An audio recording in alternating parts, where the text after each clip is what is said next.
Can we stand for the pledge, please?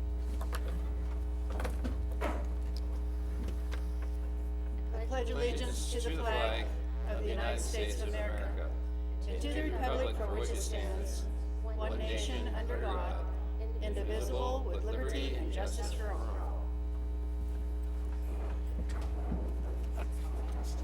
Roll call, please. Councilmember Acuna? Here. Councilmember Borelli? Here. Vice Mayor Clarici? Here. Councilmember Thomas? Here. Mayor Wilkins? Here. Announcements to the public. I think Madam Mayor, if I could, with the council's indulgence, I would like to add an item 3.05 before we get to 3.1 this evening. A couple weeks ago at the council, I was very pleased to announce that the Goldbug Park Development Committee was sponsoring Mary Meter for consideration for this year's Eldorado Rose. And we know that that event has taken place now for 40 years at our fairground. And so I was, of course, ecstatic to find out just a couple days later that Mary Meter was indeed chosen for this year's 2016 Eldorado Rose, and she's in the audience with a member of her Rose Court. The issue became also the perpetual trophy, which was presented to the Goldbug Development Committee, who was the sponsor for Mary. They very proudly sponsored her entrance, and so they were awarded for this year the trophy. And Mary has decided that she is going to have it on display out at Goldbug Park, because not only is she a wonderful new Eldorado Rose, but she is also a member of the Development Committee Board.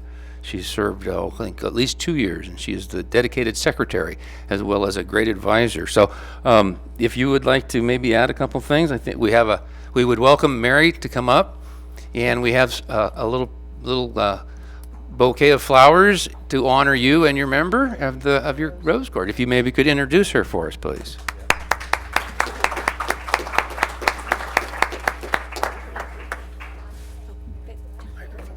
Very honored to have this. I've lived here all my life, and so I'm really pleased with this, and anything you want us for, we'll be glad to come. Thank you. Part of my court is Raylene Nunn, and she's from El Dorado Hills. The other girl is Carol Mueller, and she could not be here this evening. And yes, I would very much like to have the trophy displayed at the park. Any questions? Mary, are you in one of your authentic costumes that you wore during the competition? Not during the competition, but I do wear this one quite frequently. And this is the perfect weather for it. Oh, yes. Mary, is this one of the outfits that was your mom's? No. Okay. No, I made this one myself. Oh, okay. She's also Well, my congratulations. I wasn't here. First fair I've missed in a zillion years, and I wasn't here, but congratulations. I was Thank real you happy very to hear much. you got it. You've been an ambassador for Placerville all your life, and I have so it's been. very fitting that you serve us this year in this capacity. So congratulations to both of you, and we're delighted to honor you tonight. Thank you. Thank you, Mary. It's quite an honor to have a Main Street Rose, and I expect to get a hug and a kiss later. Yes, you will. And I think it's wonderful that you have, as a lifetime resident, also having one of the oldest operating businesses on Main Street. Fond memories of seeing your dad every Sunday morning getting my paper and talking over. He was always interested in the mountains, and Yes, he that- loved the He had a mountains. great understanding and appreciation for our history, and I know that you do also. So we look forward to having you as as you. one of our ambassadors for Placerville. In fact, we've been in business since 1912 on Main Street. Right. So I do so have a the lot of history Placerville for News us. Company. Yes. Thank you. Congratulations.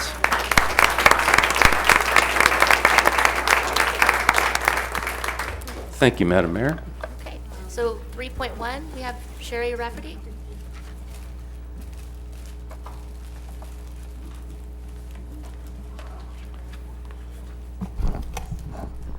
Well, thank you very much for inviting me here today. I'm here to talk about the citizens, the El Dorado County Citizens for a University. Why start a satellite or a branch campus of a college or university here in El Dorado County?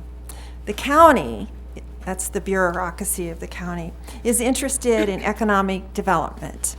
Many years ago, we had a report called the Robert Fountain Report in referencing the fabulous Highway 50 corridor.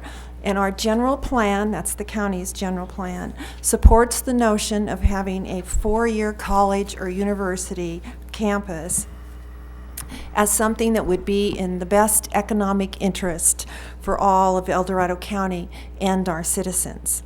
This is true because colleges attract clusters of industries around them, especially if they are research colleges. They generate jobs, not only at the college, but in construction industry, in the service industries that surround the college, tech jobs, and others that are above average in pay scales. As you may know, our county, California, and the nation need our young adults to possess the skill sets and the education so that they can compete in a global market. This means that they have to meet the highest standards to compete. And as Andy Grove, the retired president of Intel Corporation, said, other countries' youth will compete in a global market, and they are motivated, they are hungry, and they desire for themselves the economy and the lifestyle that we enjoy here in the United States. There's no question that we must have an educated, highly skilled populace to compete in the future.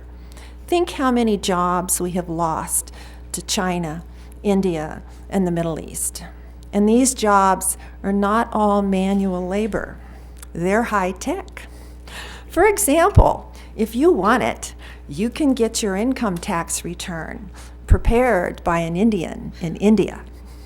After all, it is the internet age.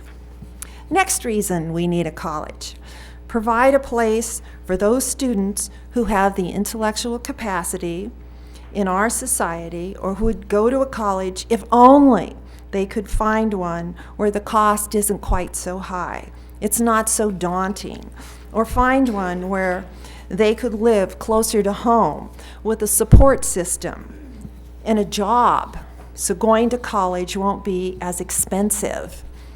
And they can conceive of themselves handling the task. Wouldn't it be nice if our children and our grandchildren could find jobs here in El Dorado County, well-paying jobs in El Dorado County? Generally, we need more colleges and universities because a very large percentage of students are being turned away. I believe the statistics for UC Davis, for example, are that they only take the top 5 to 8% of the pre-qualified students that apply depending upon their major. That means that more than 65,000 qualified applicants are turned away each and every year. Finally, this country has an aging population.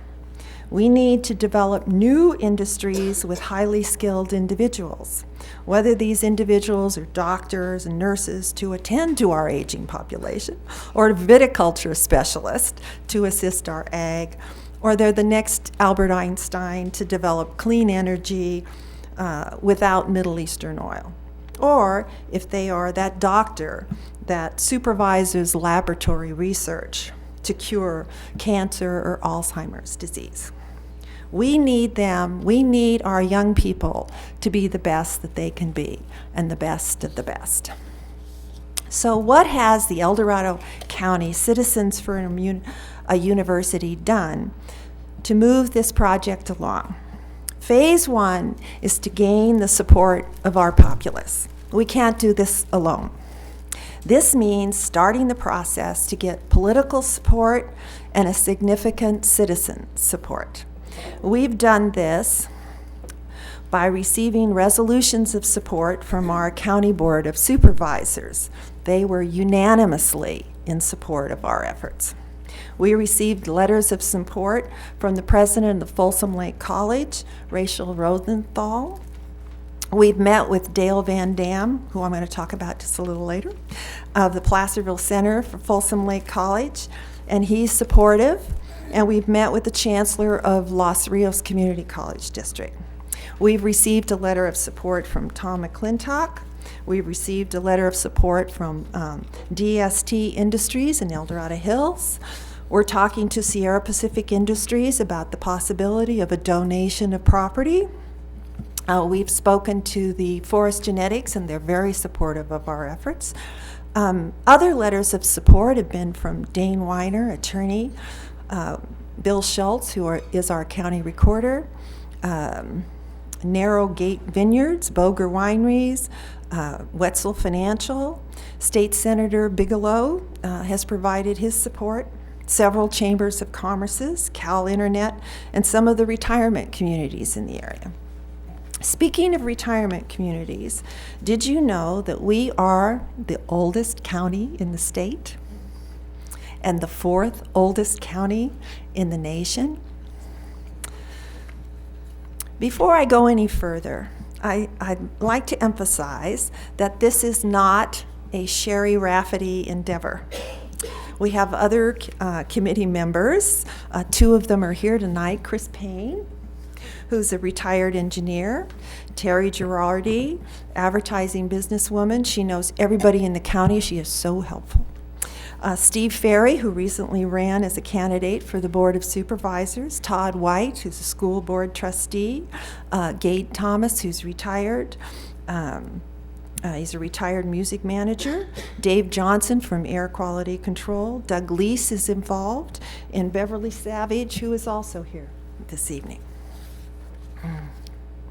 I want you to know that this is not a short-term project. Other colleges took years, and when I say years, I really mean years, to get their project off the ground. We have studied the latest university built in California.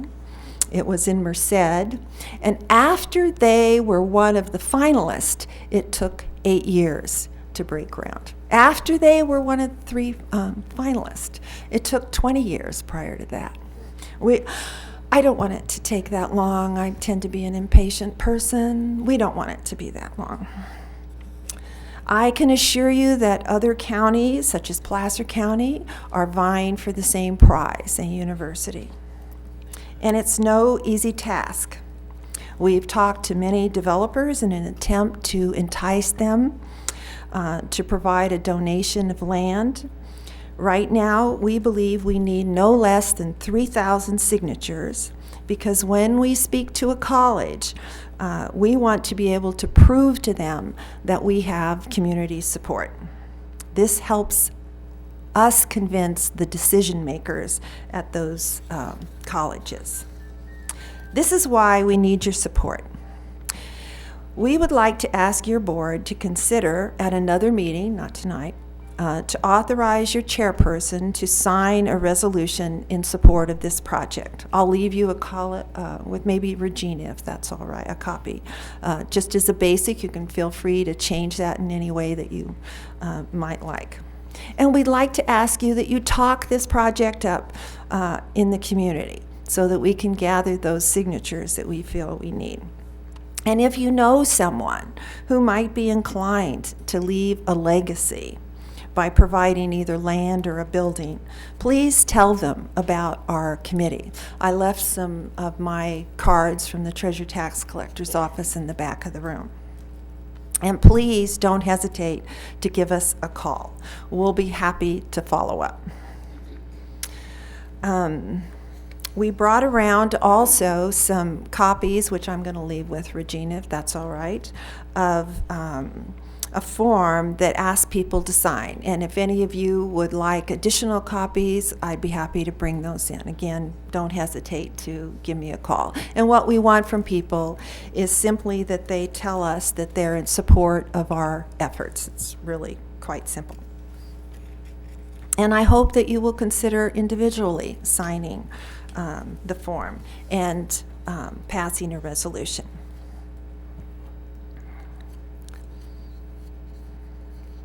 A couple of final notes. Because our community college has been losing, our local community college here in Placerville has been losing enrollment we've taken on the community college as a secondary project. We're working with Dale Van Dam, Dean of the Placerville College, to offer classes on the local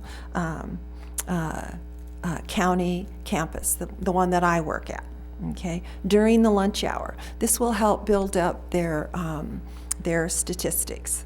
And this will help both the college and ourselves at the county by encouraging our own employees to go and take that accounting class or that IT class or that some of the things that we really need as skill sets at the county. We're working with John Knight, who is our elected Los Rios trustee from our community, and the college district, and coordinating with him regarding a request to the chancellor's office for a nursing program at the local community college. Now, I want you to know that nursing is projected to be one of the jobs of the future. I mean, not only is it today, but there will be many opportunities for work in the nursing. And then we're also asking for a culinary arts program. That doesn't mean that Los Rios wants to give us those things, but let me tell you a little bit about the nursing program at the two community colleges in the Los Rios district where there is a nursing program. There are lotteries to get into that program. People have to wait years in order to get in. So this would be a very popular program to offer at our local community college. And there is not only a demand today, but there will be demands in the future. Now, the second one is culinary arts, which they feel they can provide beginning in the very near future by coordinating with the high school. We have a tourism industry in the county, so we want to build on that, and culinary arts would be popular with a lot of people, including, I'm sure, some people who are retired.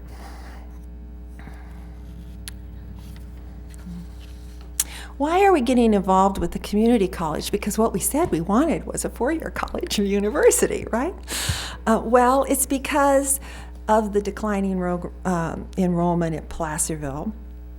And we think that any college looking at our community would see this as a negative. So we want to prop it up. But at the same time, I call it helping the angels along the way. We're going to help the college as much as we can for the benefit of our citizens today. We want to encourage our high school graduates to save their parents some gas money, to take whatever classes they can locally at the community college, which is just off Green Valley Road. A second note, we've had an offer from Rachel Rosenthal, who is president of the Folsom Lake College, that if a university would like to offer classes at our local community college, our Placerville Center, then they would be happy to facilitate the space. So if you all will remember, we had a university behind Raley's, and that's how our local community college got started, so maybe that would be something that would work out. We have some brochures on the back table. We have a copy of the resolution, some forms so you can register your support, and we have some business cards that we hope you put in your Rolodex. I want to say thank you very much for listening. Are there any questions?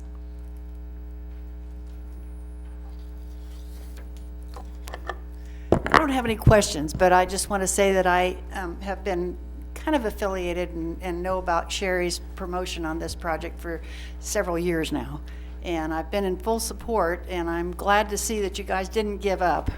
And I am just so supportive of it, and onward. Thank you so much. Really appreciate those nice words. And I know that the city will do anything that we can to support it too. Thank you so much for this presentation. I've heard rumors of this, so it's fun to hear it presented to us from your mouth of people that are making it happen. So thank you for all your efforts on this. I also applaud the areas that you're looking at focusing on, the nursing and the culinary arts. I think that those have tremendous opportunities for the economic growth avenues that both the county and the city are looking at in ways that are very indigenous to our community. They fit. And I think with the fact that we have Marshall Hospital here, that's an independent hospital in the heart of our city and county, I think is a tremendous asset to a university that not everyone has. The fact that, you know, an independent hospital is a little more flexible.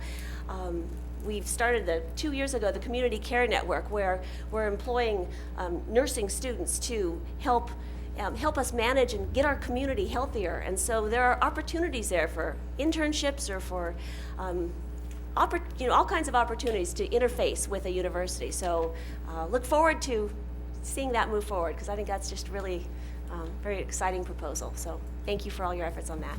Thank you very much. Thanks, Sherry. Thank you, Sherry. So I think we're going to move the city manager report number 15. Can we put that? Madam Mayor, do we need to, I know there's no action tonight, but direct staff to bring this back and agendize it at a future time to adopt a resolution? Don't really need action, but I think I have. Yeah, that was going to be my request. That, we all wrote it Yeah, down. okay, I know we all support that, so, yes. Thank you. Mayor, before you move off announcements, I had just a couple of things I'd like to mention, if I could, please. The first one is, as many of you know, our Main Street is almost finished. I just want to announce on July 8th, we will be having I'll call it a small celebration to celebrate the completion of that project. So that'll be July 8th around the bell tower. We're projecting in the afternoon, evening. I'm hoping it's not too hot like it is today, but early evening, late afternoon, probably around 4 o'clock ish. So, Main Street party. Main Street party, yes. So Awesome. wanted to make everyone aware of that. We'll be getting more information out on that towards this week. So, and then the next thing I wanted to announce and invite the council to is on July 26th, which I hope you haven't made plans, but if you have, that's okay too. That is a day that we normally go dark for the council, the second meeting. We are going to hold we're calling it a police leadership forum, when we will invite leaders in our community to come and interface with our police department and some of our staff to talk about ways we can improve, what we're doing wrong, what we're doing right, what we can improve on, and make our police department the best that we can. So that's a date. It's not a scheduled council meeting or anything, an event that the police chief and I are putting together, and you will be invited to, if you would like to attend and observe and listen. You won't really have a role to play, but just observe and see what's going on. Where is that? It will take place right here in this building. Town hall. So, yes. So, all right. Madam Mayor, I have one other comment or announcement, if you may indulge me. I just have to give a shout out to Steve and our crew at the Park and Recs Department. I had the occasion to take my grandson to the pool this afternoon because it was darn hot. And I'll tell you, our city pool was hopping. And it was just so exciting to see babies and toddlers and teenagers and mothers and dads and grandparents. And the place was packed. And everyone was having just an amazing time. And it made me so proud of our little city that we have this amazing asset where our folks can get cool and have some meaningful family time. And so Steve, just, thank you for all your efforts on this. I know our pool is an ongoing, struggle to fund, and yet it is just so important, and obviously it's so appreciated from our community. So thank you. Thank you very much. I'll share that with staff. Madam Mayor, well, if I might, one other, and I'd like to ask Mr. Yule to chime in.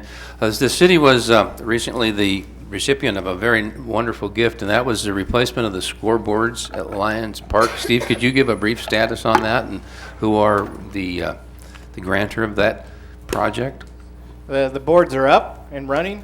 They just started this week, and all the guys are trying to hit it now with the balls, but it's supposed to be able to take 100-mile-an-hour hit. So They're trying we're to waiting figure to out see whether what that'll happens. So And, no, and they're I- very appreciative. I really appreciate council's support of that project, along with the Community Foundation, to make that possible. They're very thankful, and we'll do our best to take good care of them so they last as long as the last ones did. Thank you, Steve, because they are a tremendous improvement, and thank you to Western Sign for helping them get them installed, and to the El Dorado Community Foundation for the gift of the purchase of the scoreboard. It was a huge gift to our Park and Rec department. Thank you. You're welcome. Now, can we move item 15 to?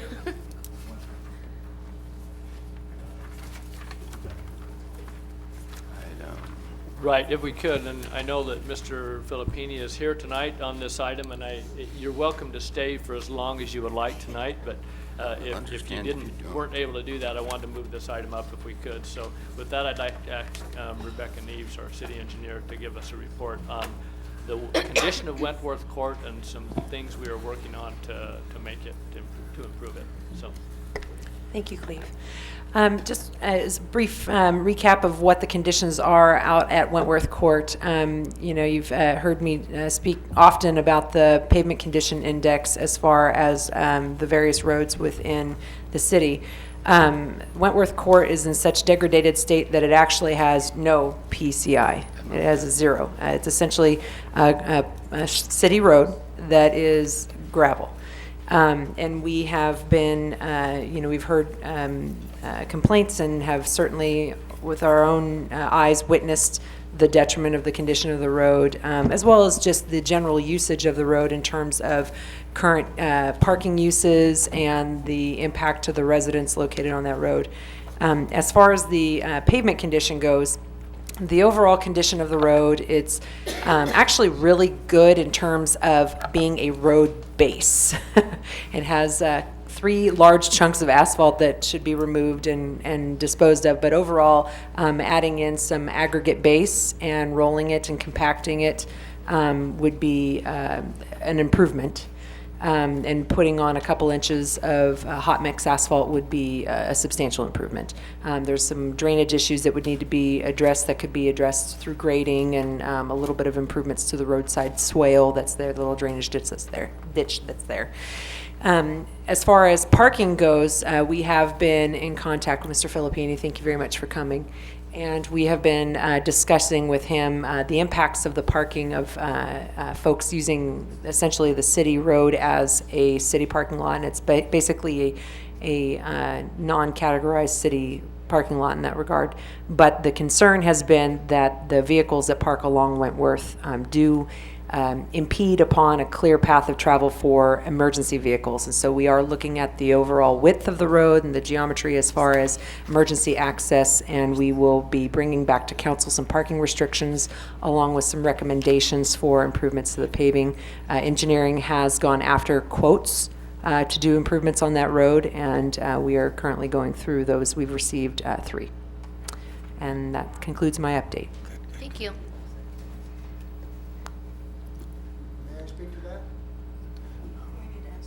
Yeah, ask him to come. Can you step to the podium?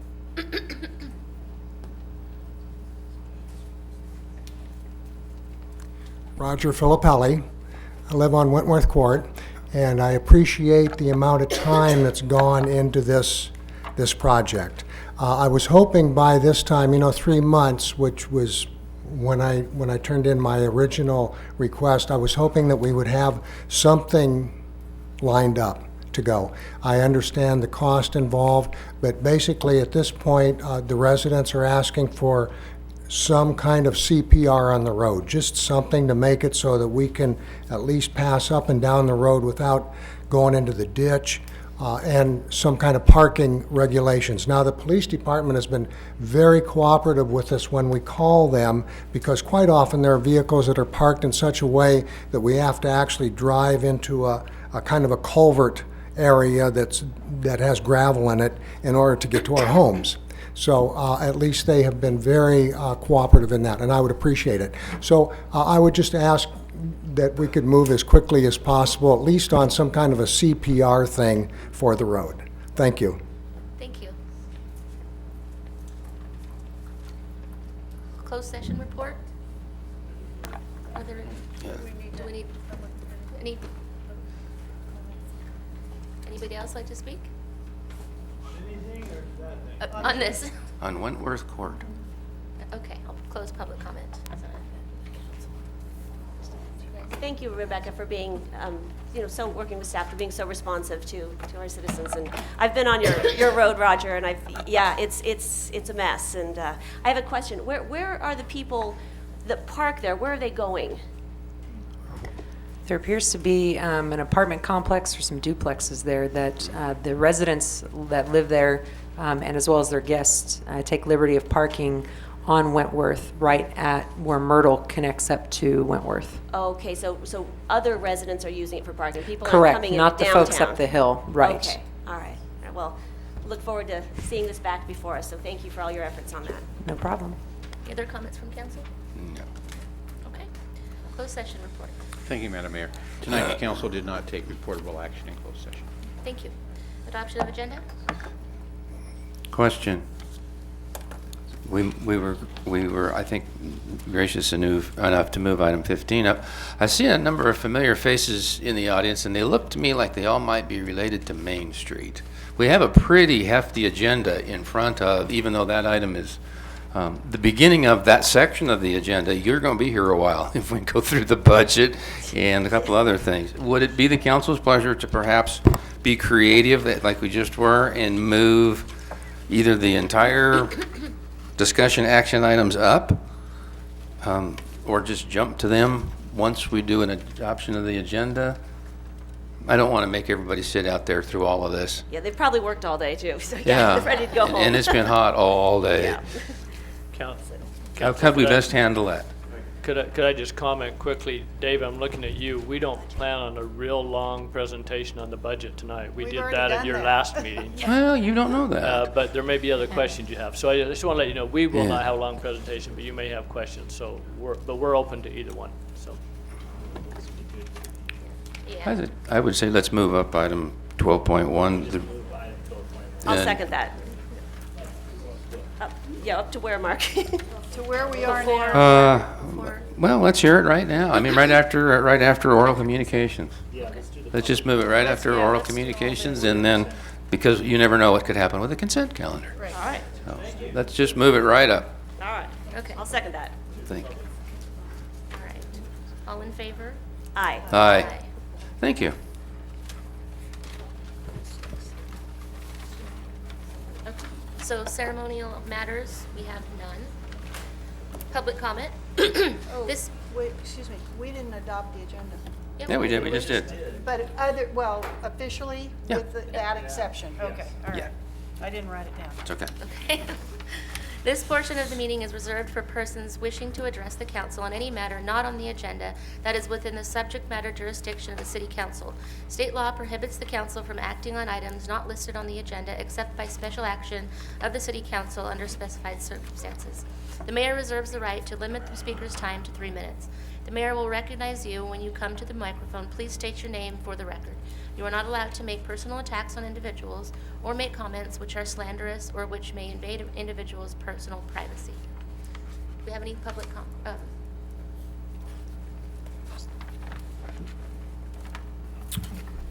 Chris Payne, Diamond Springs. I am here for 12.1, but I do want to make a comment on a different subject.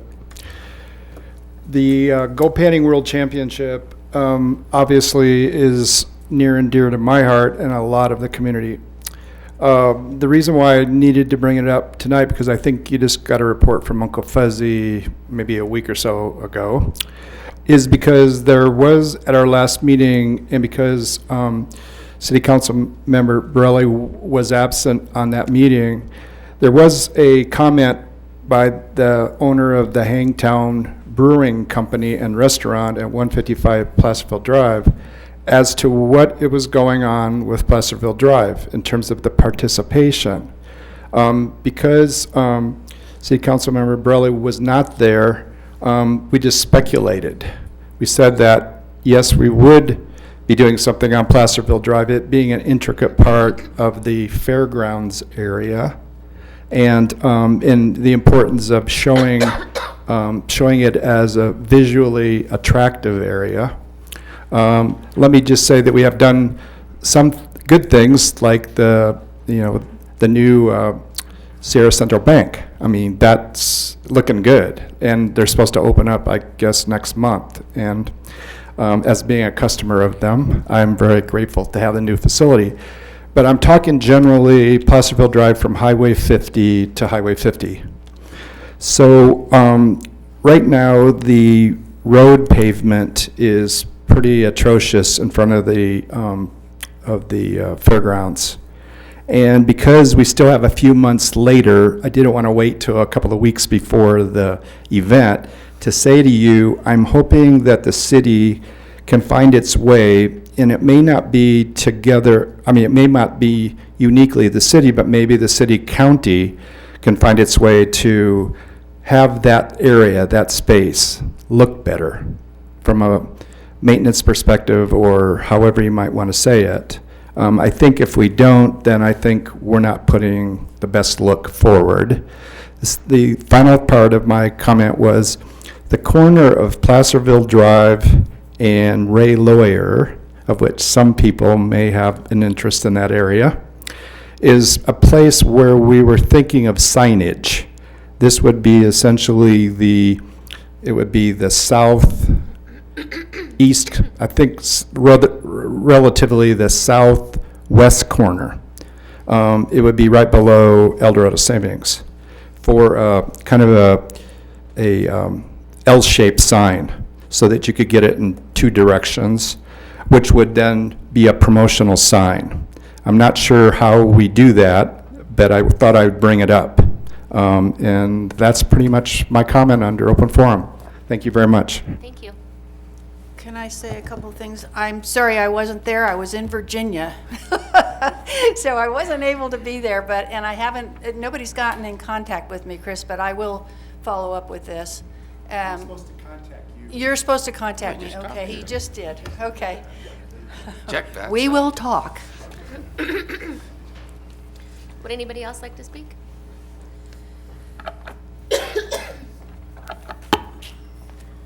My name's Rich, and I wanted to talk about something related to 12.2, but it's not directly related to 12.2. I just was told that there's the chance of a farmer's market coming on Sunday to Placerville. I am part owner of one of the businesses. I think it's a great idea. The current Saturday farmer's market is blocked off. We can't get more people in there. I think the more people, This is on the Yeah, agenda. this is an agenda item. but it's not, here's my point. I don't think it has to be at that spot. I think the most important thing is we need to have a market. When we get to 12.2, we'll open this up and we'll discuss. We'll have a discussion. Anybody else? Okay, I'm going to close public comment. Do we have any written communication? None. Thank you. Can I just make a comment before we move on? Thank you, Chris, regarding the conditions and the appearance. Charlie Basham, president of the Gold Bug Development Committee, had shared that concern with me a couple days ago, and I share your concerns and his as well. At first appearance, as you get off of Highway 50, I think Fairlane and Placerville Drive has got to be one of the ugliest intersections, and we're probably all kind of immune to it. But we're going to have, hopefully, okay, we're not even immune to it. But our visitors, that's what they're going to see when they head to the fairgrounds every day to participate in whatever that day's events are. And I appreciate your comments about the condition of the paving along the front of the fairgrounds itself, et cetera, et cetera. It sounds like a great opportunity for the city, the county, and the fairgrounds to come together because this is an international event. Perhaps we should contact our supervisor, Veerkamp, and see what perhaps the mayor or our staff can get together, get the three entities together so we can maximize what we can do to improve that appearance and make that facility operational and looking its very best for all the folks. So thank you for bringing it forward. Thank you. Okay, so before consent, we have the item that we moved in front of consent. Yeah, which is 12.1. Wait. Receive presentation from Placerville Downtown Association regarding community promotions grant for event signs and make a recommendation regarding use of that grant. Based on council recommendation, direct staff to proceed with the distribution of the remaining 2016 community promotion funds. Thank you, Mayor and Council. As you recall at your last city council meeting, well, some of you recall, some of you weren't here for that. We brought forth our community promotions grant, for which we had $5,000 available. At that time, you awarded an additional $2,500 to the Gold Panning Championships. As you recall, a year ago when we started this program, actually almost 2 years ago now, a year and a half ago, we gave the Gold Panning Championship $2,500 and indicated that if possible, we would look at giving them additional $2,500. So at your last meeting, you did that, which reduced the amount available for this current year to $2,500, as you had a total of $5,000. At that meeting, it was discussed or directed staff that we should go forward and look at receiving applications for that remaining small amount of $2,500. We also talked about the grant of $5,000, which was awarded to PDA for event signage a year and a half ago, which has not materialized, being able to do that signage. As you recall, we looked at it, some options in terms of possibly on the Welcome to Patterson or Welcome to Placerville sign. I thought I was over that. You've moved on. Welcome to Placerville sign. And we also looked at some other options in terms of perhaps combining it with the Jack Russell Brewery sign. None of those options seem to work. We've also recently run into problems with whether or not Caltrans will allow us to do that. There's still a possibility, but there are some difficulties with that. So at your last meeting, you requested that PDA come forward to talk about that and perhaps what they would propose to do and how we move forward with that $5,000, which is still sitting there in our account for PDA. I want to emphasize that we have worked with PDA. It is not for lack of their trying to get those event signs out there. They have tried, they've pushed with us, and we've tried also. I want to thank Lisa. She's done a lot of work on this, and we've tried to work with that and find a solution to that, but to date we have not been able to make that work. So before we move forward with anything else, our recommendation is that we determine what we are going to do with that money. So I would recommend at this time that we ask Lisa to come forward and make that presentation. I've talked to her about that, and then we can continue with that discussion after that. So, Lisa. Thank you very much. I'm Lisa Crummett. I'm the Marketing Director for the Placerville Downtown Association. I think all of the council members were the same when we got that grant, except for Mark, who replaced Carol and whatnot. And we did work with staff and tried our hardest to come up with a nice event sign that would come out on be visible on the freeway to the millions of drivers that pass by there every year between Sacramento and Tahoe. But again, there were challenges with location, Caltrans. In the end, that $5,000 would have been great to add to an existing sign because signage is very expensive. But now, in the absence of that, we've got a plan B, so to speak. We've got these horribly unattractive and confusing highway signs that go out before each event that has a road closure. Right. They stay out a few days before, and sometimes they stay out another day until they're picked up by Public Works. The council members have a picture of that. I'm going to show everybody in the audience how awful these things are. Because they say historic Main Street closed and shops open, but when you're whizzing by at, and then an insert goes below that with the date, time, and name of the event that's upcoming. When people are going by, even at 40 miles an hour, all they see is the top half, historic Main Street closed. Right. And it doesn't matter if it's 3 days before or a day after, they think that Main Street is closed that day. So what we're proposing to do is completely replace these signs. There's a suggested mock-up in your packet up there. We don't know for sure that this is how it would look. It was just something that the sign company that we worked to put together a quick quote and a mock-up came up with. And it's certainly something more that we're looking for, that the event is the most prominent piece of the puzzle. And then you can see those two guides below as we slide in the information about the date and time and what the event is. And at least in that regard, even still, if they're going by at 40 or 60 miles an hour. What they see is historic Main Street event, and hopefully that entices them any of those days to get off and explore it, or maybe look it up on their phone, see what's coming up. There is a quote also on the back of that suggested mock-up that we got from Hubbard Sign, who was also the company that did the design when we were talking about looking at the Welcome to Placerville sign to use as a basis for an event, adding a panel for events. And they also did a mock-up for when we were looking at using the Jack Russell sign. So I just wanted to keep it, with them again and see if there was some way we could work something out with them.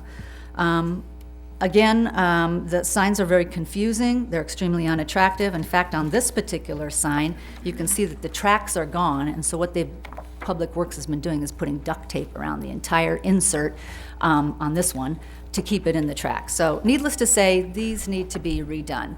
And the good news about this is that these new signs would be both cautionary from a road closure standpoint and promotional, because people would see that there's an event coming up on Main Street. So it does fulfill the goals of what the grant was given for back in December of 2014.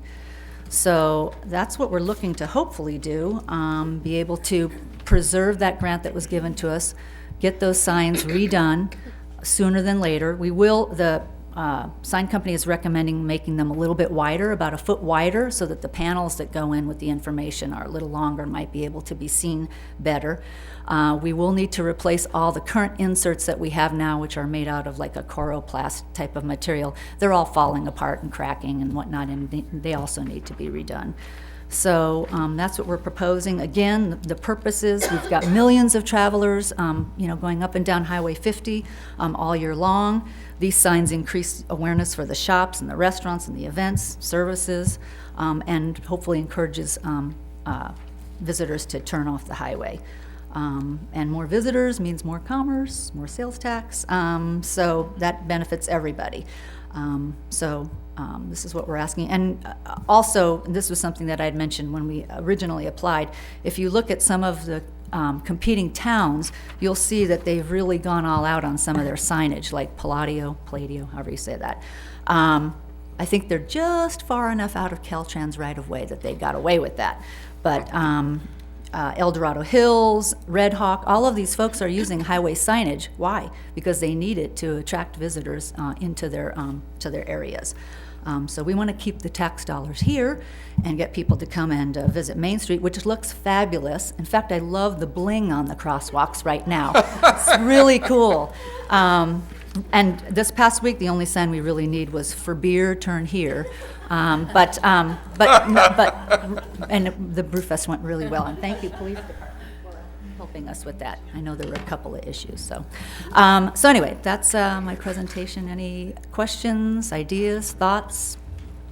Well, the word event is so much more attractive than the word closed. Yes, I agree.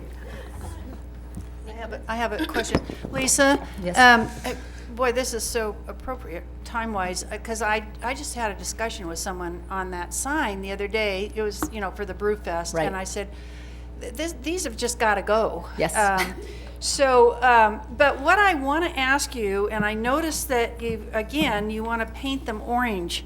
Not necessarily. Okay, because they That's just look what they- like a Caltrans sign, and I'm afraid you're going to get the same reaction. People are going to think it's a street, Right. it's a road sign, and I'm wondering. We if can you- make them whatever color. Okay, that's what I we was- want to enhance them and make them look much better. That was just the color because that's what they had done Okay, before, that this okay, mock-up. that And I don't makes even sense. think yours were in color, they were in black and white, Okay. but, And I was wondering if, and I don't know how far we can go without having Caltrans on our backs, but if you couldn't put a design, and I don't know what it would be, maybe something that just kind of came Like up a above border the- or a logo or or- something that just kind of goes up above the square. I mean, a face, a minor, or somebody pointing to the, I don't know, I don't know. Like a but, silhouette? something Kind of a like a silhouette. And when I saw these silhouettes, that I just think are the most wonderful things that have ever been put on that fence,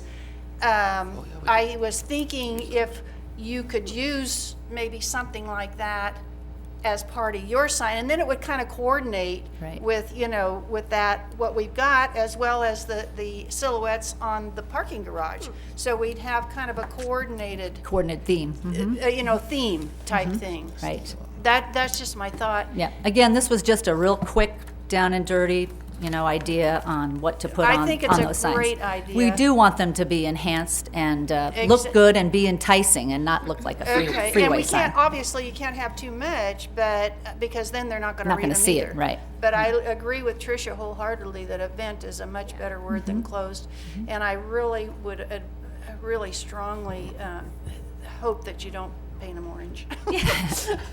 And I don't know if any of our merchants, No, no, they're shaking their heads, there's a no, I lot don't of want to say anything. negative on I will orange. say that when they do, and Kim knows because I call and bug her about this, when they do stay up an extra day after an event is over, the merchants are pretty sure that people are avoiding Main Street, and that is impacting business because they think it's still closed, because all they saw was historic Main Street closed. So this really will be something that's advantageous to the businesses as well. And we did do a survey with the merchants about the signage, and all but one person said that yes, they were in favor of having promotional signage on the highway. So, and this serves both purposes, promotion and I really think that those signs have a better impact than if they waited until they got right here and then saw something was going on. This way, like you say, they're getting prepared. right. So, Mark, you just had my thoughts. a comment? Thank you, Madam Mayor. Thank you, Lisa. If I could ask a couple quick questions. I totally agree. I think this is a much more positive message to get the job done. Have you had any thought, does this have to be submitted to Caltrans, or do we as a city have enough information? Because this is a requirement, right? This is why we have to do this, to make sure that we're Giving we're public notice of a street closure. Yeah. I'd prefer to work with the city on it. We appreciate that. Is there anybody from Caltrans? I don't know that, probably we haven't looked at that to consider, is there some onerous thing that Caltrans says it has to say closed? And it does. It does. It's just a much Just smaller closed. Smaller, yeah. Yeah, So it's there. we're still abiding by the fact that it says The it's city closed. engineer is avoiding looking over this direction. And I don't blame her. Okay, I think this is a huge improvement. And then, as I think has been suggested, I always look at the last, like with the beer party. No, it wasn't a beer party. It was Brewfest. It was a great Turn party. here for beer. Right. I love that. Yeah. You look at Sacramento Street right there by Sacramento and Pacific, and we've got that beautiful little directional sign in the green and gold, and it's got the painted border around it. And I see that similar style, if you could, Right. going kinda into mimic these it. signs. It would really make it a tremendous Yeah. improvement. Sadly, though, I would caution against putting anything like the silhouettes, which I think are outstanding. If we put those out in some of the places that you're required to post the signs, I'm afraid they'd be gone. Yeah. Yeah, so, Oh, I don't mean to put one of those. I yeah, just but meant it's, a we could do it in town. Some kind of a logo or Yeah, maybe a logo a that goes. a design or, Yeah. right, design. right, Thank right. you. not a silhouette, not Yeah. an iron one. Would we have, remember, we had the committee, it was Carol and you me, and and then when Carol left, it was you and I. Would we have the same similar thing where we would be working with them to? We could if you would like to. I'm not sure for this I don't think we revised project we're doing, it may not be necessary, but if you would like to, you can. That's your prerogative, so. Any other comments? Council? I feel Let's- confident we that the Placerville Downtown Association, I think they have a real good feel for it and what works for our Main Street businesses, and I don't think the council needs to Yeah. be in on that at this point. Okay. We're all well aware that we want to do this as reasonably priced as we can and make sure that we abide by the rules of Caltrans. And I have to agree, boy, the old signs are just about shot. Awful. They are shot. Yeah. I'd be interested to hear what the rest of our audience has to say. Well, I Audience? actually have one more question. Okay. I have, Mr. Vice Mayor. that's okay. Are there other materials besides plywood that could be used? Because if these things are more than a couple years old, the plywood will eventually start to go as well. And there's a lot of materials that can be used that stand up to time better they might be a little bit pricier, but they might actually stand up and be a better long-term solution. I understand that we need to make a public notice that the street's going to be closed, and these signs actually act as a public notice, but I would put that in as small as font as legally possible, because I never understood why we used to tell people that downtown, the street was closed. We only wanted to let them know there was something going on and they should get their rear ends down to Main Street and go have fun.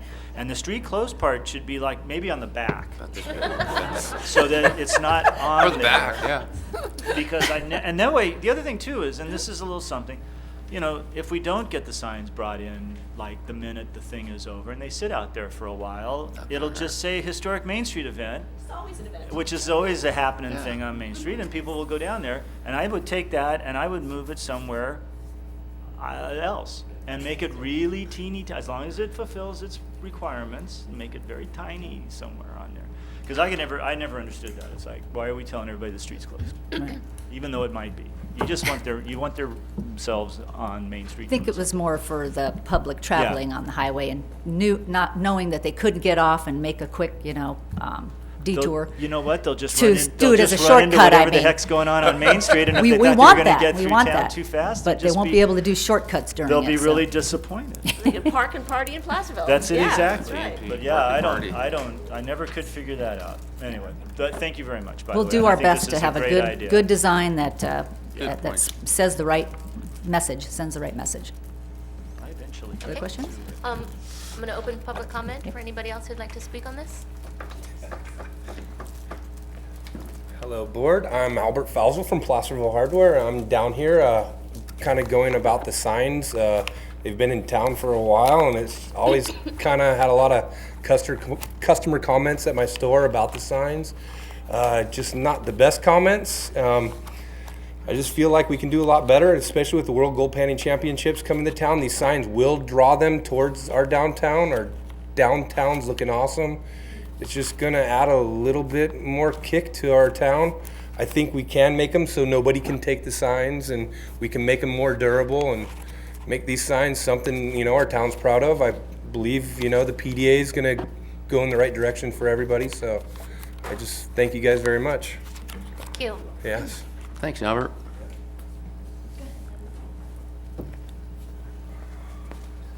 Adam Anderson, Wealth Guard Advisors, 496 Main Street. And I am just concerned that we are losing revenue by doing a poor job of communicating our wonderful little town in Main Street.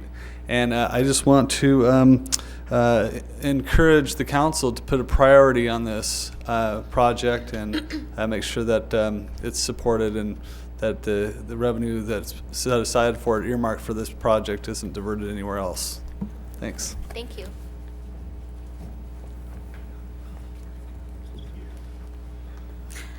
Heidi Meyerhofer, the Painted Owl, downtown. First, I wanted to thank the board for your sensitivity that you showed to the business people tonight by changing the agenda. I really do appreciate that. And I want to thank Councilwoman Thomas. Thank you for your faith in the PDA in being able to make the choices for the signage. I'm excited to see this. I think, Lisa, correct me, am I the one person that objected? I'm owning up. I did object to the original plan for signage because it was in one location, and at 40 miles an hour, the information would not have been able to really be taken in. I love that now all of the places where the closed signs were going to be, or have been, will now say event, be very welcoming. So I'm in full support of this change, and I thank you for setting aside some money towards it. Thank you. Kirk Smith. I attend or watch most city council meetings, and I attend virtually all PDA meetings. And I don't remember this coming up at the last meeting of the PDA. This report refers to some actions that have happened recently, such as a request for some money for the gold panning trip, things of that kind. So it turned out there was some extra money left. Well, that event occurred before the last PDA meeting, and it wasn't raised. There was a lot of controversy regarding the signage plans. a moment ago there was reference to a chart.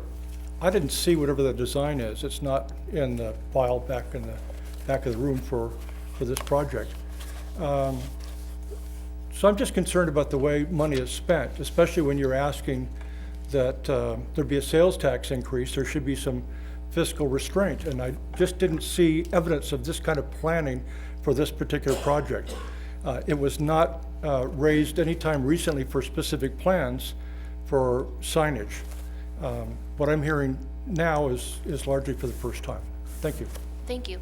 So maybe the city manager can clarify. This was money from, this is a year and a half ago. This isn't, yeah. This was, Let's hear from Wait till the end. okay. Yeah, let's hear from Mr. Payne. Chris? Chris Payne, President of the Placerville Downtown Association. It's a very interesting topic, and Kirk brings up a point that I hope to get clarified myself. It seems like in a prior fiscal year, there was an action taken to provide PDA with $5,000 towards signage. And the question, or the point that Lisa had said, is we've tried to keep within the conditional aspects of that original grant, and that grant was for $5,000. With, and this occurred, I understand, sometime December 2014. Now, without any control of either the city or PDA, this notion of a signage along Highway 50 failed.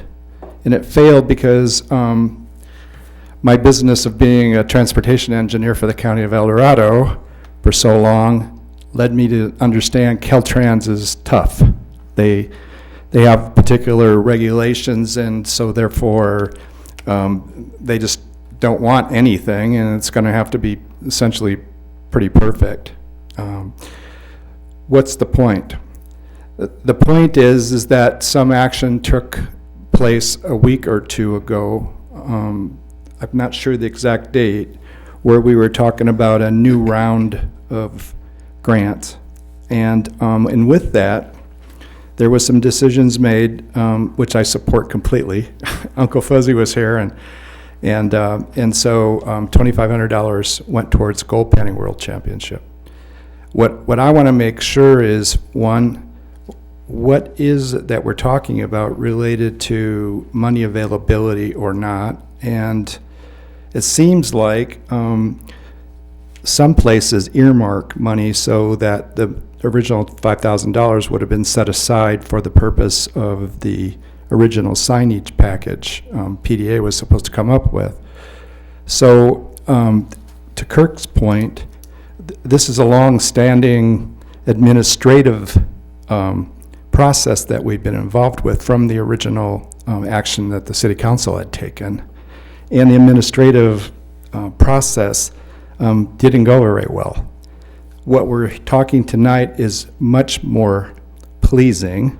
It certainly has the support, I think, of most of the City Council members, as well as the Main Street merchants, certainly Heidi, that this idea of having multiple locations, utilizing the money then to distribute the communication throughout the city is the way to go. And I just hope that from a budgetary perspective, that we are still in the $5,000 grant offering that we received once, that we didn't lose it by essentially nothing that we even knew that we needed to do in order to save it. So that's my concern, and that's my comment. Oh, one more. As a tag on to that, I realize sometimes you would like to have PDA speak on topics, meaning it might be not every week, or every other week, but it might just be some need to have PDA come speak to give you the position of our organization. We don't do that very much, but we'd be willing to do that. So if there's ever anything you really want to talk about, we're ready to go. Thanks. Thank you. anybody else like to speak?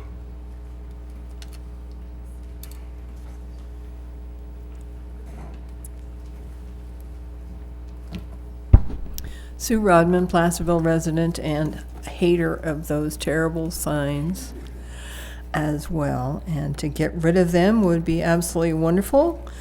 And since the city council already set apart $5,000, then I think that should go forward. The other thing that I just was thinking is we also have $2,500, which really isn't enough for anybody else to do anything with left over. Give it to PDA and get really good signs so that they will last. Thank you, Sue.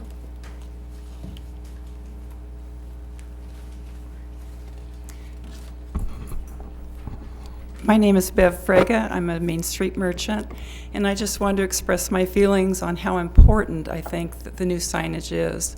When those signs go up, we can feel it's like turning a faucet down, that the flow of traffic from, not locals know what's going on, but from people passing through, it just slows down. When the signs are taken down after an event, it's an immediate increase in the amount of cars that stop.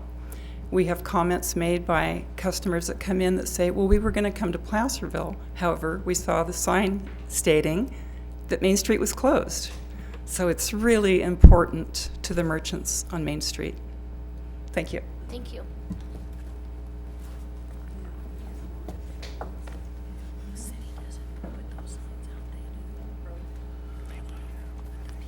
Good evening, Mayor Wilkins, members of the council, Kathy Lishman. I really support this idea. I was not in favor of the signage that was originally proposed on the welcome sign. And it's true, locals, I see one on Highway 49 when I head toward town. I know what it is, but I never thought about the fact that visitors wouldn't. Usually grants have a time limit. This case is so different because of trying to find a place that a lot of effort has gone into working with this. I was curious, I guess Caltrans must not have allowed the one on the Jack Russell sign. That was the last thing that I heard that I thought was a good idea.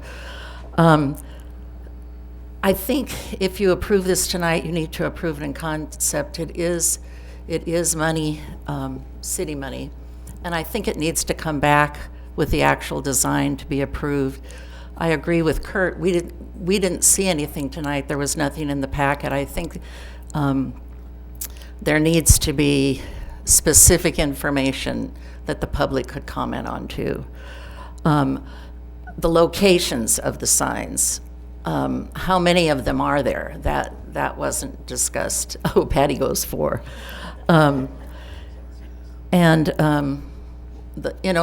Bring back the concept, and there is no cost estimate with this tonight. So, it's on. Well, we didn't see it. Yeah, we need to be transparent. And I think it needs to be something that's classy looking, that really reflects on downtown Placerville, that could have a historic flavor, either in the lettering or just the design. So I totally support this. I think it's a great idea. Thank you, Kathy. Would anybody else like to speak? Mm-hmm. Okay, I'm going to close public comment.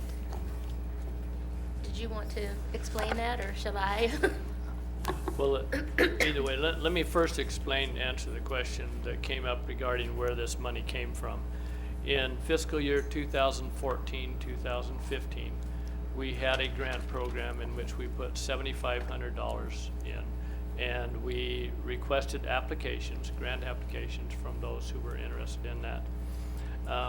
We awarded grants to PDA for $5,000 in that year for the event signage we're discussing tonight, and $2,500 to the Gold Panning Championships. And as I mentioned earlier, we indicated that the following year, if we funded a program, we would consider an additional $2,500 to the Gold Panning Championships to become a $5,000 sponsor for that. So this money is from the 2014-15 fiscal year, this $5,000 we're talking about right now, and has been carried over from that fiscal year.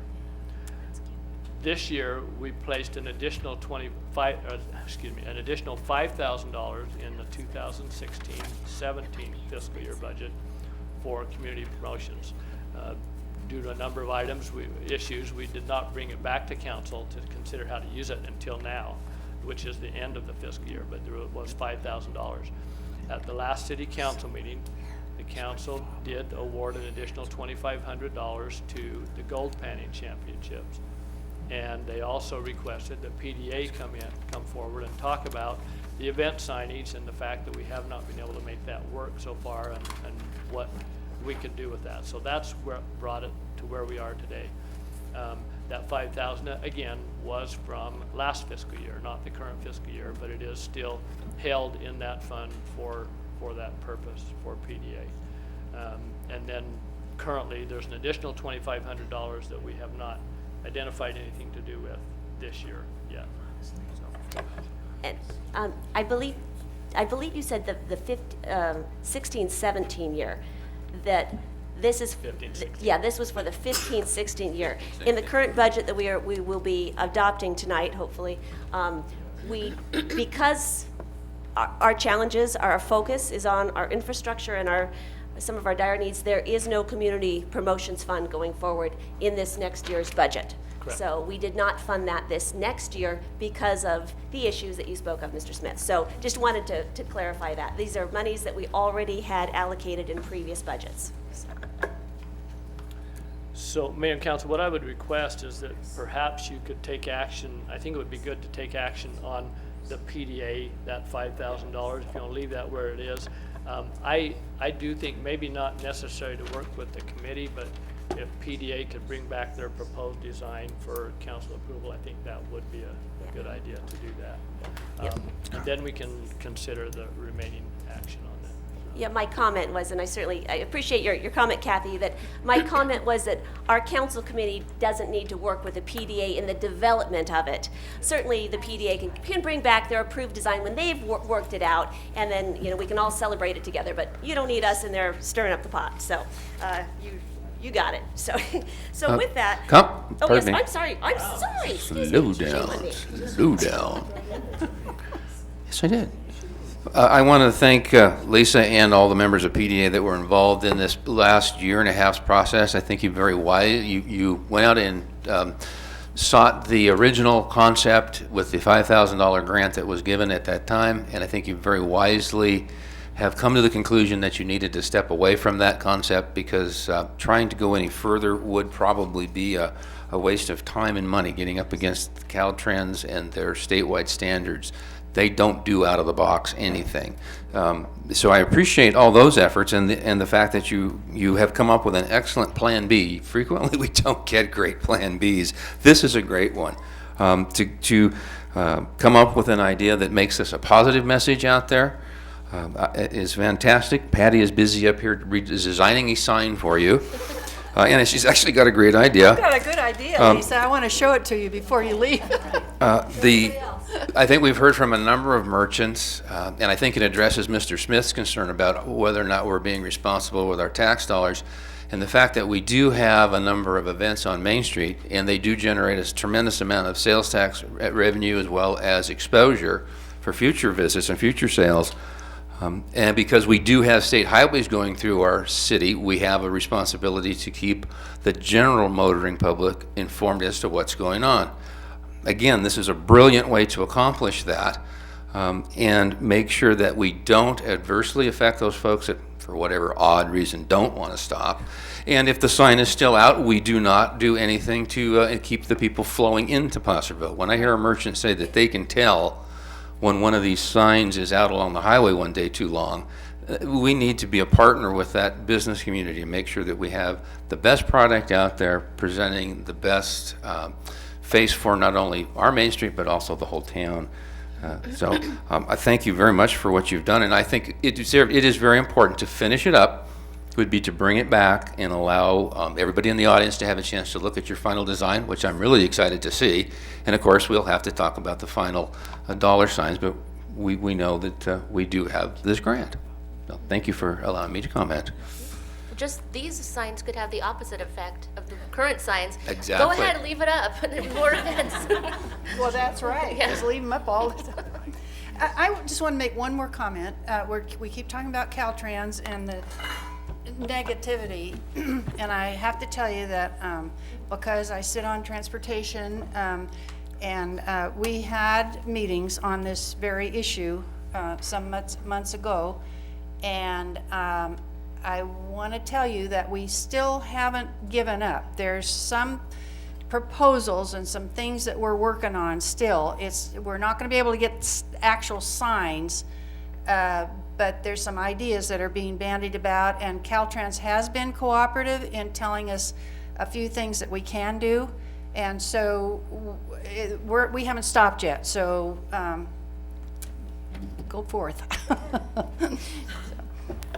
So with that, Madam Mayor, I'd like to move that we redirect the $5,000 community promotions grant previously awarded the PDA to replace the current freeway signs. Second. Roll call, please. Councilmember Acuna? Aye. Councilmember Borelli? Aye. Vice Mayor Clarici? Aye. Councilmember Thomas? Aye.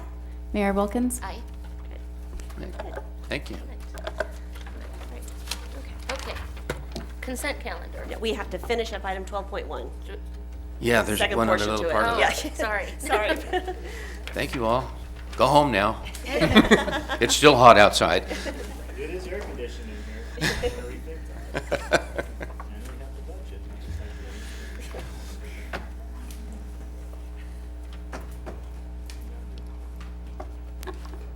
So just quickly to finish this item, you now have $2,500 remaining in this 15-16 fiscal year budget that you could allocate if you desire to. At the last meeting, we talked about doing the open competitive grant process for that. It's a really small amount for that $2,500, the time and energy to do that. I wouldn't recommend you do that. I've tried to present some options. I think that it would be your prerogative. You have a couple of requests in front of you. One is from the El Dorado Arts Council for funding for their, I apologize, Chair, strategic plan I want to call it, but master plan. Cultural master plan, thank you.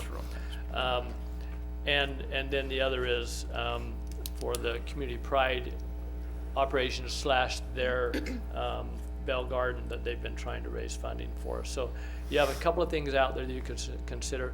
The third option would be simply not to grant that money right now, set it aside for future use, or even looking at mid-year if you determined you wanted to add money to it at that time. And if you did add money, then maybe you go out on that competitive grant process for the funding. But from staff's perspective, the $2,500 is a pretty small amount for the time and effort to go through to award the small amount of money. So with that, I'll answer any questions or take your recommendations. Have we given any money to Community Pride? They, on an annual basis for their operations, they receive, Dave, help me out, the amount? 2,500? Yeah. On an annual basis, they receive $2,500 for their operations. Yeah.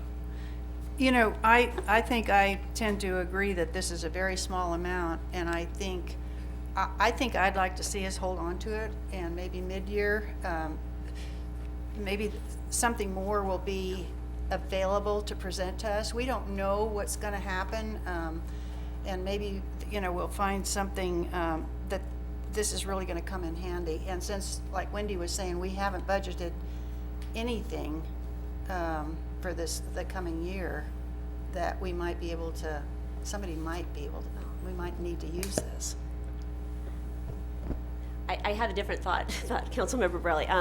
We have received a presentation, a couple meetings ago, from the El Dorado Arts Council And about I the saw cultural it. master I plan. saw it, yeah. And that is that's a timely matter where they are embarking on a very comprehensive project that will include a comprehensive look at the arts and the cultural economic opportunities that will benefit the city and county. And everyone else has bought into the cultural master plan, and it's leveraging major grants and awards that they have been given for this, and they will be embarking on that, gosh, I think in the next month or so. I would like the council to strongly consider supporting that effort from the city of And I Placerville. agree with that, but it just seemed like they were asking for quite a bit more, weren't they? And so That's what my I'm- feeling, that where we can spend the money in a timely, yeah. So timely that was manner. that was my only feeling, is that maybe we could, find some more someplace else. Well, Dave has it hidden. I would like to It's hear on from the that public. tree out there, right? We've kind of gone to 12.1 Part 2, and I would wonder if we should hear from the public, on the considerations that we've just heard, the Community Pride as well as the Elder Arts Council. Let's see if there's any comments from our folks in the audience.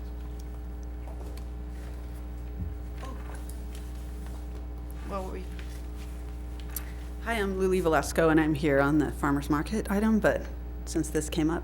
I work and volunteer in the Native American community, and I support the council supporting the EDAC from a cultural, economic, I guess the county board of supervisors and their cultural, economic department or committee. I don't know exactly what they're calling it right now, but they actually have board of supervisors approved monies to our powwow, which is a huge amount. That was about 10,000. But we weren't able to put that on, but we're working on other art. We offer cultural arts free from our nonprofit Foothill Indian Education, and we're actually putting together our own cultural arts project that we were looking to reach out to El Dorado Arts Council to work with on youth art projects that the Maidu Interpretive Center down in Roseville approached us with, and there's nothing up here like it. We'd love for our students to be able to present down there, but it would be much better for the local community, native or non-native, for us to actually do that kind of project with El Dorado Arts Council. So I'm in support of that. Thank you.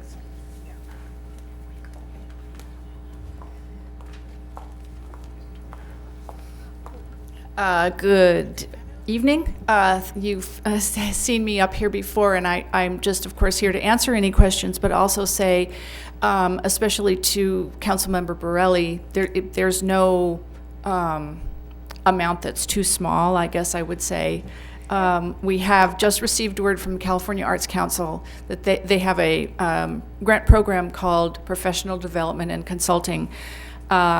We had applied for that for our consultant for the master plan. We just were approved Friday. So we now have funding at 3 of the 4 government levels, the NEA at the federal level, the state of California.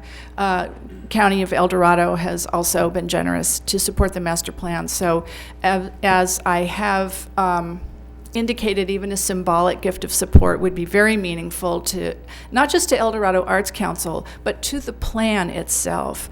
I would love to see the city of Placerville's seal on that plan. And we are starting in a matter of days, really, with our consultant. So thank you in advance for any consideration you can give us. And I didn't mean to minimize it. I just, was thinking if we could, build on it.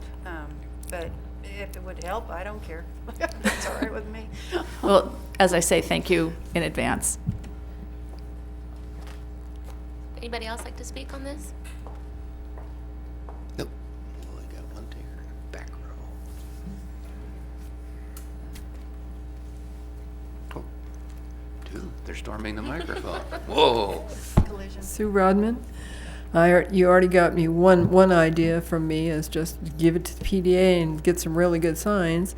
The other one would be to just go ahead and give it to the Arts Council. They've been here, they've presented, they have a good use for it.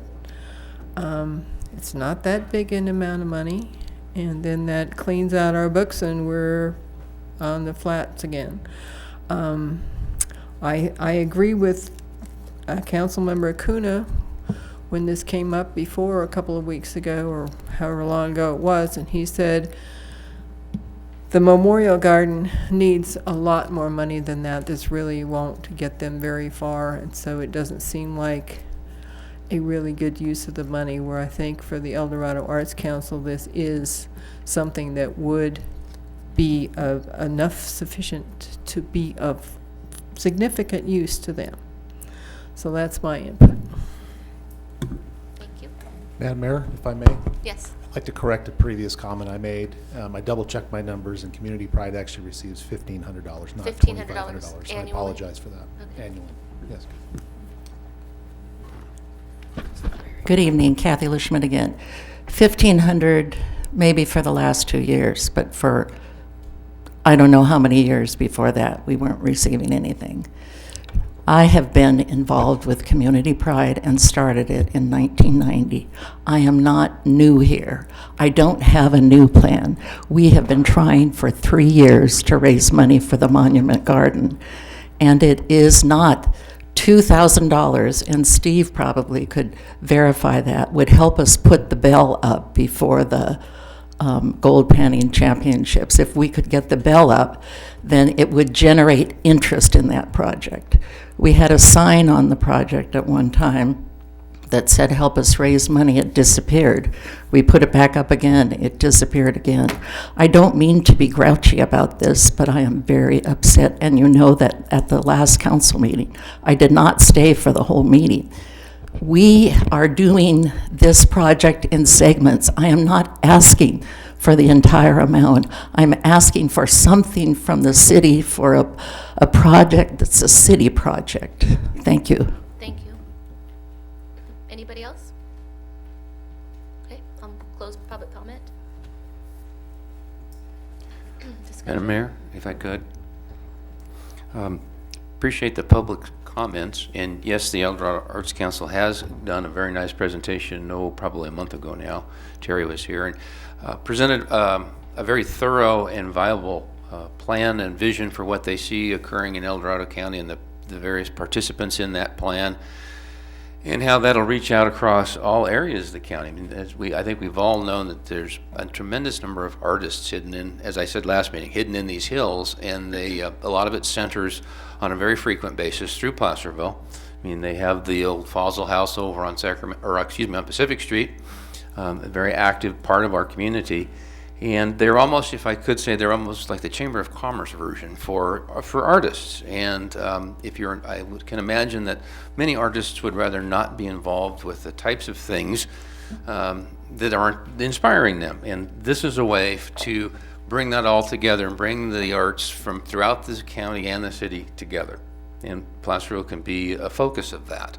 And I think it would be a real shame at this point, given that I feel that it was a very viable presentation and a viable goal that EDAC has, that we would go ahead and consider giving the $2,500 to the Arts Council.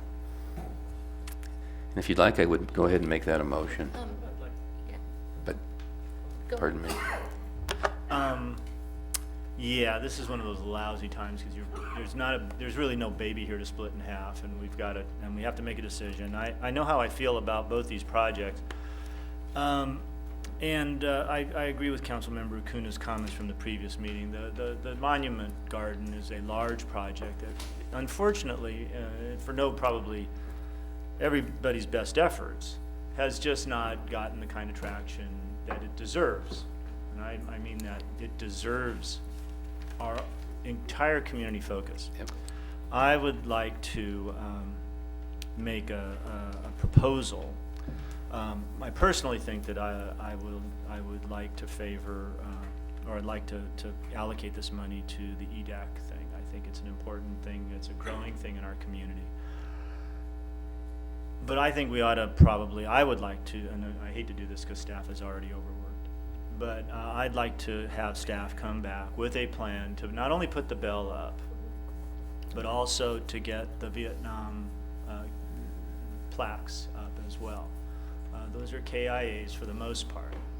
And I'll tell you a little story. I was telling my wife about this project, and my wife was born and raised here, so she knows the history of the town.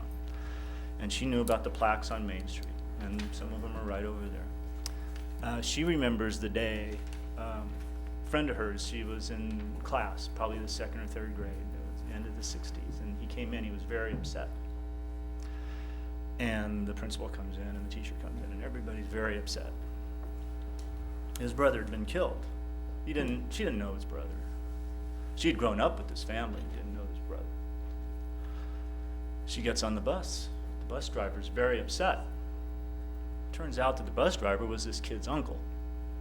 This is the kind of community we have here. It's a small town. Everybody knows everybody else. I'll even leave you on a little factoid. This young man was named Gerald Poston. About 2 months later, Life magazine runs now it's a famous expose. It was called 1 Week's Toll. And basically they randomly took a week. Happened to be the week around Memorial Day. And they placed the pictures of everybody that died that week that the Defense Department had verified. And it was 250 something people, which was kind of normal, believe it or not, for that part of the war. Gerald Poston's picture was one of them. It says, Gerald Poston, Private First Class, Placerville, California. These are compelling stories. Every one of those plaques is a compelling story. Every one of those plaques deserves our attention. And the fact that we haven't been able as a community to rally our attention around this thing. And it's not just that. I know the Monument Garden is more than that. And I was told to be very specific. There is more to that garden than just that thing.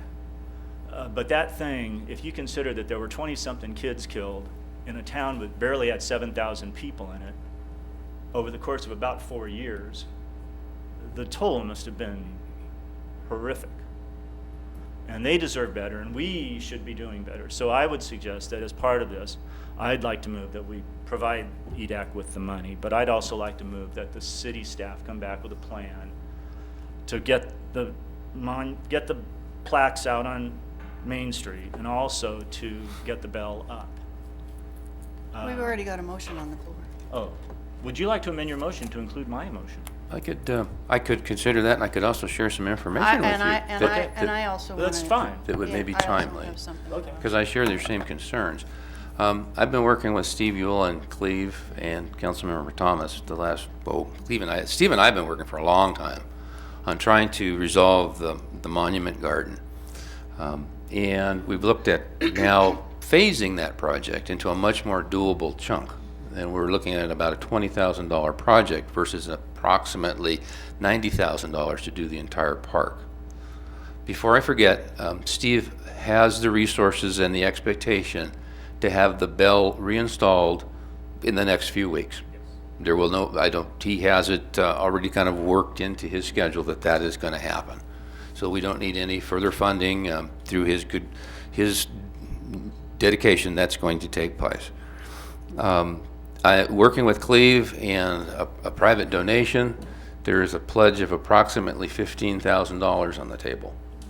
There is a little over $1,000 that's been donated towards this project since the Community Pride's efforts started several years ago. So we're actually that close. Steve and I talked about to try and get some interest to spark it, because I agree the community needs to come behind this project, was to clear out the location that has already been approved by the Park and Rec Commission, the Planning Commission, the City Council. This has all been reviewed by every public agency. To clear out that specific location for the monument that will hold those Vietnam plaques, that'll be facing Main Street near the DA's office. It's currently all overgrown. Clear it out and then get a hold of the community and hopefully get a sign donated or created that'll announce that this project is going forward. And it's my personal goal to see it completed no later than next Memorial Day, or excuse me, next Veterans Day at the very, very latest. I want to see it done within a year. I'm with you on that. So there are a lot of things going on behind the scenes that are very positive, and I'm hopeful that we can break this open and really get the community behind it. Those plaques that are back there right now, they were in storage in a very dusty, inappropriate place. And again, good Steve Ewell came up with an idea of how to get them at least out to where the public could see them when they were properly, temporarily displayed. So it's been over 10 years since we did that, Steve, and I'm looking forward to seeing those go up in the proper place. So, I'm going to add my 2 cents now. This community came together, and this community honored all of those kids. and it was my late husband that did it. And he's the one who got all those plaques, and he had trees planted all down Main Street with those plaques installed. This community rallied and paid for all of that. So I don't want it to think that we didn't honor those kids. But what I want to say is that those trees were the wrong trees. And they dug up Main Street and they created all kinds of havoc. So we had to pull them out. And when that happened, a lot of those plaques then were removed and put in the dusty boxes. A couple or three of the plaques, the family requested, and this was also another Carl Borelli project, that trail up there where if you walk the trail, you see some of the plaques. A couple of families asked that their plaque be put up there, so that's where they are, and I don't think we can take them off now. But so there is a long history behind these plaques, and I just don't want it to be left unsaid that our little city did not honor that whole situation. And there they are, and absolutely they need to be put up. So, and I know where you're coming from, John. I'm delivering history. Well, no, I understand. Because I kept the books on all of them, and I've still got all the paperwork home in my files. So, when I first came to this town, it was in the mid-'70s, so those plaques were pretty new when I started coming to town here. And that was a long time ago, and that's the problem. It's a long time ago. Those guys would be 70 years old now, so I think we need to re-energize the thought, not just around that, around the whole project, but I can think of no more compelling way to reignite this thing than to start telling those stories, Gerald Poston and everyone else that is over there, and I think that if we gather ourselves up, we can help Kathy out and really push this thing to the finish line.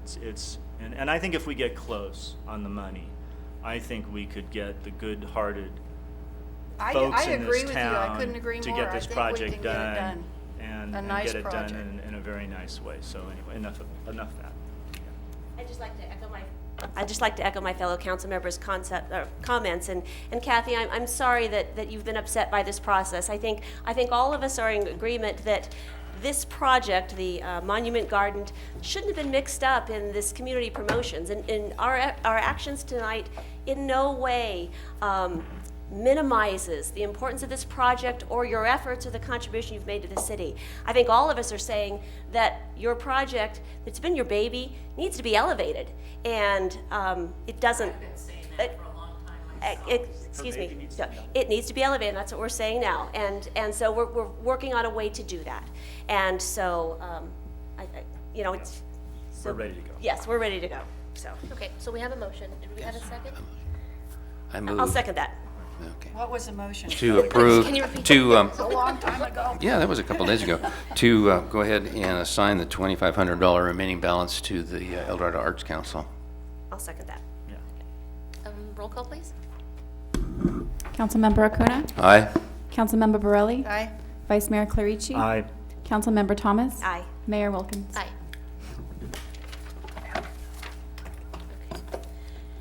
Now we have consent calendar. Finally, what is it, 8 o'clock? Back to our regularly scheduled. All matters listed under the consent calendar are considered routine and will be enacted by one motion by a roll call vote unless any member of the council wishes to remove an item for discussion. The reading of the full text of all resolutions will be waived unless a council member requests otherwise. I don't need to pull anything, but I will be abstaining from item 8.4, the Broadway Crosswalks project. I will not vote on item 8.4. Okay, and I will abstain from 8.1 minutes because I wasn't here. And I was not here. All right. Abstain and excuse.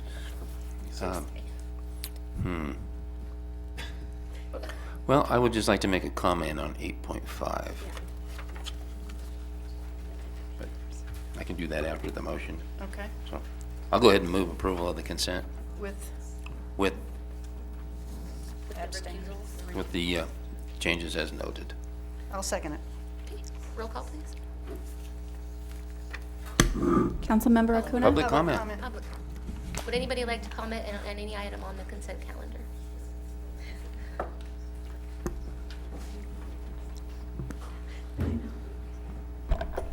Sue Rodman.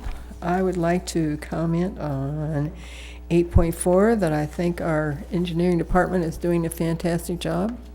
And 8.5, I am constantly amazed at our police chief and how he keeps coming up with wonderful things for this city. And to get defibrillators that save lives put into service with our police department is an absolutely outstanding thing for him to have done. So I think, boy, go Chief Heller. Thank you. Anybody else? Okay, I'll close public comment on consent. Roll call, please. Councilmember Acuna? Aye. Councilmember Borelli? Aye. Vice Mayor Clarici? Aye. Councilmember Thomas? Aye. Mayor Wilkins? Aye. Thank you. And Madam Mayor, if I could just briefly comment on 8.5, and I would just like to recognize and thank the Marshall Foundation for their awarding of the grant that Sue Rodman just talked about, and $12,700 to allow us to purchase without any expense to the city 10 external defibrillators, and one of those will actually be in this building, I believe, as well as in some of the patrol units. So thank you very much for Chief Heller for his efforts, and thank you very much to the Marshall Foundation. I agree. Okay. Public hearings, 11.1. Adopt a resolution establishing the appropriation limit for fiscal year 2015-2016 and determining compliance with Government Code Section 7910. Thank you, Madam Mayor, members of the council. This is a routine item that you take action on annually. Section 7910 of the state government code requires each local government agency to establish an appropriation or GAN limit by resolution. Each year, the city is required to adjust its GAN limit by both the prior year per capita income increment and the prior year change in population. The change in per capita personal income was actually 3.82%, and the change in population was 0.62%. Based on these factors, the fiscal year 15-16 GAN limit is calculated to be just a little over $20 million. The general fund proceed revenue subject to the GAN limit is $5.6 million, leaving $14.4 million of unused appropriation limit.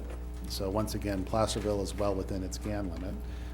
With that, I would request the council to adopt the resolution establishing the GAN limit for fiscal year 15-16 and determining compliance with Government Code Section 7910. Thank you. Any questions from council? Okay, open public comment. Where are we?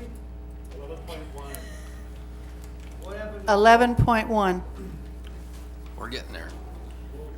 It's coming. We're all here for 12.2. It's coming. You guys did 12.1. We assumed 12.2 was coming after that.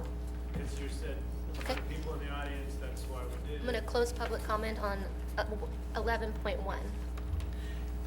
Could I ask a question? Dave, it says on the background, it says the proposition was intended to provide citizen control of government spending and taxation.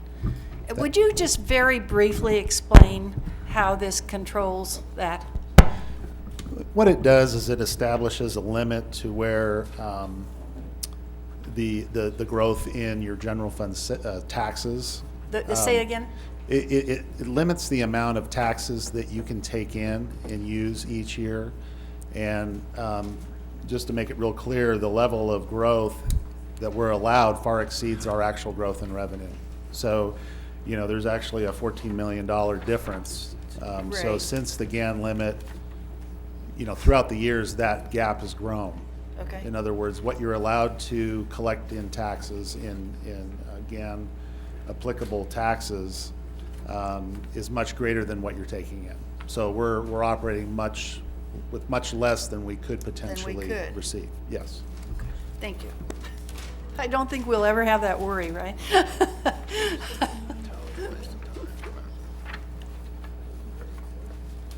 Are we ready for a motion? I'll move the agenda item. Second. Roll call, please. Councilmember Acuna? Aye. Councilmember Borelli? Aye. Vice Mayor Clarici? Aye. Councilmember Thomas? Aye. Mayor Wilkins? Aye. Thank you. 11.2, adopt a resolution approving and adopting the proposed fiscal year 2016-2017 operating budget and capital improvement program budget as presented. Thank you, Madam Mayor, members of the council. I know you've seen this budget. Now, this will be your third time, and you have a full agenda, so I'll keep my comments short. Over the past 6 months, your budget team, which is comprised of the city manager and all department heads, have collectively developed both the operating and capital improvement program budget in a manner that aligns with the city council's established fiscal policies and maintains essential program delivery to the greatest extent possible. As part of the budget development process, the council held an operating budget and capital improvement program budget development workshop on June 2nd, as well as an open hearing on June 14th. Both the proposed operating budget and CIP budget include the same assumptions as your budget open hearing assumptions, as well as the alternative service level requests, capital outlay requests, and conference training and travel requests. The proposed operating budget is balanced and totals $18,296,614, of which $8,239,707 is for general fund purposes. The proposed CIP budget totals $401,820, includes 6 projects, including the Christmas tree improvements at the corner of Bedford Avenue and Main Street, all the way through your TIM fee program update. The budget is a living document that can be revised at any time. Staff plans on returning to the council in late February, early March to further address its long-term plan in replacing the city's aged vehicle fleet, consider a weed abatement program in and around the city's roadway entrances, revisit the existing community promotions grant program, and an update in funding hazardous tree removal. Staff has also been tasked in preparing a multi-year CIP to specifically address improvements to the city's infrastructure, including streets, sewer lines, and water lines. Staff will also coordinate with the county in making a presentation to the council regarding animal services to the city council.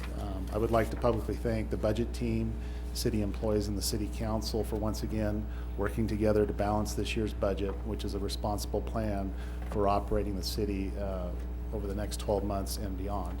I also want to thank Kara Edema, graphic designer, for allowing the city to use her very attractive, timely artwork that adorns the budget cover. So with that, we respectfully request the council to adopt and approve the fiscal year 16-17 operating and CIP budget as presented. I'd be happy to answer any questions you may have. Thank you. Any questions? No? Okay. Well, Dave, congratulations for having a balanced budget again, so well done. I do have a question. Yes. In regards to item 12.4 that'll be before us tonight, which is the bark beetle infestation, those efforts I see will require a 25% match. So with our balanced budget, where will that come from if we approve that tonight? The council could choose to use your $75,000 general fund contingency or a portion thereof, Okay. or fund balance from the general fund, or you could use, well, you could use your reserve for economic uncertainties, but I would focus on just the general fund. Okay, certainly kind of an emergency situation, yeah. Yeah. All right, Well, thank you. and I think also too, it might very well be that, and Pierre, you've been kind of part of this discussion more on the bark beetle thing, but in lieu of might also be part of our matching in kind might be a part of the matching as well. So just staff time and whatnot we might be able to use staff time rather than real honest to God dollars to match this thing. Okay. Would anybody like to speak on 11.2? Okay, I'll close public comment. Oh, she's coming. Okay. Kathy Lishman again. I would just like to say that I've said before, you're going to revisit the community promotions halfway through the year. I just think you need to think about putting that money in city projects instead. The city doesn't have enough money for a lot of the things that are on the list that staff would like to see, and I think that's where the money should go. Thank you. Okay, anybody else? Okay, I'll close public comment. With that, I move that we adopt a resolution approving and adopting the proposed fiscal year 2016-17 operating budget and capital improvement program Second. budget. Roll call, please. Excuse me, who was I had the a que- second? I wanted to comment. You want to comment? Sure. Who seconded? Patty. Oh, nice job. I want to just thank all the department heads. You can believe it. I went through and I reviewed all of your various divisions' goals and from last year and potential projects for this year. If you guys can get all those things done, and it's going to be an amazing city to live in. It is a very well thought out and a very I think a very appropriate series of projects that all of the department heads have set forward for this next 12 months. It's very realistic. A lot of it's very much needed. It's got to be a lot of effort to put that together year after year and carry over different projects and make sure you don't lose track of things, because some of these things take a lot of time. So I very much appreciate all of your efforts in that regard.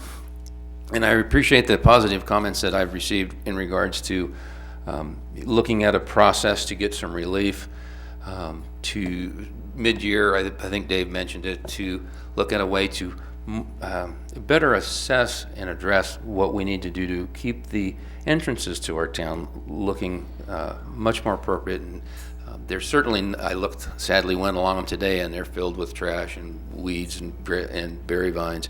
It is not the image that we want to present for our merchants and our visitors.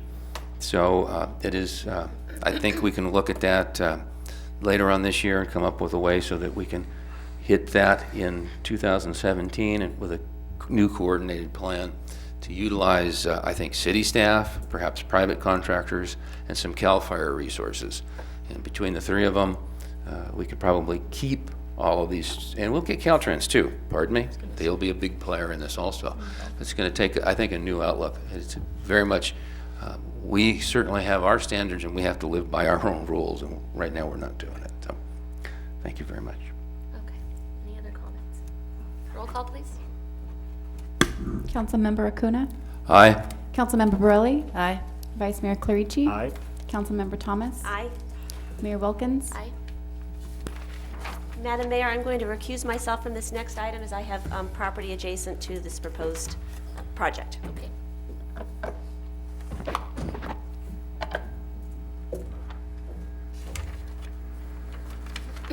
Okay. Item 12.2, adopt a resolution approving the execution of a lease agreement between the City of Placerville and SOL Community Farmers Market, allowing SOL Community Farmers Market to provide a farmers market on the city property known as the Fox Lot. Thank you, Madam Mayor. Welcome back. Thank you. Elizabeth Velasco, representing SOL Community Farmers Market, has made a request to conduct a certified farmers market to be located within the public parking lot on the corner of Sacramento Street in Maine, referred to as the Fox Lot. The market would be held annually, June through November, on Sundays from 8:30 a.m. to 11:30. The terms of the lease agreement are similar to other markets held on city property. The purpose of the market is to host goods sold by local farms and businesses. Safeguards have been put into place to ensure that the market does not become a flea market or a parking lot sale. The market will provide a $500 security deposit and will be charged $150 per month. And Elizabeth is in the audience tonight, should you have any specific questions regarding this request. We lost somebody.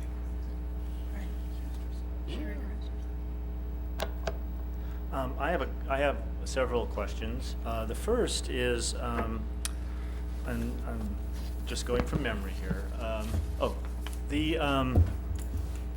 Our farmers market in the Clay Street parking lot, in the Ivy House parking lot, goes to the end of October, correct? Is that what the contract is for, Steve? So yeah, sometimes it goes into the first part of November, depending on the weather. All right. So what determines? So is that lease agreement then? When does that lease agreement say that it goes? Second week in November. Second week in recall. November. Yeah. Okay. And is there any way?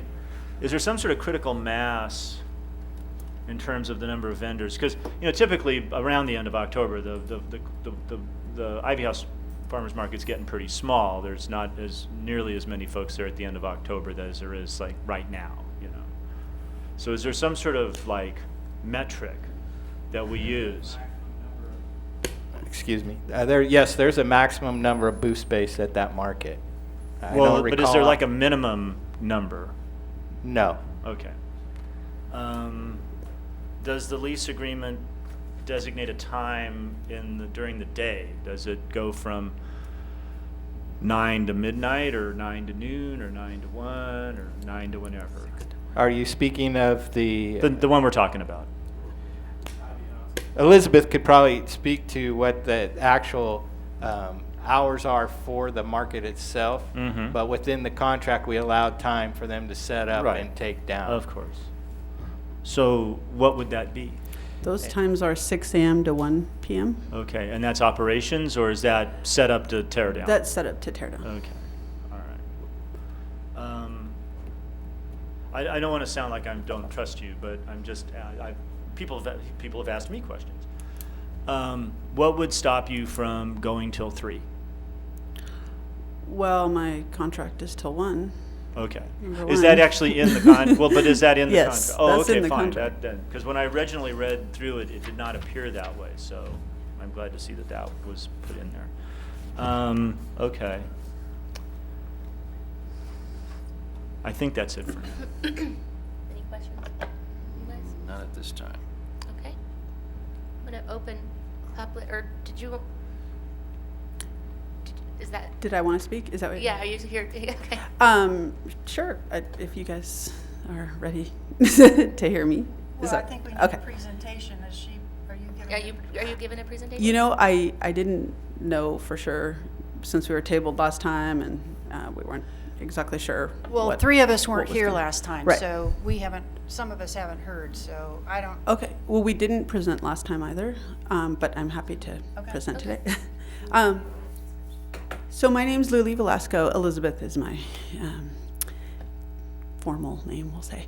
And I am local. I've been here about 30 years, since high school. Graduated Ponderosa, my husband as well. And we started this farmers market in 2013. We started really ironing out the kinks after having come up with the idea, knowing the Saturday market really well, knowing the county well. Most of the years that we lived in the county, we lived up here in the Placerville area, and now we're down in Cameron Park. And we're very, very familiar with all of the markets throughout El Dorado County, as well as markets in Sacramento County and the Bay Area. And we started the idea of the market on a Sunday morning because for us, Sunday is a family day. 1, 2, there's no market on Sunday up in this area. There is one in El Dorado Hills, but not in the Placerville area. And 3, we wanted to really stick with the focus of local, supporting local, promoting local, allowing only local, which is not the case for any market throughout the county. We're the first ones promoting that, driving that, and really supporting that.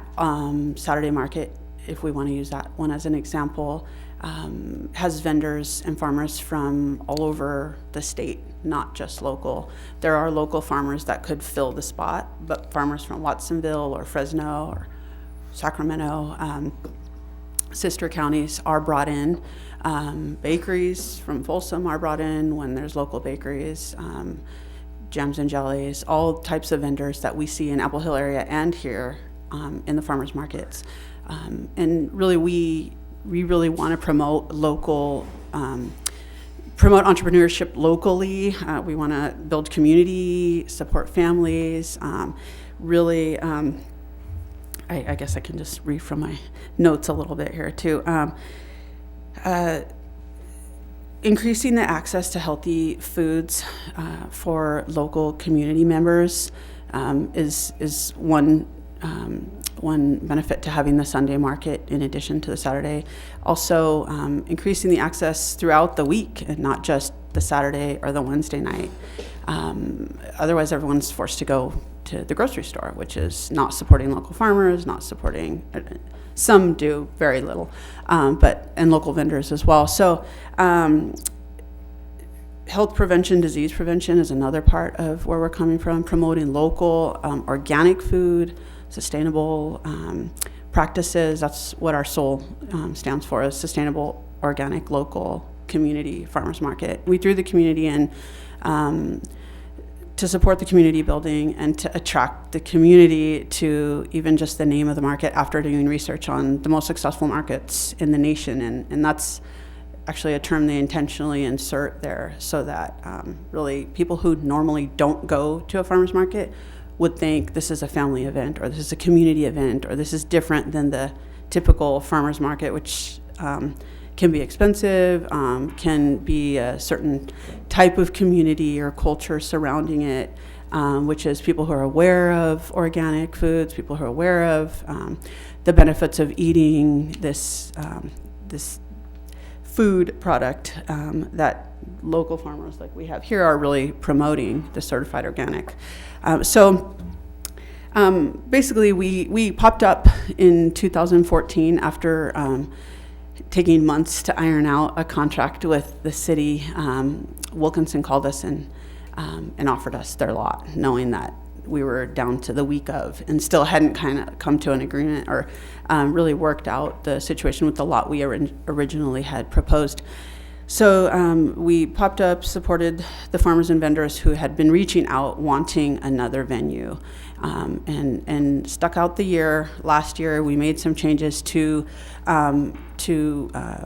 gain support from the Ag Commission at the county level to document to the state that we are a local only market. We will support only local farmers and businesses. We will host only local, and basically that's a new law within the state.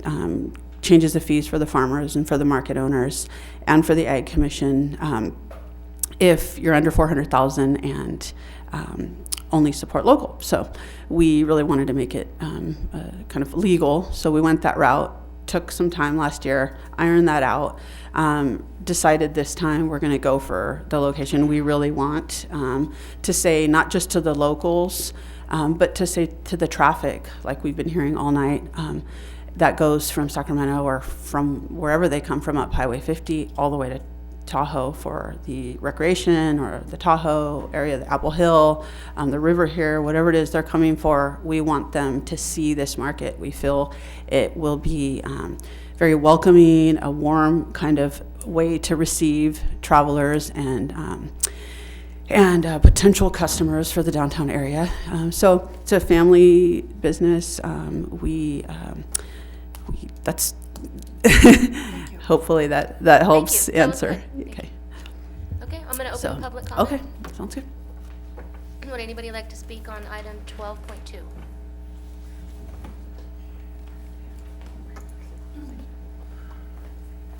Hello again. Sorry for maybe my impatience earlier. Just wasn't expecting to be here. I want to say you guys are awesome. Thank you for doing what you're doing. Totally support it. I was the former owner of the Good Earth Movement business. Now it's a cooperative, and so I'm the president of the Good Earth Movement Cooperative. We will totally help you, support you, do whatever we got to do this. So I want to say I support having a Sunday market. My colleague told me that there's some stipulation that 90% has to be food. I'm confused why. Why can't we just have a vendor / farmer's market? I've seen, my favorite ones I've ever been to are Tahoe and San Luis Obispo. They open up a whole street. They close it down. It's real simple. I would say if there's a problem with getting this parking lot, a great spot to have it would be right in front of the city park, because that's not a busy road. As Wendy Thomas said, she takes her grandson there and has a great time, and there's always a lot of fun, and there's a lot of space for the families to have picnics and play in the park, and you could put a ton of vendor booths right there and cross off the roads. And then that would attract other people to come to our town, to the market, walk the street. It would help businesses. It would help the local residents, the farms, the local craftspeople, which I hope that we can get the local craftspeople involved, because there's a lot of local artists right now that can get us tax money and bring more people into our city.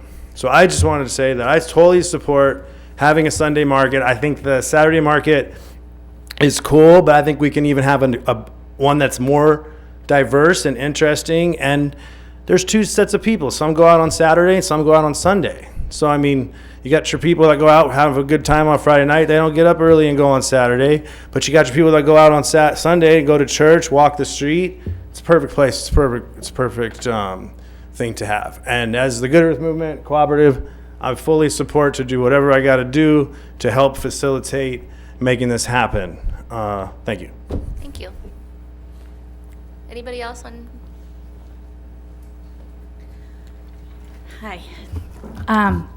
I learned of this proposal on Thursday last week and made a commitment to spending some time with merchants on Main Street, specifically down at that end near the Fox lot, talking about this and seeing what their thoughts were. I'm personally very much in favor of this. And in the 45 minutes I was able to dedicate to this, I spoke to, I think 15 stores. 12 of them had either their manager or owner there for whom I could ask permission to put their name on a letter. So there are 12 businesses that I got to say, yes, we hope that you will approve this project. They're excited about the Sunday morning market that I think Rich is absolutely right. There are Saturday morning people and there are Sunday morning people. I'm a Sunday morning person. I often miss the Saturday market and then have to go to the grocery store. So I would love a Sunday opportunity. I think that the location at the Fox lot is perfect because of its visibility from the freeway.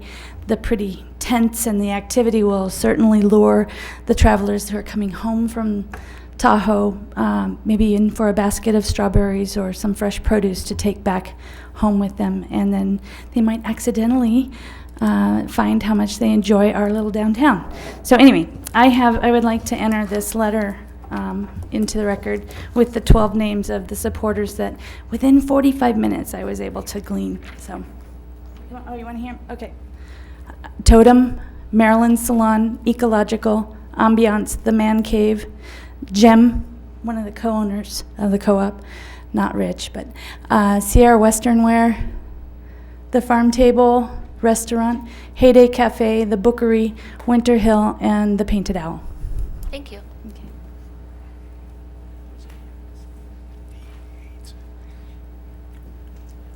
Kirk Smith, I'm pleased to point out to you something that hasn't been mentioned so far, and that this topic actually came before the Downtown Business Association. Imagine, actually put on the agenda, presented in a business-like fashion, and it got approval from everybody present, because it's a fabulous idea, a real no-brainer.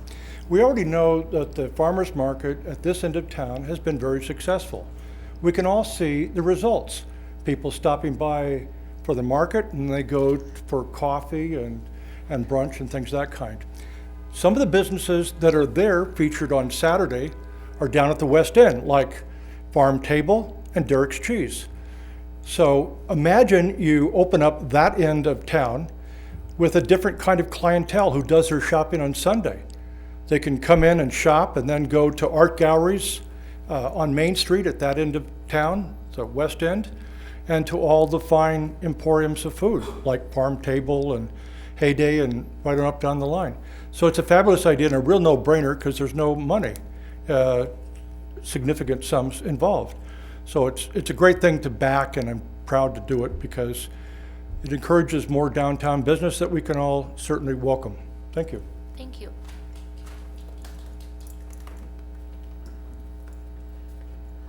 I wasn't going to speak, but I think I will. My name's Nicole Williams. I'm a resident. I'm a transplant from the Bay Area. I've been here the last 3 years.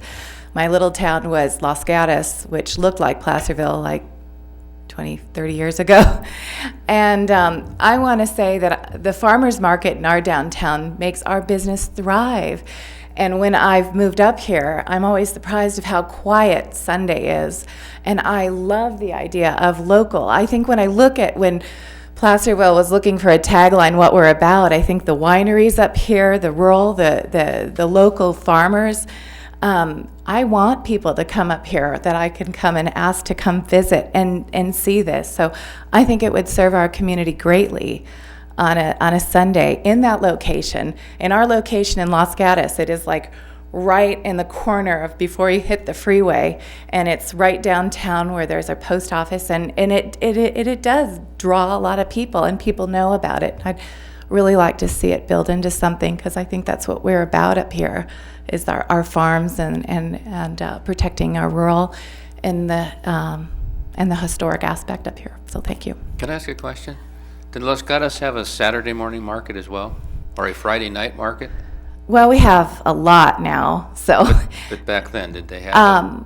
They do a lot of other events. They do promotional events like you do here on Saturdays. So, but I've seen, what I want to say, I've seen a very small town, because I lived there for 40 years. So I've seen a very small town really grow, and I think it's events that help to bring in the business, you know, whether it's farmers market, which is growing, is to be able to get local produce. And so I'm just saying, with Los Gatos, it's changed, you know, very diversely, but I think that it would serve up here about what we're about. Thank you. Thank you, Madam Mayor. Thank you. Anybody else?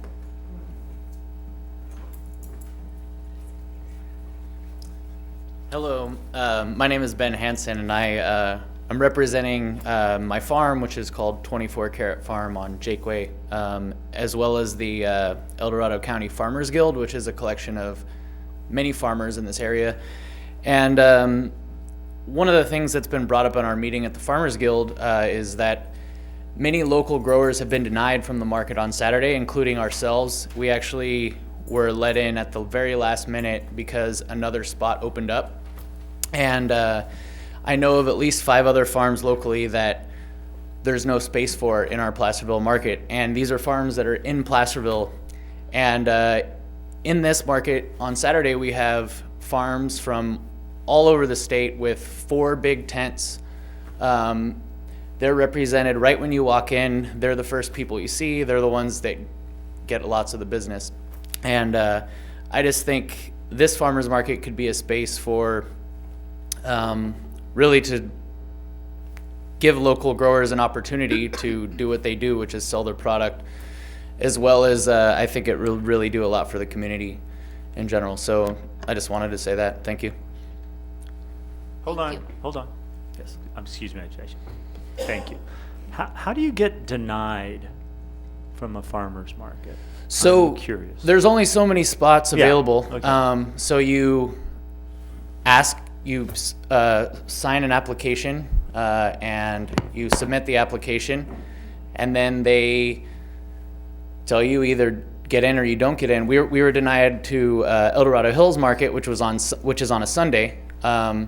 So that's why we're available on Sunday, as well as even more so, other local growers were denied from Sunday as well. And like I said, originally this season, we found out 20 days before the first market that there was a spot for us, which is, if you know anything about growing vegetables, 20 days is a ridiculous amount of time to be able to pull that off. So.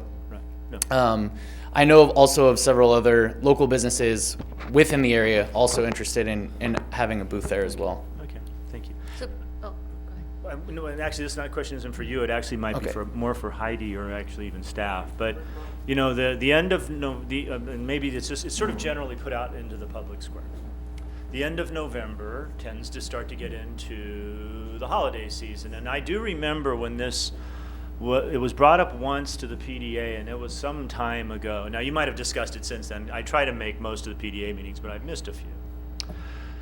And there was some concern around parking as you started to get in towards the holidays. And I will assume that has either, I mean, it's Sunday morning, and I've got that part. I'm assuming that is no longer a thing. You may, yes. Put the question out there. I think the difference is what was being proposed at that time was a ice rink that would, that was, No, this was somebody came and talked about a Sunday morning thing to the PDA. I remember it specifically. well, if you're talking to me Yeah. about an objection I had Yeah. to the blocking of parking at that lot, I can tell you the only time I objected to Okay. something was when it was going to be a full-time setup through the holidays of an ice rink. Okay. A little different. And that's fine. That's fine. That's fine. Okay. All right. Would anybody else like to speak?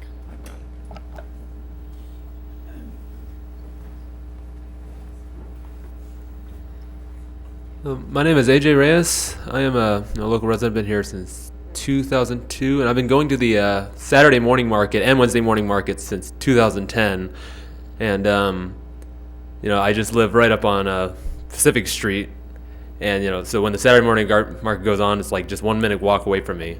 And so it'd be awesome to have a Sunday market right down there.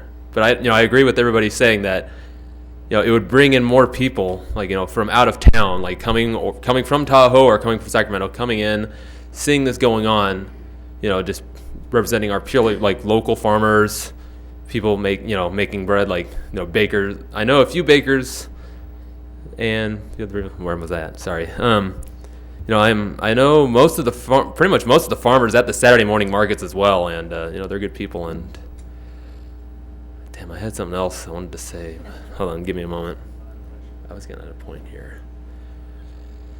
Sorry. The point I was getting at was that, I'm sorry, I completely forgot what I was going to say, but, I am in full, I just want to say I am in full support of this, that was it. That, I'm sorry, sir. I'm glad I am entertaining you. Okay. I am one of few people of my age that actually go to the farmers markets, because when I go there, it's mainly folks that in their mid to mid 30s to all the way up to their 60s, older, compared to me, older folks. And I've had some of the farmers that I know say that they're that they see less numbers than me, but I think having more markets available on Sunday, when everybody's it's day to be off, they have nothing else going on, they know the market's going on, probably more people my age would be able to go out and see this, bring more people out. But yeah, I wish I could have said something that would offer a little more relevance than more grabbing those to the situation. But there you have it. Thank you. Your comments were very relevant. Would anybody else like to speak on 12.2?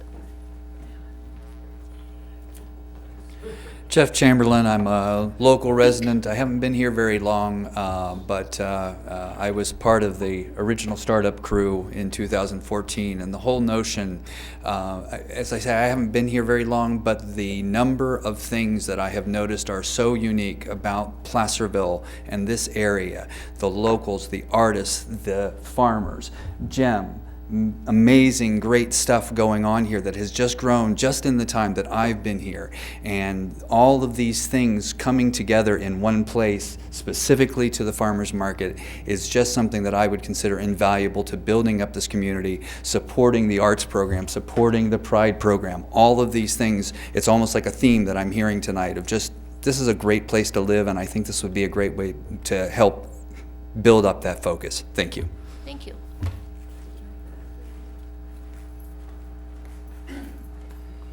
I think it's also, I'm Mark. I actually live on Main Street. We have a new business. And I think this is a good opportunity for small businesses to be able to start out, get their product out there, and then maybe be able to open up a storefront property. It's a good stepping stone.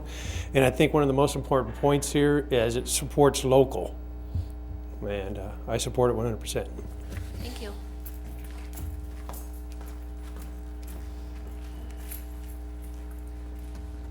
Hello, I'm Wani, and I have a local business here. I've been here for 8 years, and I have a struggle getting into the Saturday market. That's why when I heard that there was a Sunday market coming, I was ecstatic. I've been trying to get into the market for the last 8 years. Since I do an organic salsa, there's another salsa company there that they consider it's a competition. However, her product is nothing like my product. However, those people that run the market say, conflict of interest. So being a new Sunday market, that would help my business grow and keep it local. I use a lot of local ingredients from our local farmers, the tomatoes, cilantro, onions I get from our local farmers, so I keep it in our city as well. So it would really, really help us new entrepreneurs coming out that are here local to Placerville to expand our own business to our own community. Okay, thank you. Would anybody else like to speak? I'll close public comment. And Can I say one more? I didn't expect to present, and I sort of rushed myself through it. There's a couple other parts to the market that I didn't mention in the beginning, but my initial proposals and applications in dealing with Steve over the last 3 years did include that. My background is doing social work, type of work in the community, working at social services, working in CPS. I work for Foothill Indian Education, which I mentioned earlier, but in a similar capacity. And a big part of why we want to help promote the entrepreneurship is watching through social services how many people in the county are on aid. We have 50, sometimes 60% of the population in the county is on, whether it's food stamps or any of the services that they offer in support of the families because of the economic issues, the lack of jobs that we have here. A lot of low-income families, and a lot of them, like these community speakers are mentioning, have small businesses already. They're selling gems and jellies. They're selling organic, like the nice treats that Yars to Yours here brought, non-GMO, organic, gluten-free, items that are not typically affordable in the grocery store. There aren't too many of them. There's crafters, there's artists, all these people looking to make some money. That takes pressure off the social service, even just a short time. Many of our good friends who are local farmers, they're on food stamps over the winter. That's part of the reason why I'm hoping to go into November. I would love to offer a year-round market, but I know we need to get started before we really are able to establish that, because the farmers need to know well in advance of July to be able to be providing November and December type of produce or foods. So really, to promote the entrepreneurship in these community members, to be a resource is one of our goals as a market for community members to come to us and know what red tape is there. Deanna Howie at Environmental Management, she processes the applications for our food permits. And she committed to me in an email this week, we've been in support of you this whole time, but I want to basically put myself out here in writing to you as the environmental management resource at the county level, because vendors like, let's say, Wani's Market here or Yars to Yours, there's so much red tape and the fees are outrageous, and people just don't know what to do or how to get themselves there. So they may be making this amazing product at home that they could be supporting their family. Someone who stays at home could be supporting their family in this way. They don't even know how to find their way through some of this red tape. Even on my website, I have all the applications, all the permits, all these links to support these locals, to help them come on out, earn money for their family, earn money they otherwise wouldn't have an opportunity to earn. And to bring that to downtown is, I think, a great thing, because it's a central location, it's a hub. All those areas that aren't Cameron Park or El Dorado Hills, they're out in Grizzly, they're out in Georgetown. And I think Placerville downtown is, there's a variety of places we could have looked to pop this open, but I think Placerville is the best place. The last piece I wanted to mention was in my work in the community over the past 12, 15 years, heavily collaborating with local nonprofits and other service agencies serving families is really my strength. And that's a part of what we're doing with the market, which is working with all nonprofits locally to bring in a kids activity. We're the only producer-owned market who will be offering the EBT machine and the WIC receipt, so that those on aid are welcome and accepted at the market. Spanish-speaking, basically staff in our family to serve those Spanish speakers who are on these these types of aid and aren't spending those dollars at the farmers market. They're not spending those dollars guaranteed at any of the farmers markets across the county, and to bring those communities in and working with the local nutrition action program through social services and El Dorado Hills Vision Coalition to reach those communities and to bring those dollars to downtown, to the market, using it with use of these EBT machines and to be able to receive the WIC for senior WIC as well. So those are other pieces of what we're doing that aren't just about let's pop up another market and make it available on Sunday.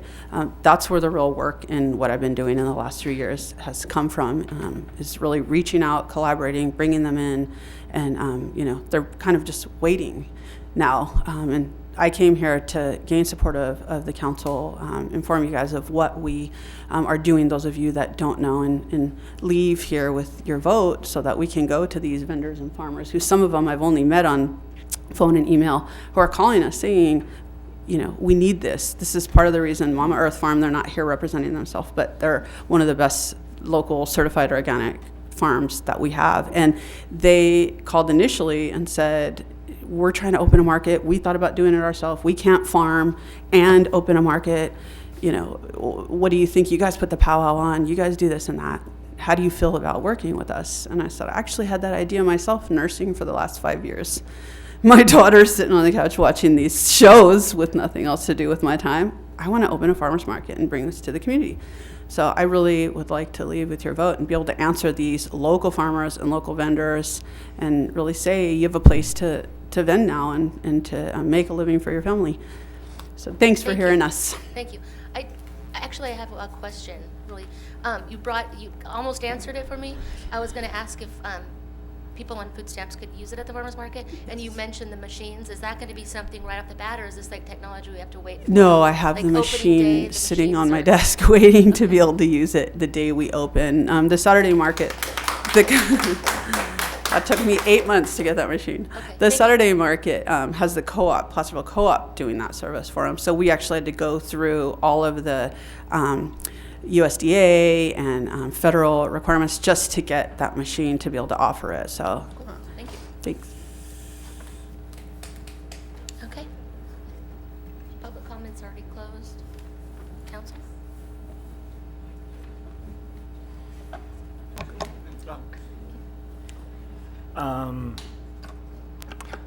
I think it's a great idea.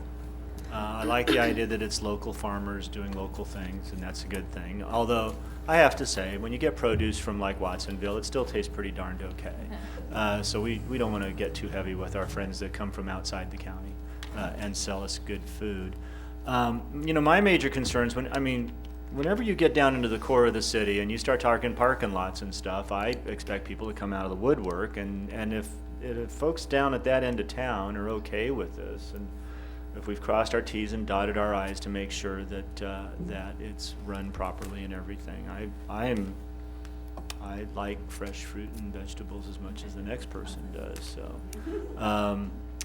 So I'm inclined to be okay with this, but I'm sure maybe someone else would have questions. You want me to go? Sure. Well, thank you for your detailed presentation and the number of organic farmers that showed up this evening. And you've confirmed for me, and I think probably the council, the fact that there is a very long waiting list to get into the very successful Ivy House parking lot, Cedar Ravine and Main Street. That is a beehive of activity all days, or at least all Saturday mornings and into the afternoons. And it has been for a number of years. I think what I've heard this evening is the fact that there is a need for an additional farmers market to facilitate the local farmers. The issue that I have is the location. Is this the right spot for the farmers market? And I've spent the last 3 weeks looking at the two locations and how they operate differently. And the Fox lot is not the Ivy House lot. The Fox lot is surrounded by a number of restaurants. Those restaurants are open, some of them are open as early as 6 o'clock in the morning. Certainly Mel's and California Kitchen are open for breakfast by 7. And then you also have Buttercup that is open for breakfast and lunch. So they are all competing for that parking lot. I have done a traffic study the last 3 Sundays, and it starts out slow, and it would be easy to facilitate a farmer's market in the Fox lot as long as you could close by 9:30. After that point, those parking facilities all rapidly reach 90 to 100% occupation, as well as the Bank of America lot, the post office lot, the private lots at Mel's is full. The private lot is at Jack Russell is full, even though they're not open for breakfast. And of course the Buttercup, because they're on a hillside, that is a very challenging but also a very full parking lot. So this is indeed a parking lot. This isn't a market. This is its first and primary source in my mind is it's supposed to provide a service. Now if you look at the Ivy House lot, you have a number of professional businesses that are adjoined to that lot that are closed all weekend. You have the title company, which is utilized heavily. It's closed on Saturdays.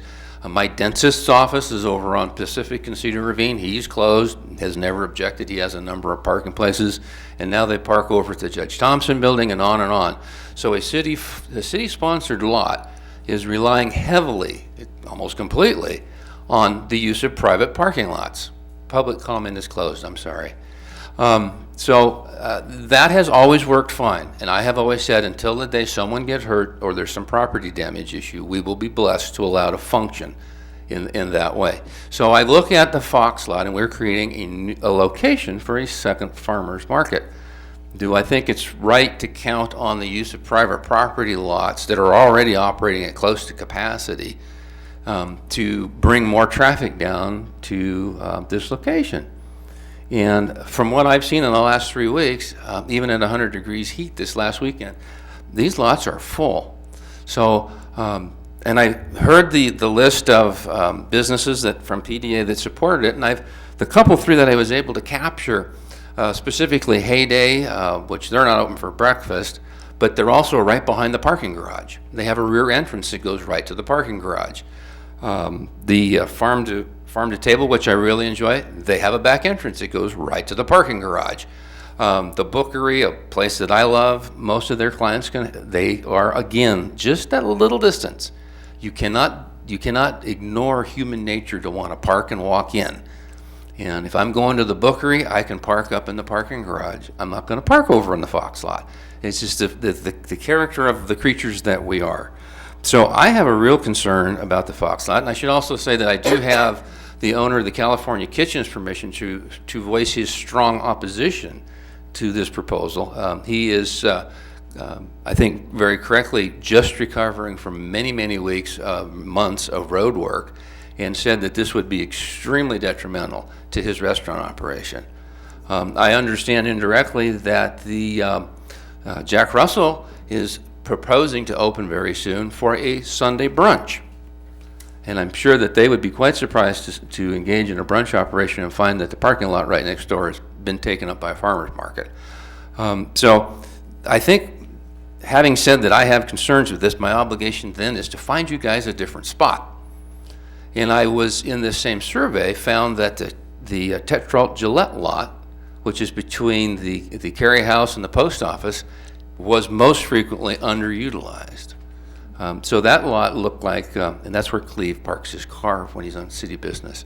That lot is open. It's on Sacramento Street. You're still relatively close to Main Street. I think it could perhaps work. I also took it upon myself to contact a private property owner, John Mossbacher, who owns a number of businesses on Lower Main Street, has the coffee depot, has the yogurt barn, and he is very interested in, has for a number of years wanted to start his own farmer's market. And he would be interested in pursuing with these applicants, if there was some need, looking at locating it on Lower Main Street, directly across from Kentucky Fried Chicken, all the way down to Hog Wild. And he's even been in conversation with the owner of Hog Wild and thinks that that could all work out to everyone's benefit. So while I have my very strong concerns about this location, I would offer up a couple of alternatives, because you have very clearly shown that there is a need to allow more farmers to get their products out to the market. I do. Okay. I totally agree with my fellow council member, Mark Acuna. I I have nothing against farmers markets. I will say that, you know, we have our Saturday market, which the city allows. We allow our bell tower area to be used on Wednesday nights. The county has a farmers market out at the county offices on Fridays. So I don't think, I think in all good faith, we're showing that we are not against farmers markets. But I am totally against the use of that Fox lot for a farmer's market. It's too small. I'm comparing again, what are you going to do with the big trucks like they have up there? They back them into that lot up there. There's no room at this Fox lot. If you put the trucks in there, you're not going to have any room for booths. Plus the fact that we just completed this Main Street project, and if you notice, we pretty much have closed one side of the street for parking. There's one spot left. That street is so small up there. That corner is so congested that I just do not want to add to a problem that we used to have. And I'm pleased to say that what I've observed there, that the congestion really has eased since we've taken this step. I agree with Mark that I think there's other places in town, and I would fully probably support, as long as it's not a parking lot that other businesses depend on. And Sunday morning breakfast is a huge draw, and the Catholic Church, I know that people just pour out of there and come down and patronize all those restaurants. I don't approve of the location, and I'm sorry, but I really think I am in approval of another farmer's market on a Sunday morning, but not there.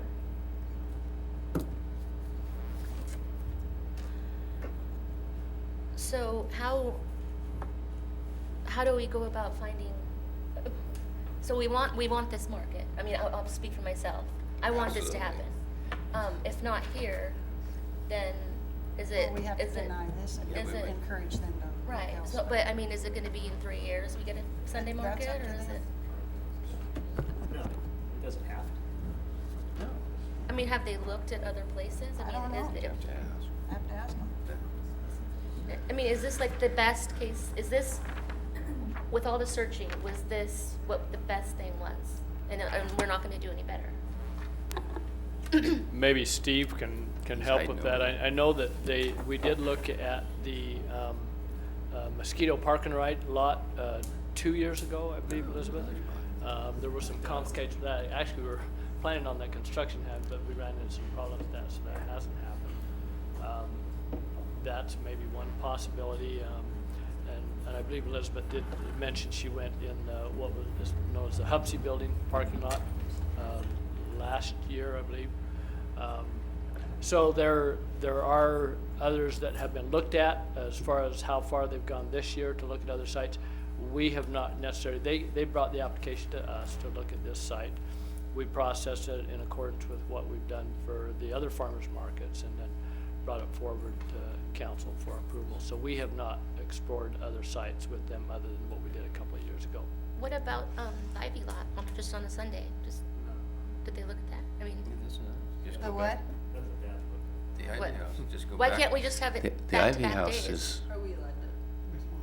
The Ivy House lot doesn't have freeway visibility. Need to We come can't- to the. We can't carry on a conversation like this. well, neither does the, The Ivy House lot doesn't have freeway visibility. This is actually the only lot that has the 50 and Main Street visibility right at the entrance of town in an attractive area.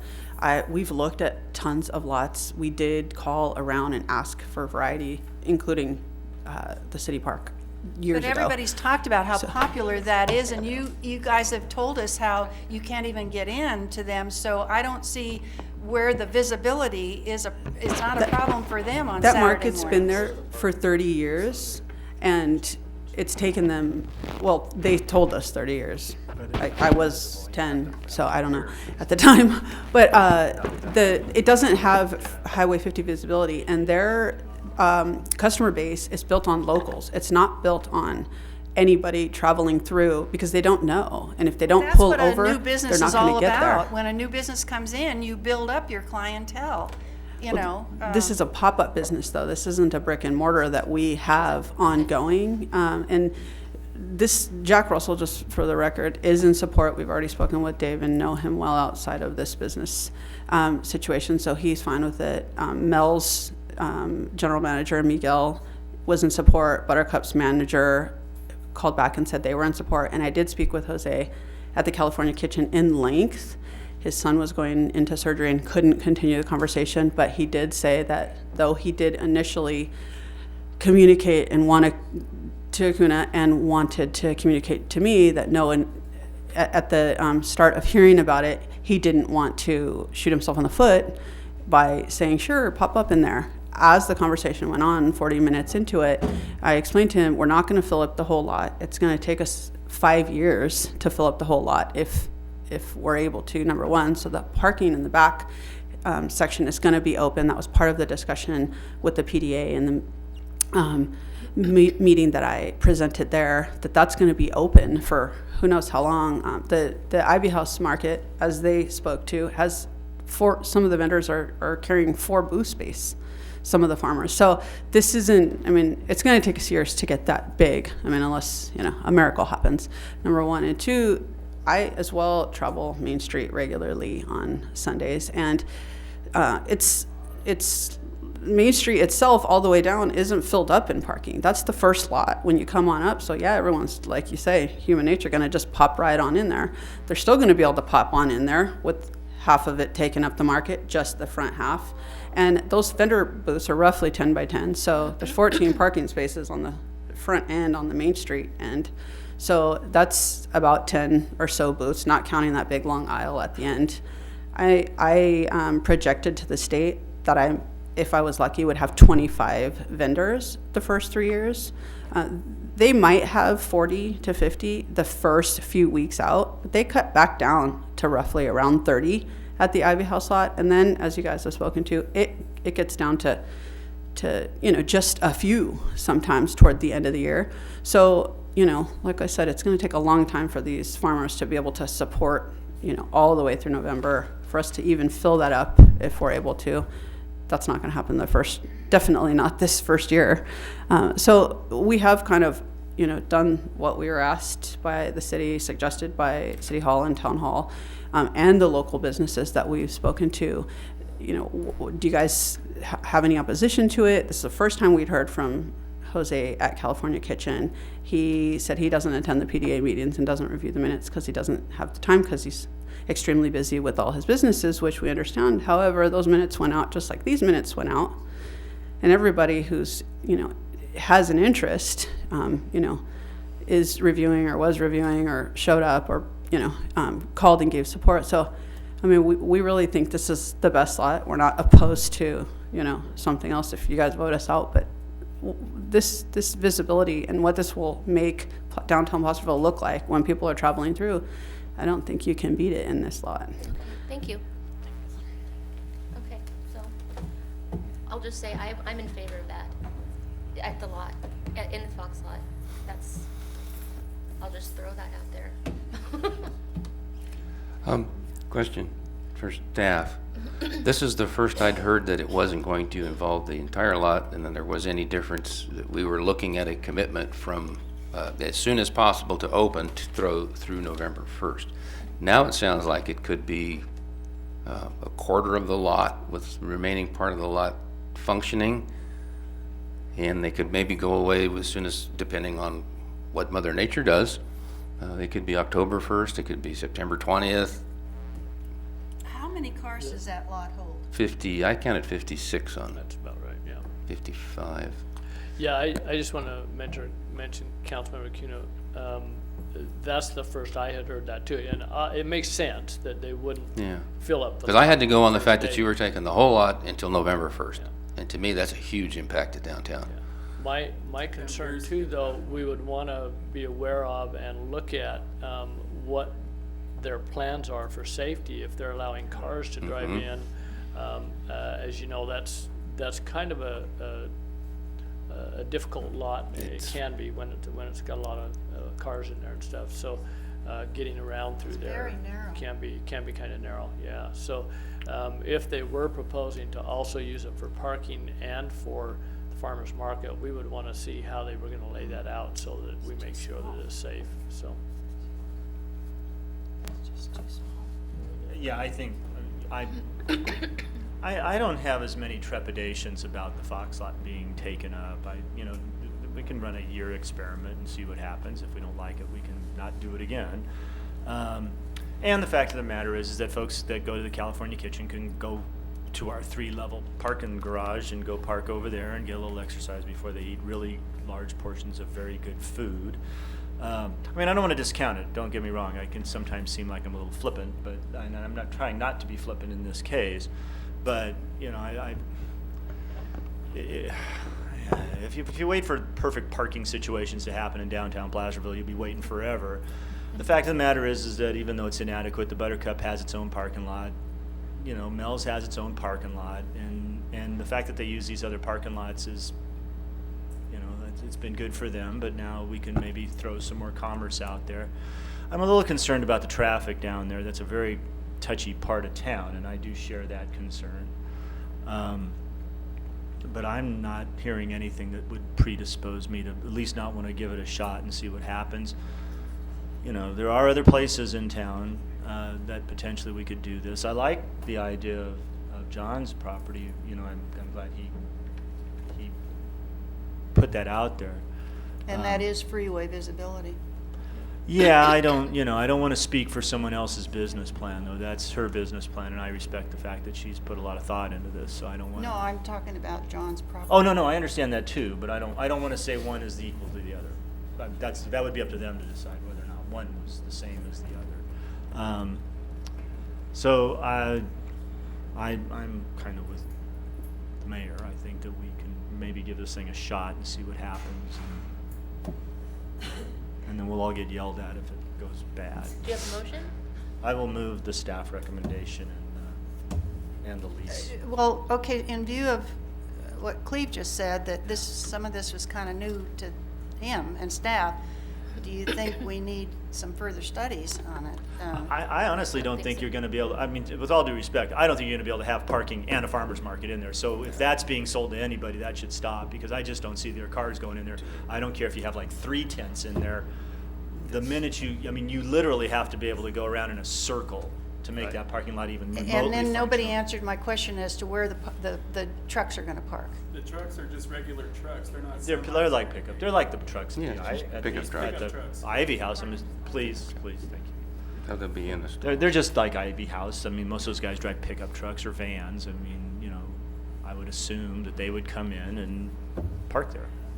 Kind of what they do now. They would park in one stall and perhaps have the booth next to that stall. So I'm assuming the that's similar to model. what they do. I'm assuming the model at the Ivy House would be the same as the model at the. Hopefully it's like sort of like the Ivy. I've always expected that the Ivy House parking lot would have moved by now because it's so popular that they would want to go to a larger location. The fact that they're still there means obviously that business model works for them, but presumably this place would become so popular that they would look at the Fox lot in a few years and go, we need to go somewhere else where there's more room and everything else. Okay, so we have a motion. Was there a second? Is there a second? I will second it. Who moved? Did you John. move? John I did. made a motion. Oh, pardon me. I appreciate sharing the news with me regarding the Jose's change of heart as far as their support. I would love to be able to close that lot off and test it, because I have a hard time dismissing what I saw, and I went down at 6 o'clock, 8 o'clock, 9 o'clock, 11 o'clock, and it was busy. And it's a parking lot. It was doing what it's supposed to do. And they were going to Mel's, they were going to California Kitchen, they were going over to the brewery, they were walking down to the Shell station. It was getting used by a lot of folks, and some local, some travelers. And you could just about time the church services when they got out. And whoosh, it was just another flood of folks down there. And, I'm kind of being forced to take it, the owners are thinking that it's okay, but they've really never lived with that lot closed for 7 hours on a Sunday. That's a long time if you're serving breakfast and lunch.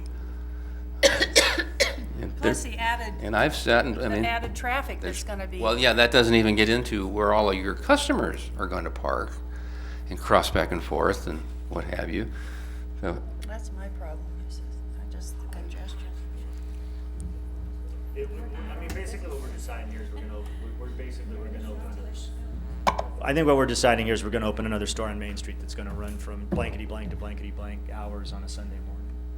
And it'll have all, and I would disagree, because it's pulling, I understand, no, I was key gonna say, but component. the only thing about this one is it sits in a parking lot, so it takes that resident parking out and it then presents it with a different kind of. It's almost making Main Street one Well, way I mean, for but if, 6 hours or okay, something. all right, you guys, this is sausage and you should enjoy this. This is democracy in action. I mean, but if you go down to John's lot and you fill that up with things, then there's no place to park down there. So where are those people gonna park? And that was some of the questions that he had that he Yeah, doesn't necessarily have answers for. And there's no answer. In fact, I would wager to say there's less parking down there Yeah.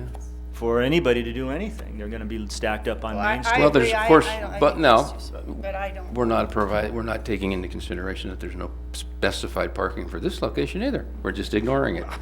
So we would just ignore it on the Mossbacher side. And we ignore it at the Clay Street one Yeah. too, where there's Yeah, and we do. absolutely no parking. Exactly and, right. And people park all over the place, and it's Well, kind I of. still call into. There's not going to be any more comment, all right? I still call into what we have talked about, and Rebecca drew up the plans and closed that half of the street in that small street, and we've gotten so many complaints, and what is this gonna do? I mean, this is, it's not only the businesses, then you've got the people going to the, and then you're gonna put a farmer's market there that's gonna generate tons more of traffic. Where are all those people gonna park? So we just, solved a problem, and now we're putting another one back. Like I say, I'm not against a farmer's market. I'd like to hear from the mayors how we can get beyond what the impact of the business is by having that lot closed. Well, are we gonna completely shut it off and lose every parking spot? Because they're saying no, That's that what's we're in not front of going us, to. though. Cleve said we can't do a dual. And I have to agree with Councilmember Clarici. That lot, because of the narrowness and the planters and everything, you gotta close it. Okay. It would be just too hazardous. You would be de facto. Even if you said you could park in there, no one would park in there because you wouldn't. You couldn't get in. It's the reason why no one hardly ever drives down Clay Street during the farmer's market, because if you live up there, you know what's down at the bottom, and you don't even want to go through there. Even though we don't close the street, very few people drive down through there because they know there's going to be a lot of traffic. I mean, and I support you guys' desire to do this, but we gotta make sure we put it in the right spot. It seems like this is the right spot. They've looked at everything else. If Well, this is the best for they highway have- visibility. For highway, well, that's part of the model, though. Yeah. That's part of it. So we lose 56 spots for a couple hours. For 7 People- hours. 6 hours or 6 7 hours. hours. Okay, Seven, well, yeah. I mean, 6 a.m., that's not a big loss. But you've got Probably all right those at, restaurants that serve breakfast. What are we doing to them? well, they have lots too. They have their own parking. And people walk and, Can I mention, and I understand, when I first heard this proposal, I had that same concern with the parking. However, in comparison with the Ivy House parking lot, I would look at that and say, when you think about, you have the private lots, which even if we don't look at those, we have T. Charlton Milton, which are less than a block away from this. And you also have the garage, which is about a block, it's a block away, which provides quite a bit of parking for this area.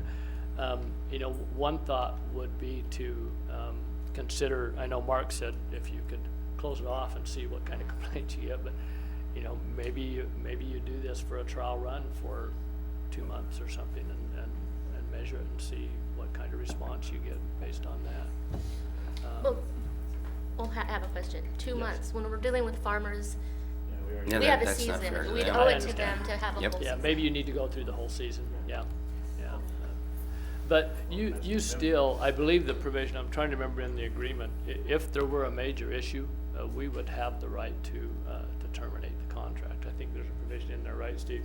Thank you. That's correct. So if it were a huge problem, how much notice do we have to give, Steve, to terminate it? Do you remember? I'll get back to you on that this minute. Okay. I believe we do have that right to terminate, and if not, we can make that amendment to it to allow us, if it became a huge problem.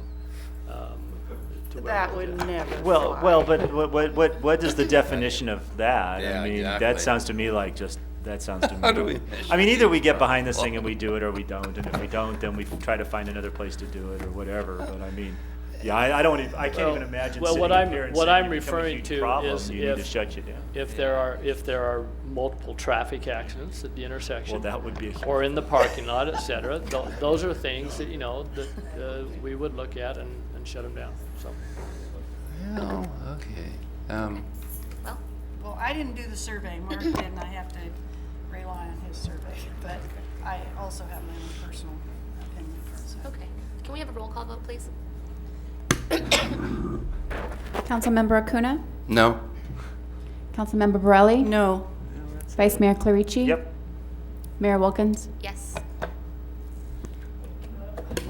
We can ask the city attorney for clarification on a 2-2. No, tie vote is no action, so it fails. And I'm willing to talk to them further, or have somebody take me up there and personally show me where all this is going to happen, because in my head, I cannot picture this going on. So if we could, something like that, I'm willing to do it. But I just, right now, Madam I Mayor? can't see it happening. Can I ask the city attorney for clarification? John, now that we've taken a vote, which maybe I wouldn't have been in a hurry to do that, but can we further discuss this item right now, or do we need to stop and move on to the next item? Give a little bit more direction to staff and to the applicant? Yes, you can keep discussing it. Thank you. Obviously, you've taken your vote, so you're not going to do that again. Okay. At this meeting. I just wanted to make that clear. Okay. Thank you.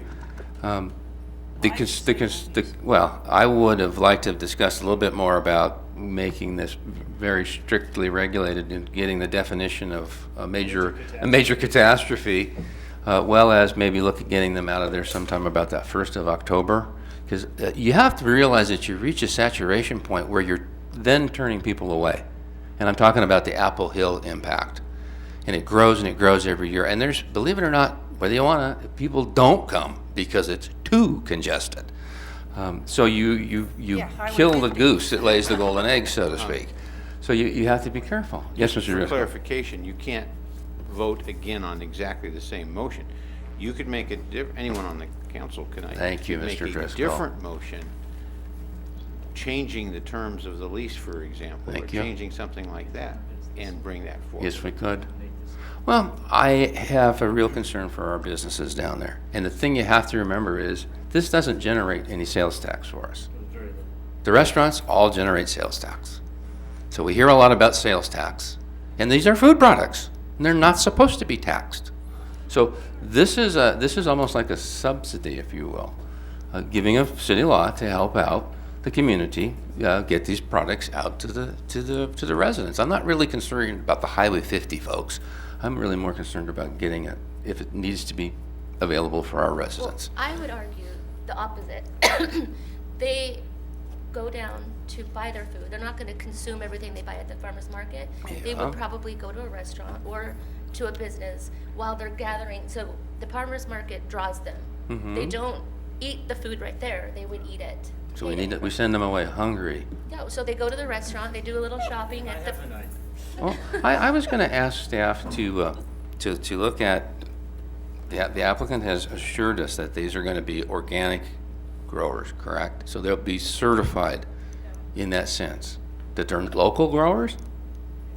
I'm not requiring certified Oh, okay. costs, but we're promoting. Well, we keep hearing that Oh, they're okay, thank you. All right, so that's, that it's going to be local. so locally grown products.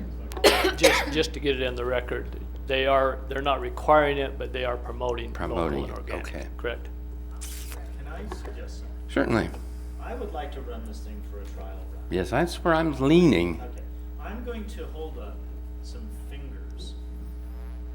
This would be months. Yeah. Of this trial run. Basically, July 1st. And is this a good number?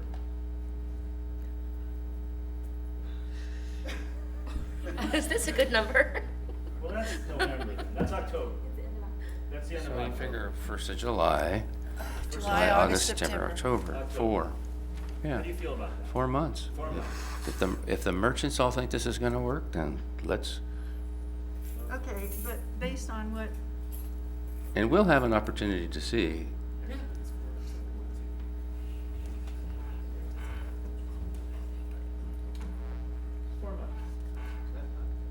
What are you changing from your that's what original I want to motion? know, what's different? Oh, we haven't got to that yet. Because it was supposed to be the end of November, so we're chopping a month off at the end. 2 weeks. Don't make it sound not exciting. It's really a big deal. Okay. So, I mean, let's make it September 15th. If you had approved the last motion, that's what you would have had. Because June, the lease term is specified as June through October. I thought it was the end of November. No, Yeah, that's what I June thought. through October. It says no. Correct, It Steve? says in here. November. So you just lost. Include that But month. we already lost 1 month of it, so we're fine. Into November. Yeah. To the end, the That's last changed. Sunday So in November. July 1st through October. October Whatever the heck the end of October. 15th. 31st. October 15th, Yeah, we'll be right in the middle of Apple Hill. 3.5. You okay? Mm-hmm. And then we need to turn to our sage attorney and find out catastrophic failure to successfully operate or. There is no provision in the lease that says that the city can terminate this lease upon a catastrophic event. The lease is renewed on an annual basis, and if one of the parties, either the city or the tenant, desires not to renew on the same terms, they give 120 days notice. So that's your termination provision. Well, you can add a provision, but we'll have to be specific in what type of things would constitute a basis for terminating the lease, and you're going to get into a very difficult interpretive area.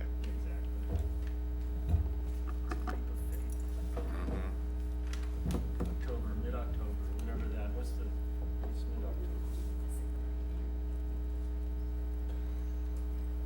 So I'm questioning, this is just going to be, from what I'm hearing from these folks, this is just going to be specifically a food market.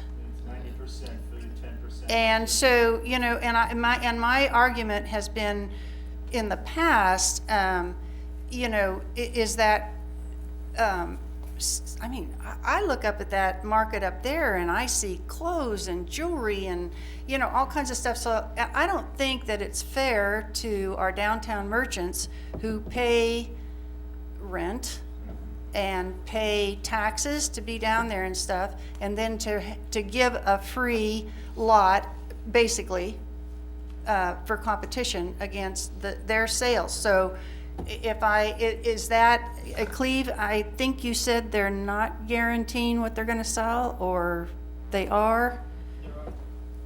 There are provisions in the contract that talk about what they can sell. And it is that 90-10 split. Now, it's not just food, though. It is food, and I believe the language is kitchen-related, cooking-related language, outdoor-related, growers type. Trying to remember, Steve, how we were termed. So is Winter Hill open on Sundays? The honey, that sells all the local honey and stuff, so are we going to then have another, is this gonna be like, this is just, I'm using this as a for instance. So are they going to have a booth in there that sells local honey, that runs competition to Winter Hill that's just, a few doors up? That's, I think, where I'm coming from, so. They've already supported us. Winter Hill's on the They've list. already supported But it. I know that's an example, but, yeah. Yeah. I just see it as more of a draw. I think you're thinking of it as competition. I think of it as a draw to promote what we already have downtown, not competition.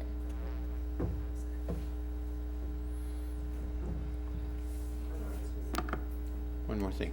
Going back to the catastrophic event. Oh, you're still working on that. If you're thinking of that in terms of public safety, Yes. exactly what I'm then thinking about. we can put a provision in the lease that indicates that both parties, city and tenant, are unsure as whether or not there's going to be any public safety concerns as a result of the operation of the market. And if in fact it is determined that by the city that this constitutes an unreasonable risk of harm or danger to public and pedestrian safety, the city can, on so many days' notice, terminate the lease. I mean, if they're willing to agree to that, you can put such a provision in the lease. Would that also, could you put in like congestion? Yeah, I mean, if they want to, if they will agree to it, you can put in there, if in the city's opinion, the congestion becomes unduly and unmanageable, or public safety concerns arise as a result of that, the city can. I think that would be the wording that I would be looking for, John. The thing that you have to remember is we have Station 25 that sits right there, and that is one of the busiest fire stations in the United States. Not in California, but in the United States on call volume. They go all over the county. Cleve and I have been having some very detailed discussions with our fire district.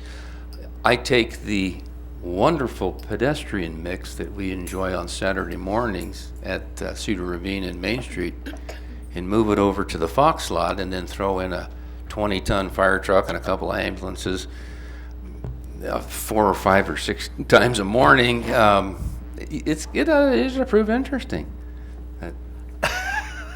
I just turned into a contrarian. And You are. I'm a terrible person. But I like that. I do like John's suggestion. I think that is fair. I like that. I think if I we think can that throw is something in that they appropriate can language. agree to them, I I think mean, that I would be fine. appreciate Tricia's desire to draw more people, but you can reach that saturation point where you're not creating anything but congestion.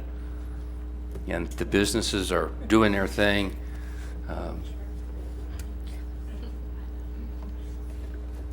3.5 months. October 15th, October 15th. with the provision, With all the provisions, Injury or no, death, just congestion. public emergency. Everything we talked about. everything we talked. Hey, and then what if we're not having a huge problem? Well, I hope that's the case. I really do. But I personally see a responsibility to all the citizens that live here 24/7. That's why we're doing And their lives go around these intersections and all of these flea markets, and they all have to work. It's not a flea market, it's a farmer's Pardon me, a market. farmer's To be market. clear about that. Pardon me. It's not gonna be a flea market. You know, Rebecca has just spent half of her career getting that street looking better than it's looked in 50 years. And we don't want to mess that up. This conversation. It really is looking good down there. Yes, The it amount of is. people, there Not is a only looks lot good, but going it's- on down there. But it solved a lot of the problems that Yes. we had, and that was what I'm trying to get across, is that, you know, what we had down there is did present problems. 3.5 and then was. I would like to make another motion, Yes, sir. because why not? I would like to run this thing to October 15th with the provisions, with them coming to agreement on some sort of public safety provision. Which That's I'm sure that's not going to be a problem. And we're good. I'll second the motion. Okay. Yep, I'm sorry. Clarification, just public safety, or did you want that congestion issue? Oh, okay. Yes, All that. and I consider that part of public safety. Public safety. Okay. Okay. Roll call, please. Councilmember No. Acuna? Aye. Councilmember Borelli? Well, if I'm guaranteed that this is gonna happen, I'll say aye. Vice Mayor Clarici? Aye. Mayor Wilkins? Aye. And I want to, actually, I don't want to be too flippant about the fire department, but remember, we run a farmer's market at the corner of Clay, Main, and Cedar Ravine, and a healthy chunk of those fire calls are going to Marshall Hospital. So if we can figure out a way, to make it work there, we can figure out a way to make it work at. They go over Pacific Street. Yeah, not too often. They go right up Main Street. It depends. Okay. Want to get windy? Yeah, poor Wendy. I think she probably left the building. She's asleep. I think she is. What in the world are they doing?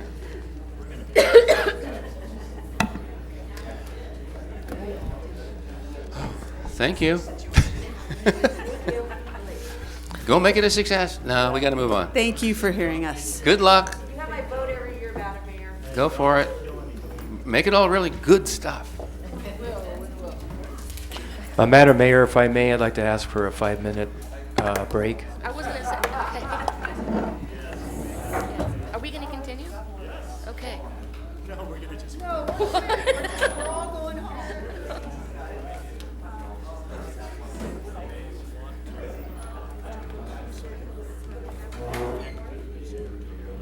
Okay. Okay.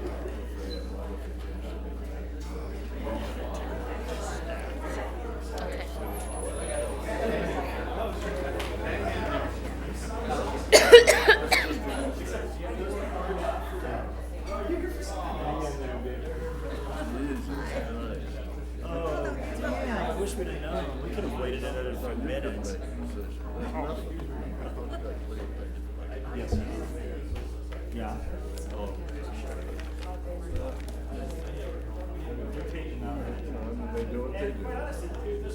If it's in the farmers, if it's in the lot, and unless there's people walking around on the street, it shouldn't make any difference. When you think about it, there's people. Because the other thing too is we're sitting around. I go down there every day.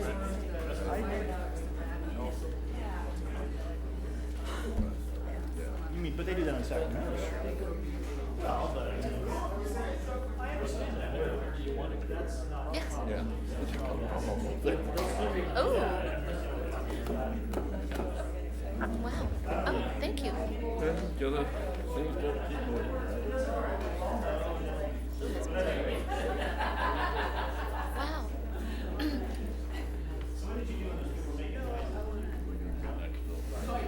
Wow.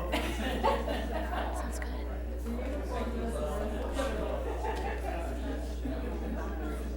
Thank you.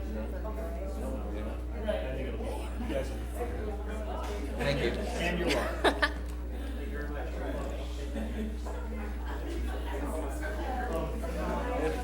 Listen, I've been waiting so long for the building.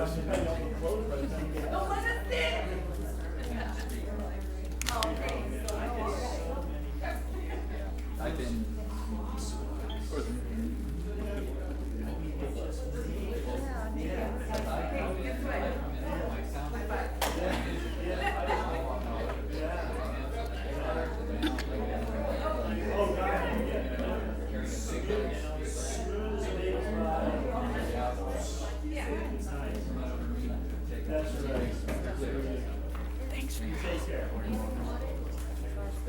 As soon as I say it, I'm gonna post 12.5 now. Thank you.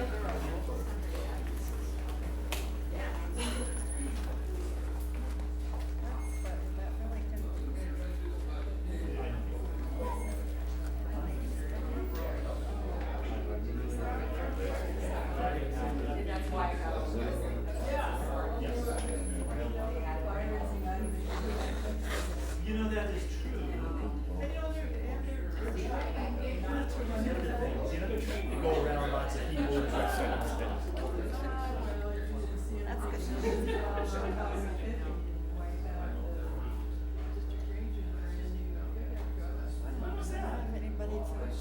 I was gonna say. Oh, yeah. Yeah, all right. All right. All right. If you don't take. What are those?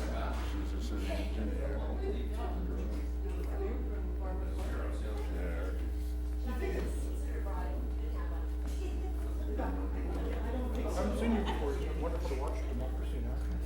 Or something. I find out that action is one word or two. Yeah, right. Was that inaction or action? I was, my boyfriend, although it was kind of scary. Trying to get some I property. was actually working on the forest. Yeah. They had just put it in the late 70s, early 80s. And then John. thing in Danaher, and they got hit by lightning, blew it all up. We're sitting there going, dead.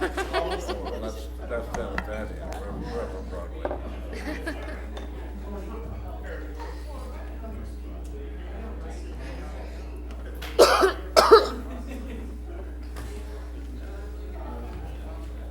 Yeah, I mean, that was, you know. All right. Okay, we're back. And We're back. And badder than ever. And I'm going to propose that we move item 12.5 ahead of 12.3 and take care of it now. Okay. Item 12.5. Adopt the following resolutions. 1, a resolution authorizing the city manager to execute an agreement to quitclaim interest in real property. 2 resolutions to vacate excess right-of-way and authorizing the execution and recording of quitclaim deeds from the city to Golden Pacific Bank.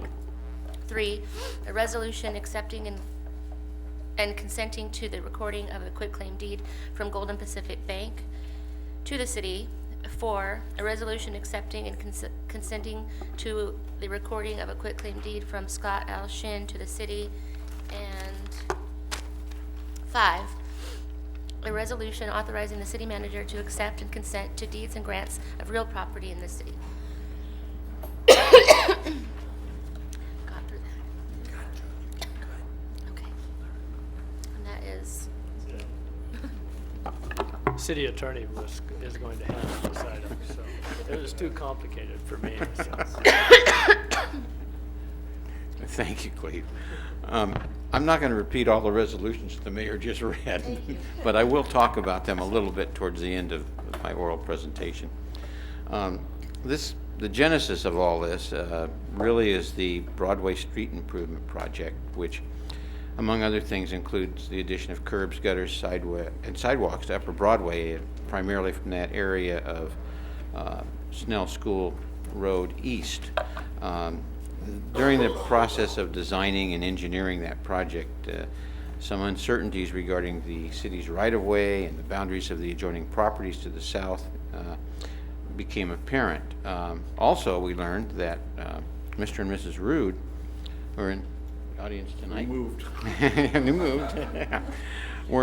are interested in purchasing the former tire exchange property, which is at 1540 Broadway, and then a parcel that is directly adjacent to and east of the tire exchange property, which I'll refer to periodically as Parcel 1. The city's right-of-way goes back to a 1932 deed from the Brewsters to the state of California, whereby the state was granted a right-of-way for road purposes over an area that, if you picture that area, it would be that area that encompasses what is now existing Broadway and north. The area was originally in the city and the county, and when the state relinquished the area where Broadway is located, it relinquished it to the city and county respectively. Later, when the city annexed that portion of Broadway east of the tire exchange, that became city right-of-way as well.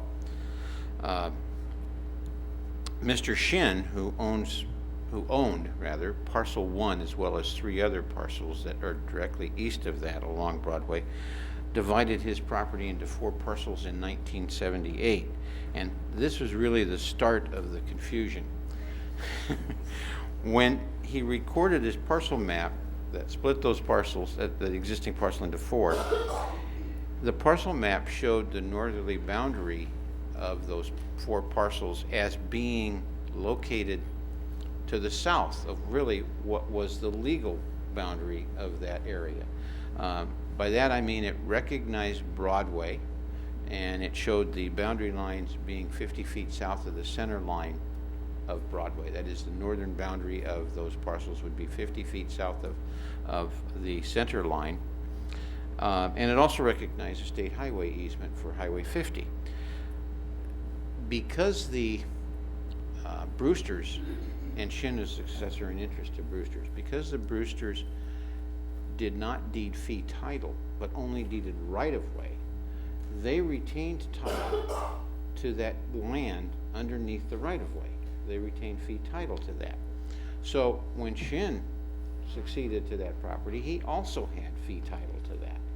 And yet his parcel map that he caused to record didn't show fee title to that. It showed his title being somewhere south of what actually he owned. So the question became, does that parcel map, is that an implied offer and dedication of that property to the governmental entity at the time, i.e. the city? Or is it just an error, and was there still title in the family Shin name, that property. Well, fortunately, the Roods are interested in purchasing the property, but they wanted to make sure that this thing was cleared up prior to purchasing the property. We had to, that is, city staff and REY engineers, had to determine, is there going to be, with the right-of-way improvements that the city needs, enough area for the Roods to have the parking that they need on their property, or the property we're going to buy, for the purposes that they were going to use it. So quite a bit of time was spent in looking at the parking layout that Mr. and Mrs. Rood submitted, and going and measuring and seeing what we needed. And it turns out, we believe, and I think the Roods are in agreement with this, that there will be sufficient parking for his needs, and the city will be able to have its right-of-way improvements, if you will. We won't need the entire right-of-way, as was reflected in that Brewster deed from 1932, and so actually we can vacate or give back to the adjoining properties, in this case it's the Roods if they purchase it, that excess right-of-way. But in order to clear all this up, and I'm going to try and cut a little more quickly to this, there needs to be an exchange of deeds. And right now the bank owns the property, and the Roods would buy it from the bank. The way our deeds are constructed is, we would quit claim to the bank all of the property that was the subject of that 1932 right-of-way, which we don't need for our improvements. And in return, the bank would quit claim to us all of the property that would be north of the area we're quit claiming to the bank, which we would need for our improvements.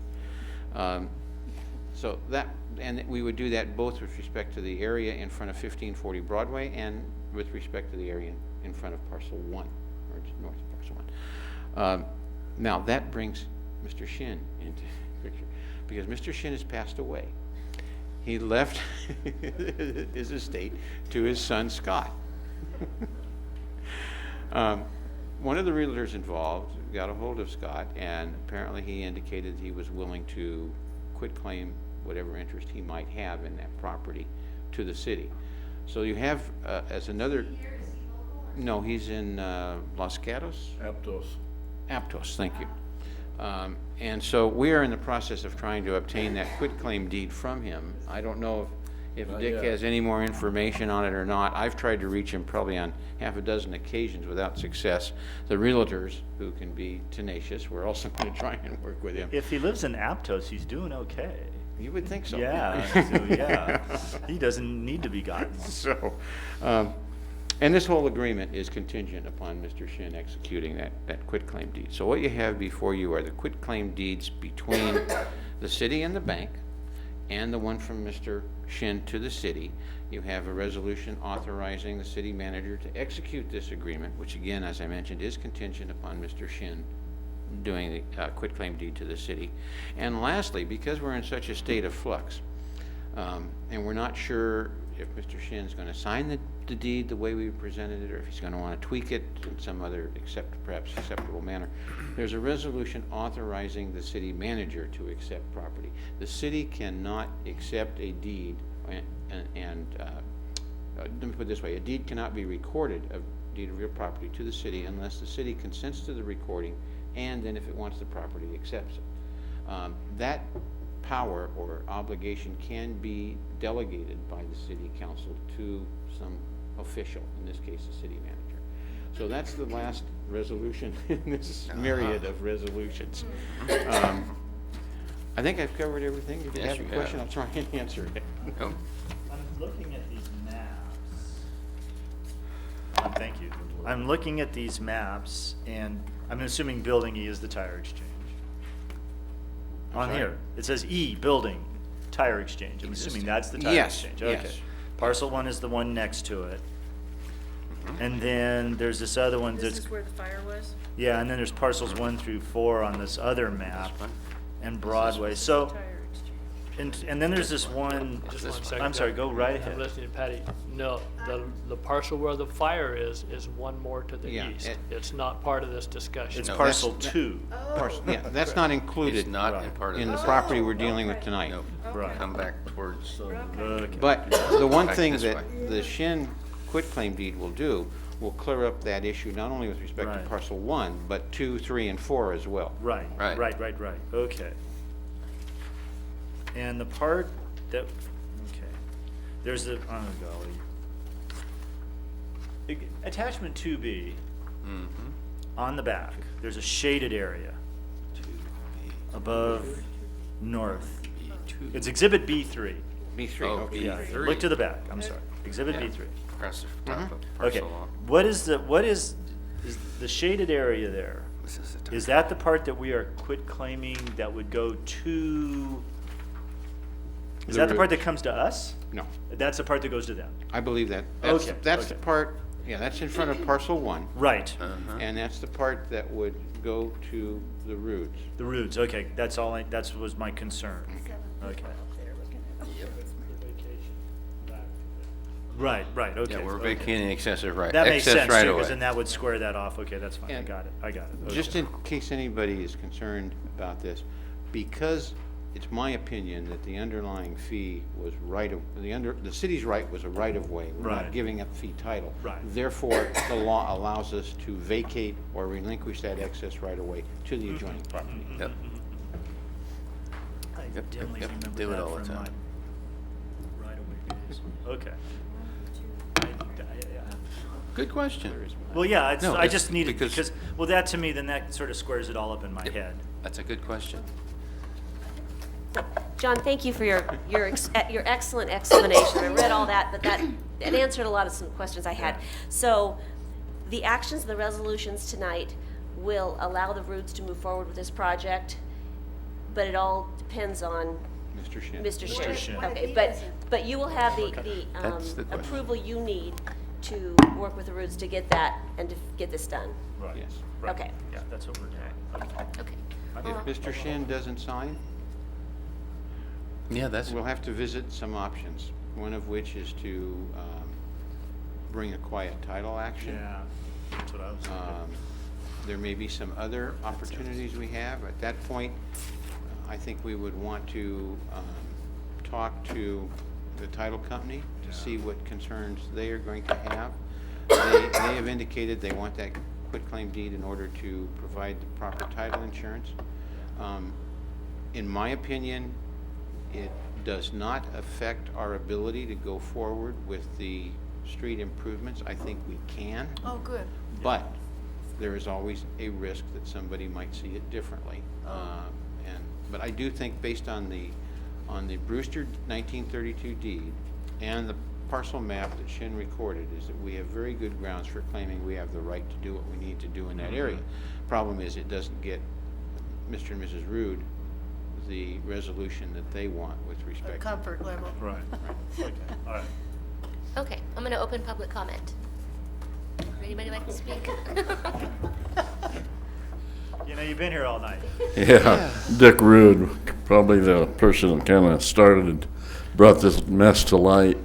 I want to thank Cleve and John for working so well with us to get this sorted out. And if anybody else on the council understands it in this short period of time, I congratulate you. It's been a real nightmare, this whole process. I've been working on it for about a year now, and we're right down to the wire, and hopefully we can make this happen within the next couple of weeks, because I need to move ahead with it. But thank you for, the staff and everybody that's helped us with the city. Thank you. Thank you. Okay, thank you. anybody else?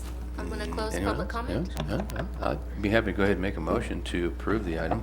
I'll second that motion. Okay, roll call, please. Oh, yes, that's a good idea. Councilmember Acuna? Aye. Councilmember Borelli? Aye. Vice Mayor Clarici? Aye. Councilmember Thomas? Aye.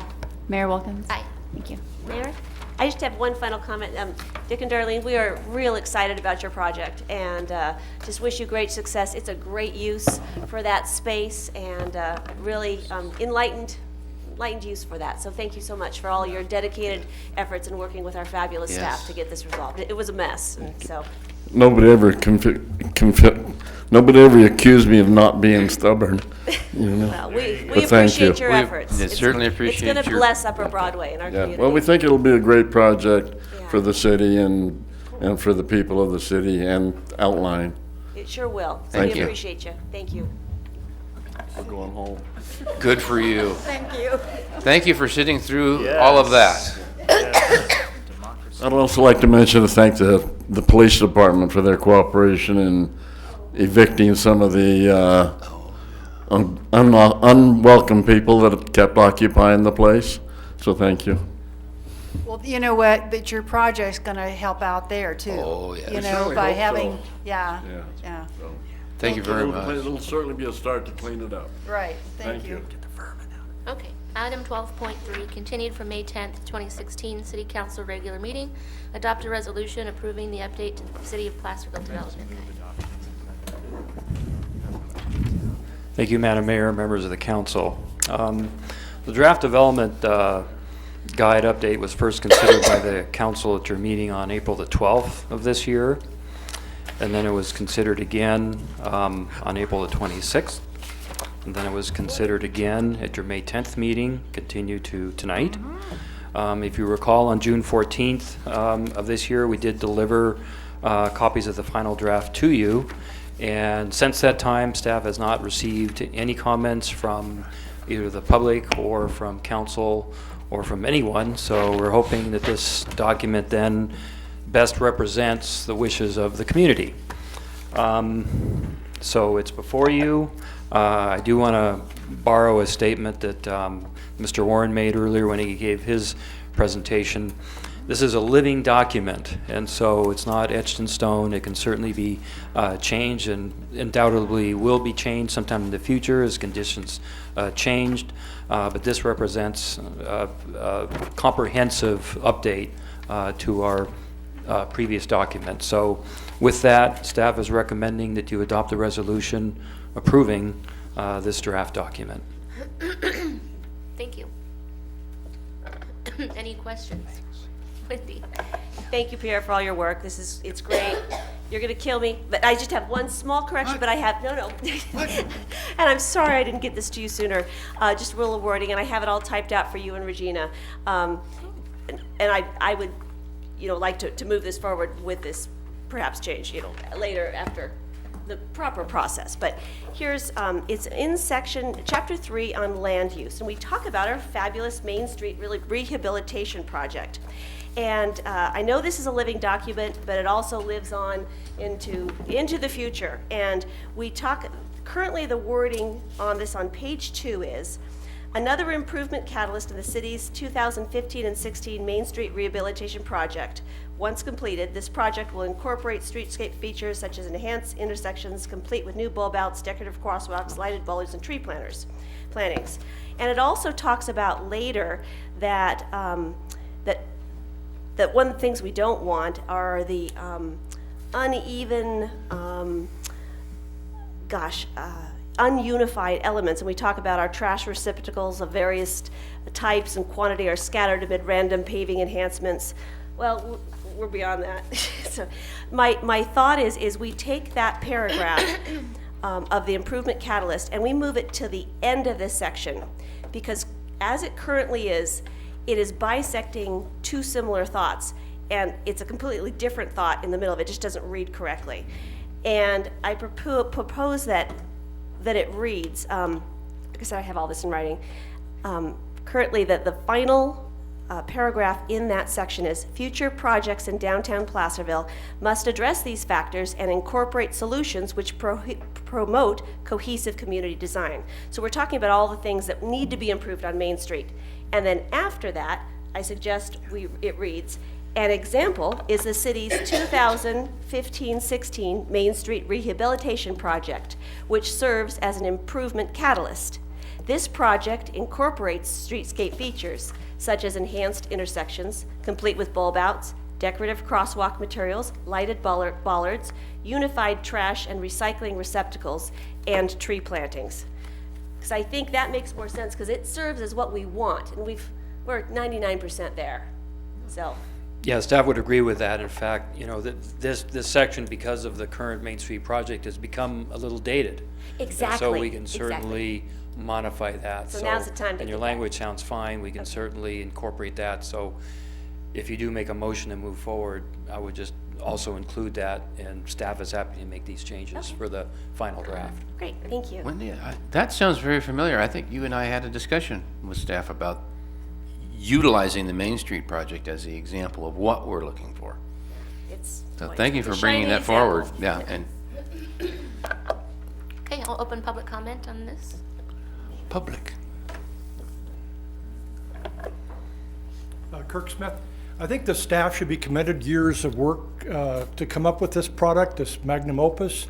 The graphics are impressive. The historic photographs are more than just a nice touch. I have a couple concerns of things you could learn from as we look back upon this, because you all want public participation. And so the first suggestion is that you need to have an editor. 1 to 3 persons, a small group who edit, because as you look through their product, there's large segments that can be cut out that are irrelevant, and some absolutely incomprehensible paragraphs that have been pointed out to the Historic Advisory Committee and later the Planning Committee.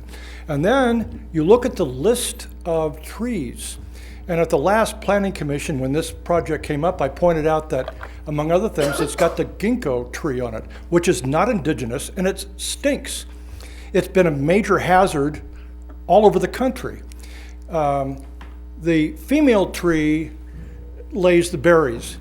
Experts don't know the difference between a male and female until it gets mature. And when it does, one expert in this article I've got for you from the Wall Street Journal, I'll read the rest so you can read it because it's fascinating. The expert describes it as smelling like rancid vomit. Actually, the most common definition and description is dog waste. And just like its namesake, I've been around those areas, you step on it and it goes all over. So nobody likes it, but you've got it on there. And it brings to mind how people still laugh about some newcomers who were very well intentioned on the Planning Commission, said we couldn't have for the In-N-Out Burger those signature palm trees because they weren't indigenous, when they then had TV crews come in and they look at the photographs of how we had palm trees in front of the courthouse, because that was part of the Orientalism of the 1900s, and you find them in other buildings. The same people put in a cork oak in front of, on the Ivy House parking lot and said, that's not indigenous, it's ornamental. Actually, it is historic. Cork oak have been here in the gold rush because they were used by Pearson Soda Works and Tolman Soda Works, because water, bottled water, was very important in that period because of pathogens and toxic materials like mercury. So bottled water was very important, and that's why we have it at Pearson Soda Works and a whole bunch of them. Beer, wine, and again, not just for recreation, but it was relatively safe. So that's where the cork oak came from. We had it here in the gold rush, and later, you know, with importation, we didn't need it. So it's just kind of humorous that the history of your trees just still hasn't gotten straight. But you don't want ginkgo trees, trust me, you don't want them. They stink. And that's what's described in the article. Peter Wolf, chairman of the committee, said he asked the staff to cull that out, et cetera. It's still there. So I think, number one, when you go back to reach out to the public, which you want to do, you can't just send out a copy of the agenda for the Planning Commission, for example, or the Historic Advisory Committee, because people look at that stuff and it's just, there's no way to relate to it and understand that, wow, this involves our lives.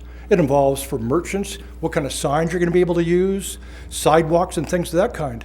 So there needs to be more outreach, because just having these public meetings where people make comment doesn't necessarily mean it's going to result in anything, as evidenced by the stinko tree that's still on your list. Thank you. Here's the article in case anybody wants to read it. I think it's fascinating. Thank you. Okay, I'm going to close public comment. Sue's not going to say anything? Staff has another comment, if I may. Madam Mayor. Yeah, staff is in support of what Councilmember Thomas wants to add, but I'd like to make one additional suggestion as I read through the section on Main Street, and that there's no reference to the Main Street Streetscape Development Plan, and there really should be, because that was more or less the blueprint that the Main Street Rehabilitation Project would follow. And so we should probably have maybe a sentence in there that references that document, if we could add that in.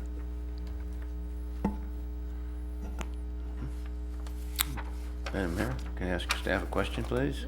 Thank you. Mr. Rivas, you certainly don't want stinky trees.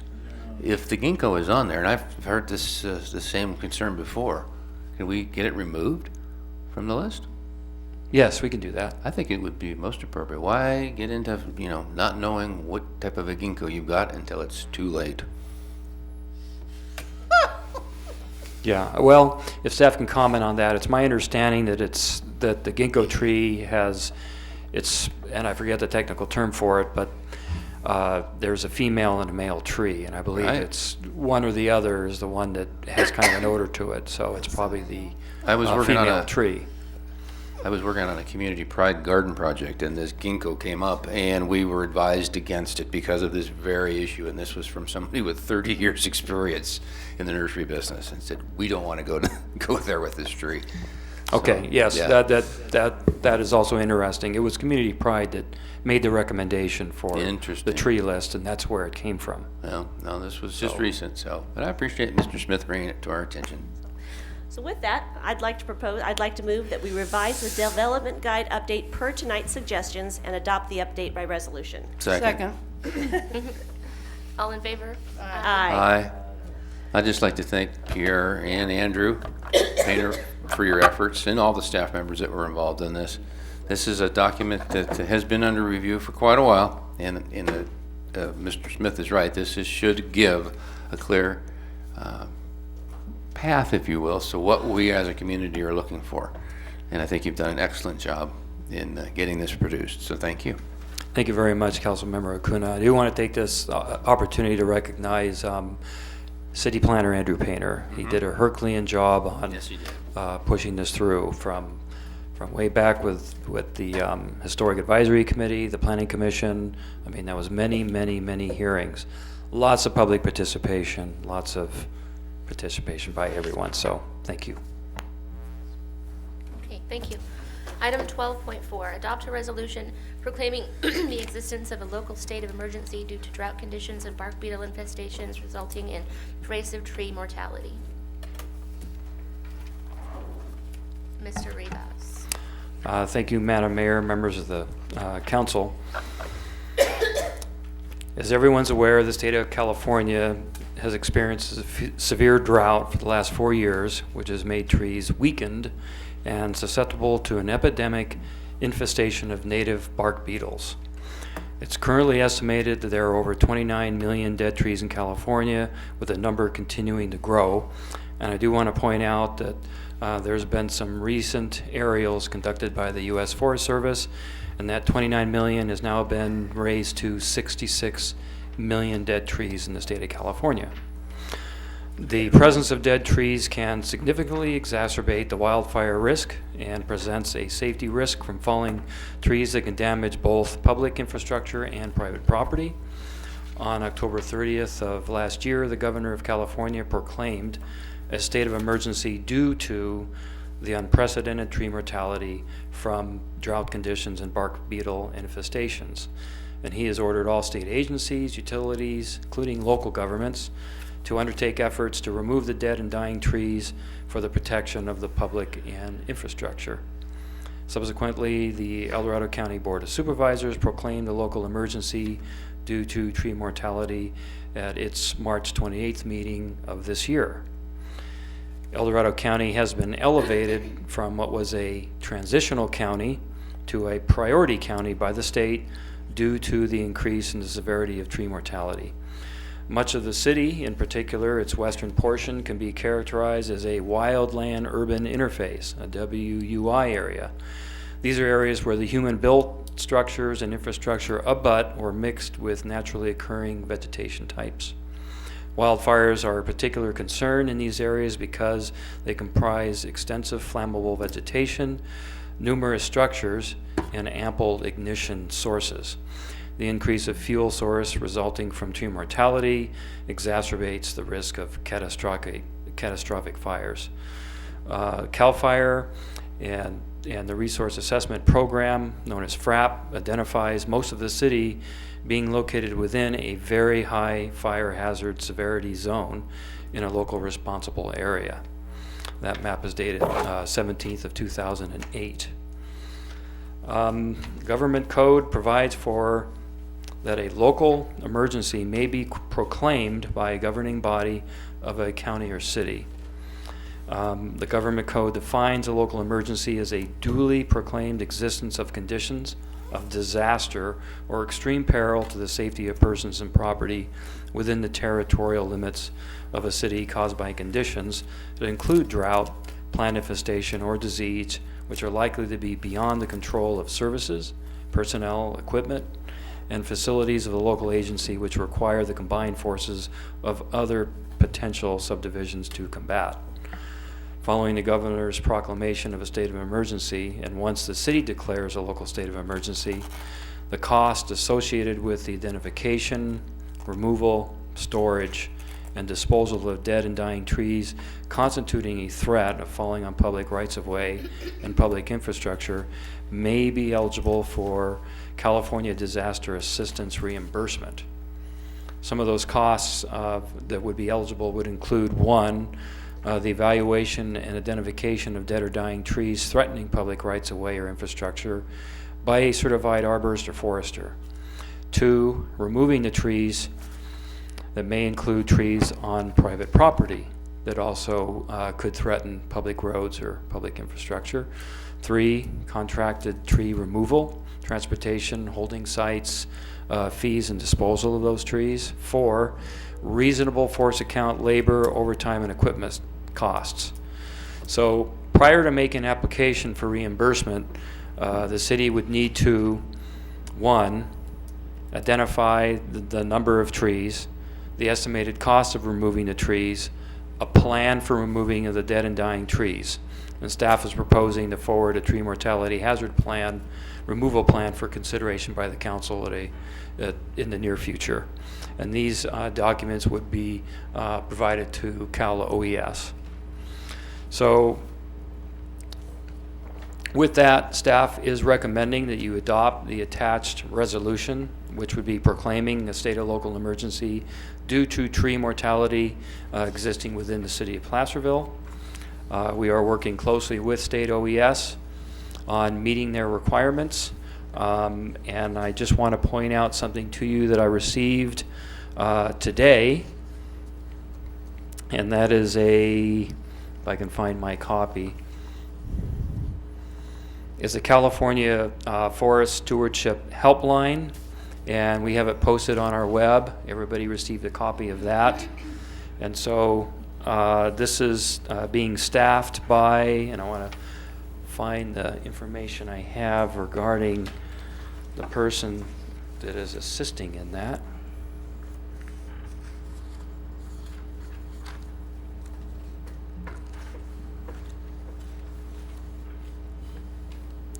Well, I guess I have to wing it. It's a Dr. Harris. And I found it.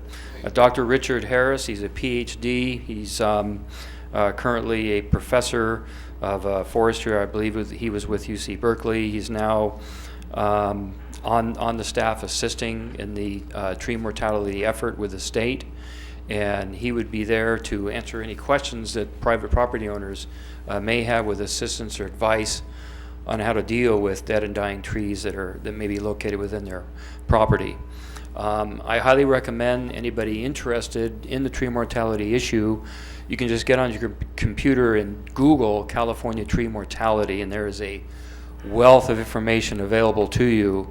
And one of the most insightful pieces of information is a map that's been generated that shows the tree mortality for the entire state. And you can click successfully from progressive years, and you can see how the tree mortality has been getting worse and worse and worse.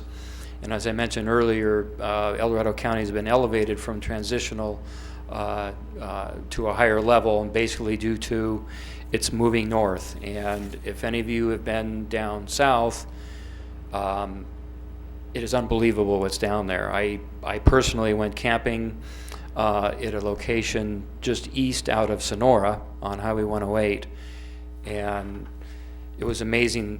You know, I felt better that being back in El Dorado County when you see some mortality as opposed to what I saw down there. And sometimes you would look and you would see a swath of nearly 100% mortality, hundreds of acres of dead trees. And it is slowly working its way northward. So I appreciate all the help that John Clarici has also been involved in this, and we're working together, making sure that the city is up to speed on moving forward with efforts to ensure that our citizens and our property are protected. So that concludes staff's report. I'll be happy to answer any questions you have at this time. Any questions? Thank you, Pierre. I know we are all gravely concerned about this critical threat to our state, and so thank you so much for moving this forward. Okay, a couple of questions. Let's see. How can citizens engage in this process if they are concerned? Who should they contact? Well, first of all, I think they should contact the California Forest Stewardship Helpline that I provided you. It's on our website. The public can certainly contact them. 2 weeks ago on a Friday, I did attend a workshop that was held at the El Dorado County Board Chambers. That workshop was primarily for the benefit of private property owners. I mean, private property owners like myself, where I have a high mortality rate of dead trees on my property that I have to deal with personally. And so, again, go to the website and Google. You don't even know what the site is. You can just Google California tree mortality, and you'll have a wealth of information and persons you can contact. So we're going to continue to populate our website on that link regarding tree mortality with additional information. But I think that this hotline is really helpful for the layperson that really doesn't know what to do. So that's for people that have concerns on their private property. Right. If they have concerns about a tree on their private property that is perhaps in the public right-of-way that could benefit from this program that we're embarking on, do they contact the city staff or? Yes, they should contact city staff and let us know, and we'll take that down. You know, we're basically using our complaint. You know, people can, you know, file a complaint or concern regarding dead and dying trees, and we're going to concentrate again on those that may be a threat to public infrastructure or public road right-of-way. But I do want to state that I think the staff has been extremely successful, fortunately, in working with private property owners that have been able to move sometimes substantial numbers of trees. Right. There's one particular piece of property that maybe you were aware of, lying, I would say, just north of Spring Street, near Bedford, where the property had gone into foreclosure, and so fortunately we were able to work with a bank, and then there was a property purchaser that wanted to work with us, and so there's been something like nearly 100 trees removed in that one location alone. We also had some recent tree die-off there at B Street and Columbus Street. Now those trees were recently removed in the last few days. So again, I think we've been very fortunate that we've had cooperative property owners that have been removing their trees. That's fantastic. All right, another question is, I noticed in the fact sheet by the Cal OES that we have 60 days from this resolution, if adopted tonight, to apply for funds. So are we ready to move on this? I know they will extend it on a case-by-case basis, but are you concerned about that 60-day deadline? Yes, I'm definitely concerned. Yeah, I want that to make seems sure we really have tight. Yeah, it is. It is tight, but it's my understanding that there may be some flexibility in working with the chief person over there at OES. My question is that to follow up on that, would it be better for us to get all of our ducks in a row and then come back to us in 2 weeks and we adopt the resolution? I mean, can we kind of work backwards on this? It might not make sense to adopt the resolution tonight. I don't know. We certainly can. I don't think there's any harm in doing that as long as we we have all our, as you say, ducks in a row. We need to start working on our hazardous tree removal plan. I think that's Right, exactly. But we could do that's that without the resolution. We can do that now, Right. or we can do that without having a resolution. Exactly. Plus, I think it would be nice to get a little bit more up to speed on exactly the amount of and number of trees we're dealing with. Yeah, it seems like we're kind of jumping the gun, perhaps, that we have some, it would put perhaps the city in a bind if, with that really ridiculous timeline. The other thing I'm concerned about on the Fact Calia OES website or fact sheet is they say, what is the application process to apply for funds? And they state that if tree mortality within a local jurisdiction proves to be beyond the capabilities of a jurisdiction to respond to and recover from, and all funding sources have been exhausted, then we can apply for funding. So how the heck do we prove that? In my discussions with OES, basically what they said is, we're going to count the trees. We're going to do a cost estimate of removing those trees. We're going to have a tree mortality or a dead tree removal plan in place. That'll all be submitted to OES. We'll also have to show OES then a comparison of our budget. Okay. And then the cost of removing the trees. We're going to have to show the state that we are indeed in need of financial assistance because we don't have the local money to tackle the task of removing the trees. Yes, that's been right. Thank you so much. You're welcome. Have you heard, I haven't heard in the few times I've been going to these things. I mean, because we could declare this thing today, we could come up with a dead tree plan and we could count trees, and then 4 months from now, there's going to be 3 times as many dead trees in town. That's what So are there going to be additional cycles? Because my impression was this initial foray to get going does not lock you in forever. I mean, because there's going to be trees dying around here for years, potentially, worst case scenario. And so have you heard anything more about there being just, hey, we had 400 dead trees and now we've got 1,000. We took care of the 400, but now we've got 600. Yes, in my initial conversations with OES, there is a lot of flexibility because of the nature of this threat. It's different than, say, another disaster that happens immediately and you immediately see that your resources are going to be exhausted. Right. And as you just stated, I think these beetles are moving northward. It's an unprecedented number of beetles that are moving into the area, and we could very well see at the end of summer a larger number of trees that'll die. I mean, from personal experience, all of a sudden I'll see a tree just die, just a snap of a finger. Right. There are, fir, needles falling all over the ground, and the tree's dead when 2 days later it was just fine. So yes. What is it? Scolitis ventralis and Dendroctonus something or other. I kind of remember my bug stuff from forestry school, but I'm not so sure. If we need a couple of weeks for you to feel better about going through the 60-day process, I'm all in favor of that. I think we need to show that we're having, we're moving forward on this overall. But if a couple of weeks helps, that would be fine. Although my understanding from the cost estimate was literally like, we have 10 trees, and then almost like that we have 3 $100 trees removed, we've got 4 $1,000 trees to remove, and we've got 5 $2,000 trees. I mean, we're not getting down to real precise. There's a really ballparky numbers. Obviously, you want to be a little bit on the high side than the low side.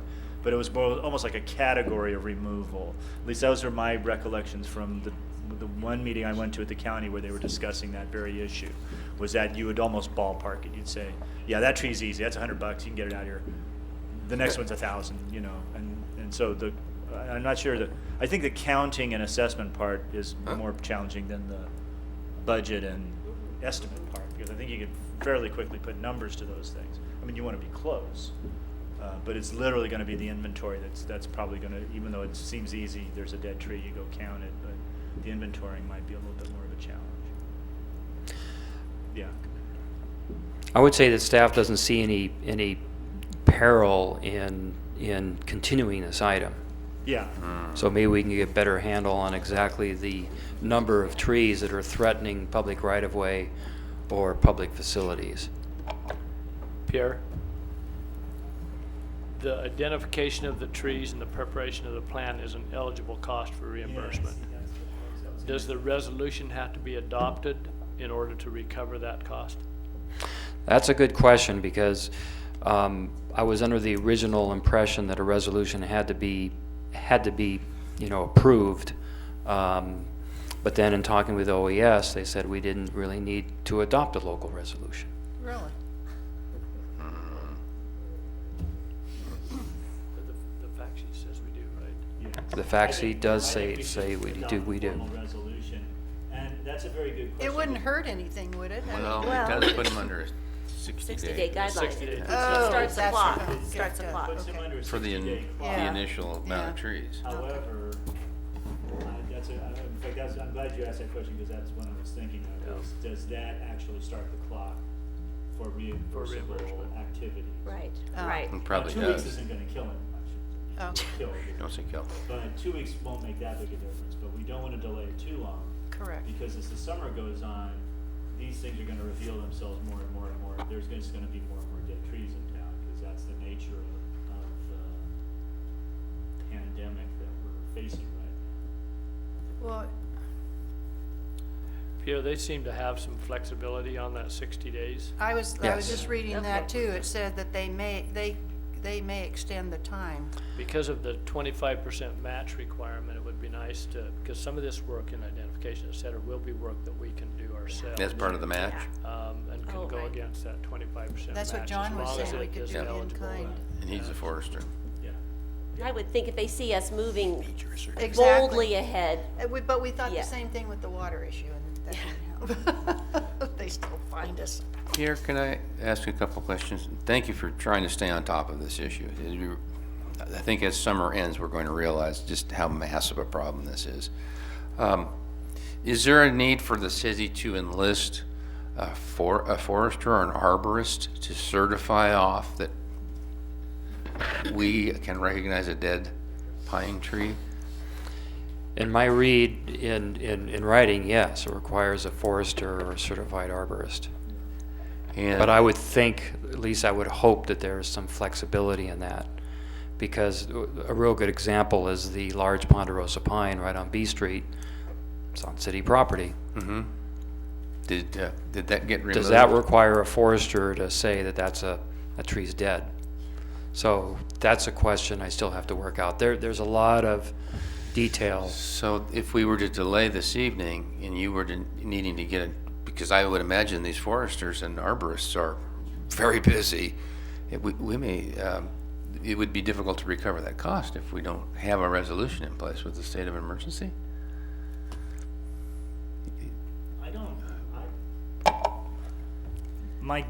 I'm trying to remember, because they actually covered this at the workshop I went to. And my recollection is that in order to go through with a formal removal plan, then you do need an arborist or a forester to sign off on it. That's the way the thing is now. You want to cut a tree down, in many cases, you need to have someone do like a little checklist thing and Absolutely, sign on because it. you could, Yeah. you could have your whole Yeah, you lot. could. Yeah, you could. You have to have them sign off on it. But I think just to go out and identify the dead trees and stuff, you don't need them for that. You would need them to look at your list and go, yeah, that's a bunch of dead trees, and maybe do a survey and a sample to say, yes, those are all dead trees. And then to sign off on that plan, then you would need someone with a license. But my guess is not to actually do the proper identifications, because they were even talking about training up people to do that. Although I'm really running on memory. We could find that out. This thing is just, I think about it, and it's so monumental. It's heartbreaking. You just can't, I mean, look what we're dealing with, and we're little. I went compared down to- south of Sonora. I was down in Mineral King, down south, down by Visalia. Mhm. And that forest down there is decimated. It's Really? decimated. There are fully 60-70% in some areas, and in some areas the canopy was gone. Wow. And what's really going to be tragic up here, and for all of California, the Sierras, is this is gonna radically change what the forest looks like for like the next 100 years, because this thing is crushing pine trees. And pine trees need real specific kinds of things to happen to regenerate. I mean, they regenerate aggressively, but it's gonna change the look of the forest for a long time. But you went on the chamber trip, didn't you? No, I didn't. I missed Well, they had a forester and they Yeah. talked about this very issue, and the forest genetics up there right Yeah, now, yeah. they are propagating trees in anticipation of Oh, climate yeah. change, and so they said the very same thing you just said, but they're expecting, the whole forest is gonna change as we know it. Right. And the trees that they're now planting and Right. experimenting with, Oh, it's gonna be different than, It's, you know, it's a whole new, it will be a multi-generational thing. Right. Our children and our children's children will look at a forest that's vastly different than, if it goes in. Now, sometimes these things go and then they stop. I don't anticipate that happening. I think it's gonna run all the way up to the north part of the Sierras. It'll get less aggressive as it moves north, I because the cut out an drought is article. less aggressive as you move north. I don't know if you guys read it or not, but it was in the Sacramento Bee by Shar Miller, and it's the headlines, the way it reads is "Millions of Dead Trees Don't Mean Catastrophe for California." It's a really interesting article. I don't know what and they're the way talking he's, about. I know it. When I first read it, I thought, what? But it's interesting. There are different people's takes on things. We just need to be very prepared in the city and Absolutely. vigilant, and when the trees die, we need to get them down. We need to get them out. And that's And what this that's is another about. thing, as I understand, is that there's no place to take them. They're There's, getting so the mills loaded. are, the 7 operating mills in California are all at capacity. Right. There aren't enough logging trucks or loggers in the state to Right. handle this problem. Right. They will be giving wood pulp away eventually, because it would. So it takes about a year for a pine tree to get all punky after it's dead, and it doesn't have any value after about a year, so That's the whole they'll problem. be giving Nobody it away. wants 'em. They'll be mulching it up and giving it away after. Okay, I'm gonna open public comment. No? Yes? Ooh, this is one of her babies. This is like a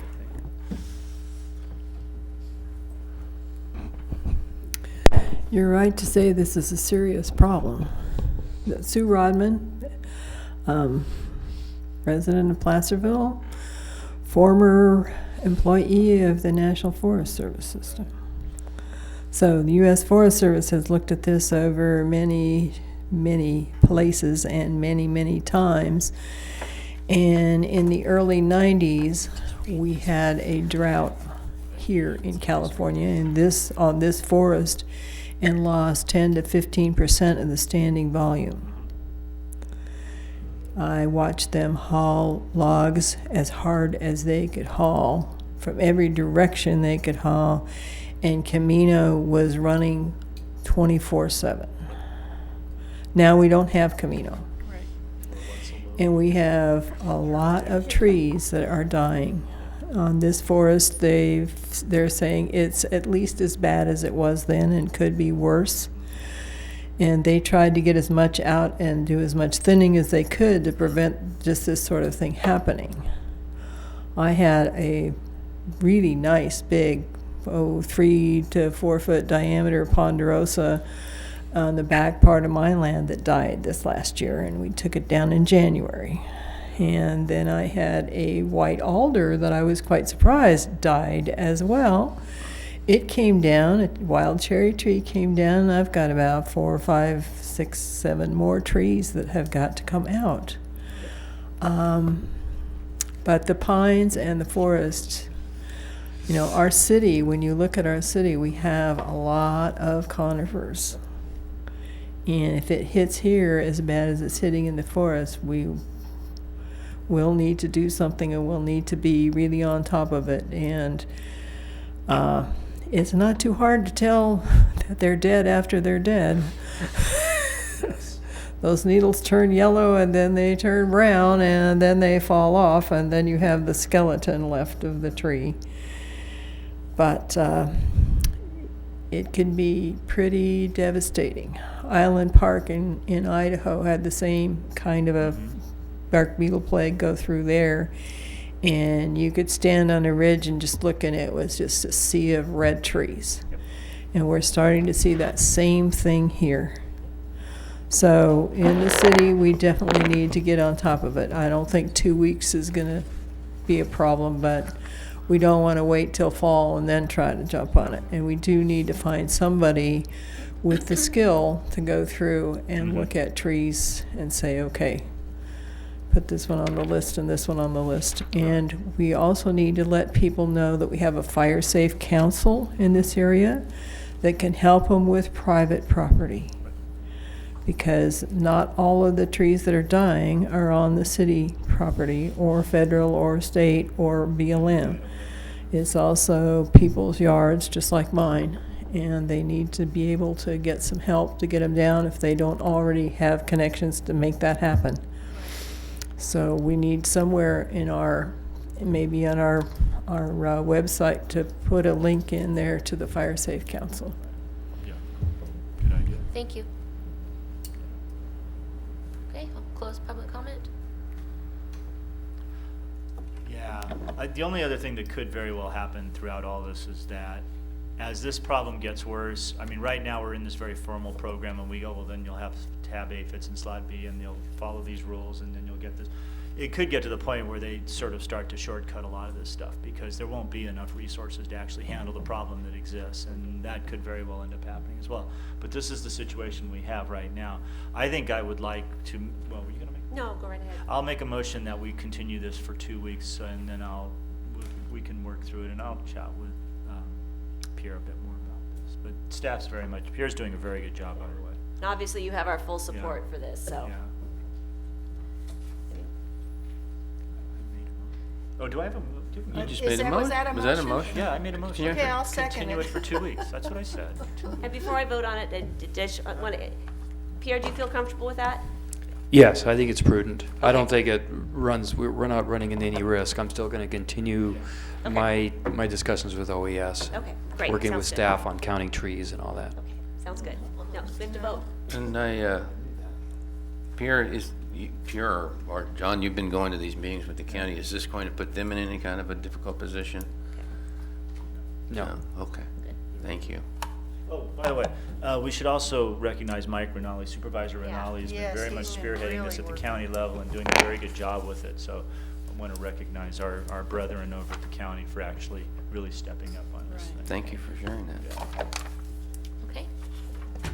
We have, We have a second? We have Yes, okay, all in do. favor? Aye. Okay, council reports from other agencies. Transit, we had about a 5-minute special meeting and it was over, so, was there transportation? Nope, no one wants to hear council reports at 10:15. No, no one has to report. Nope, Nope. nothing, transportation. Yeah. Yeah. Okay. Requests for future items? And honestly, nothing happened. I'd say. I have a, Although, wait, no, I, hold on. There is a SACOG thing, though. it's And I have a laptop. Thursday. It's Thursday, and I hate this title, but it's the mega region. And Why is that giving you the willies? because when you say mega region, people have like ideas of Big Brother taking over your government and stuff like that. And I would really like them not to say mega region. There's a reason why they Well, call guess it. it's because of all the. It's the a mega region, people but that are I'm just gonna saying, participate. I understand that, but I'm just saying when you It's gonna come be okay, back John. to the less urbanized parts of SACOG and have to explain this to people, I don't like to lead with mega region. Okay. Anyway, there's gonna be the mega region is us, MTC, which is the Bay Area, it's SACOG's counterpart in the Bay Area, and the San Joaquin counterpart down south of them and down Stockton way. Kind of like CalCog, isn't it? The same Yeah, group? sort of like that, yeah. And they're getting, they put together a consortium to better position the mega region for transportation money essentially and how to lobby for things because there's the interconnected transportation systems. On Thursday at the dental, I have it in my pocket. 11:30. At 11:30 at the California Dental Association place somewhere down off of Highway 50 south No, of, it's on K 5. Street, 12th and K, 20th and Really? K, yes. Hold the phone. Is it 12th and K? Yeah. Then why did I have something else on mine? Anyway, 12th and K. 16th floor? 15th floor. 15th floor. 15th floor. There's a lunch meeting about this and they're going to talk about it and present all the information that they've gathered so far. That is an important thing. I'm going. I'm so, going. Yeah. Well, we should drive together. Was there No, no, I got errands. I have errands to A run. very brief LAFCO report. Want a carpool? No, I actually have something else I need to do while I'm going Awesome. Good for you. Multitasking. We actually had about an hour and a half long LAFCO meeting this time. Good. Almost 2 hours, really. There was a pending future item, a city annexation. I assume is that us, or is that South Lake Tahoe? Pierre's looking at me like, going, no. We have been approached by a property owner that purchased a little wedge piece of property that touches Placerville Drive, and it's located, joins the Placerville Brewery and those other businesses on the other side. You go up that driveway. Well, the property's up there. It's in the county. It's not in the city. It's part of what was in the past one of the parcels within a small grouping of formerly an island annexation process that the city engaged in the past, but I'm trying to remember the gentleman's name. But yeah, he has contacted staff, and he would like to move forward to annex into the city. Jose was very anxious to have the opportunity to have an applicant. And then we had an opportunity to get a little feel for Measure E. There was a subdivision in El Dorado Hills that is annexing or applying into the EID service district, and they also have to get approval from the U.S. Bureau of Reclamation, which is a 2 to 3 year process because they're just special. And so they're a couple of years into that, and unfortunately they thought about doing a revision to their map this past year, and now their Measure E has passed, and they're sticking with what they have. So it was an interesting dynamic to see that at the county level, to see that recently County's approved really- measure in action. Yeah. Thank you. Is there a second? I have a meeting Wednesday, and I'm in conversation with Cleve. They're asking us for some information, so we'll talk about it. Okay. Does anybody have a request for a future item? Yes, the university. Oh. We all wrote it down. Oh, yeah, we need to get that agendized. I think Cleve has. A resolution for the university. Okay. Can we adjourn? Yes. Okay. Please. Stay forever.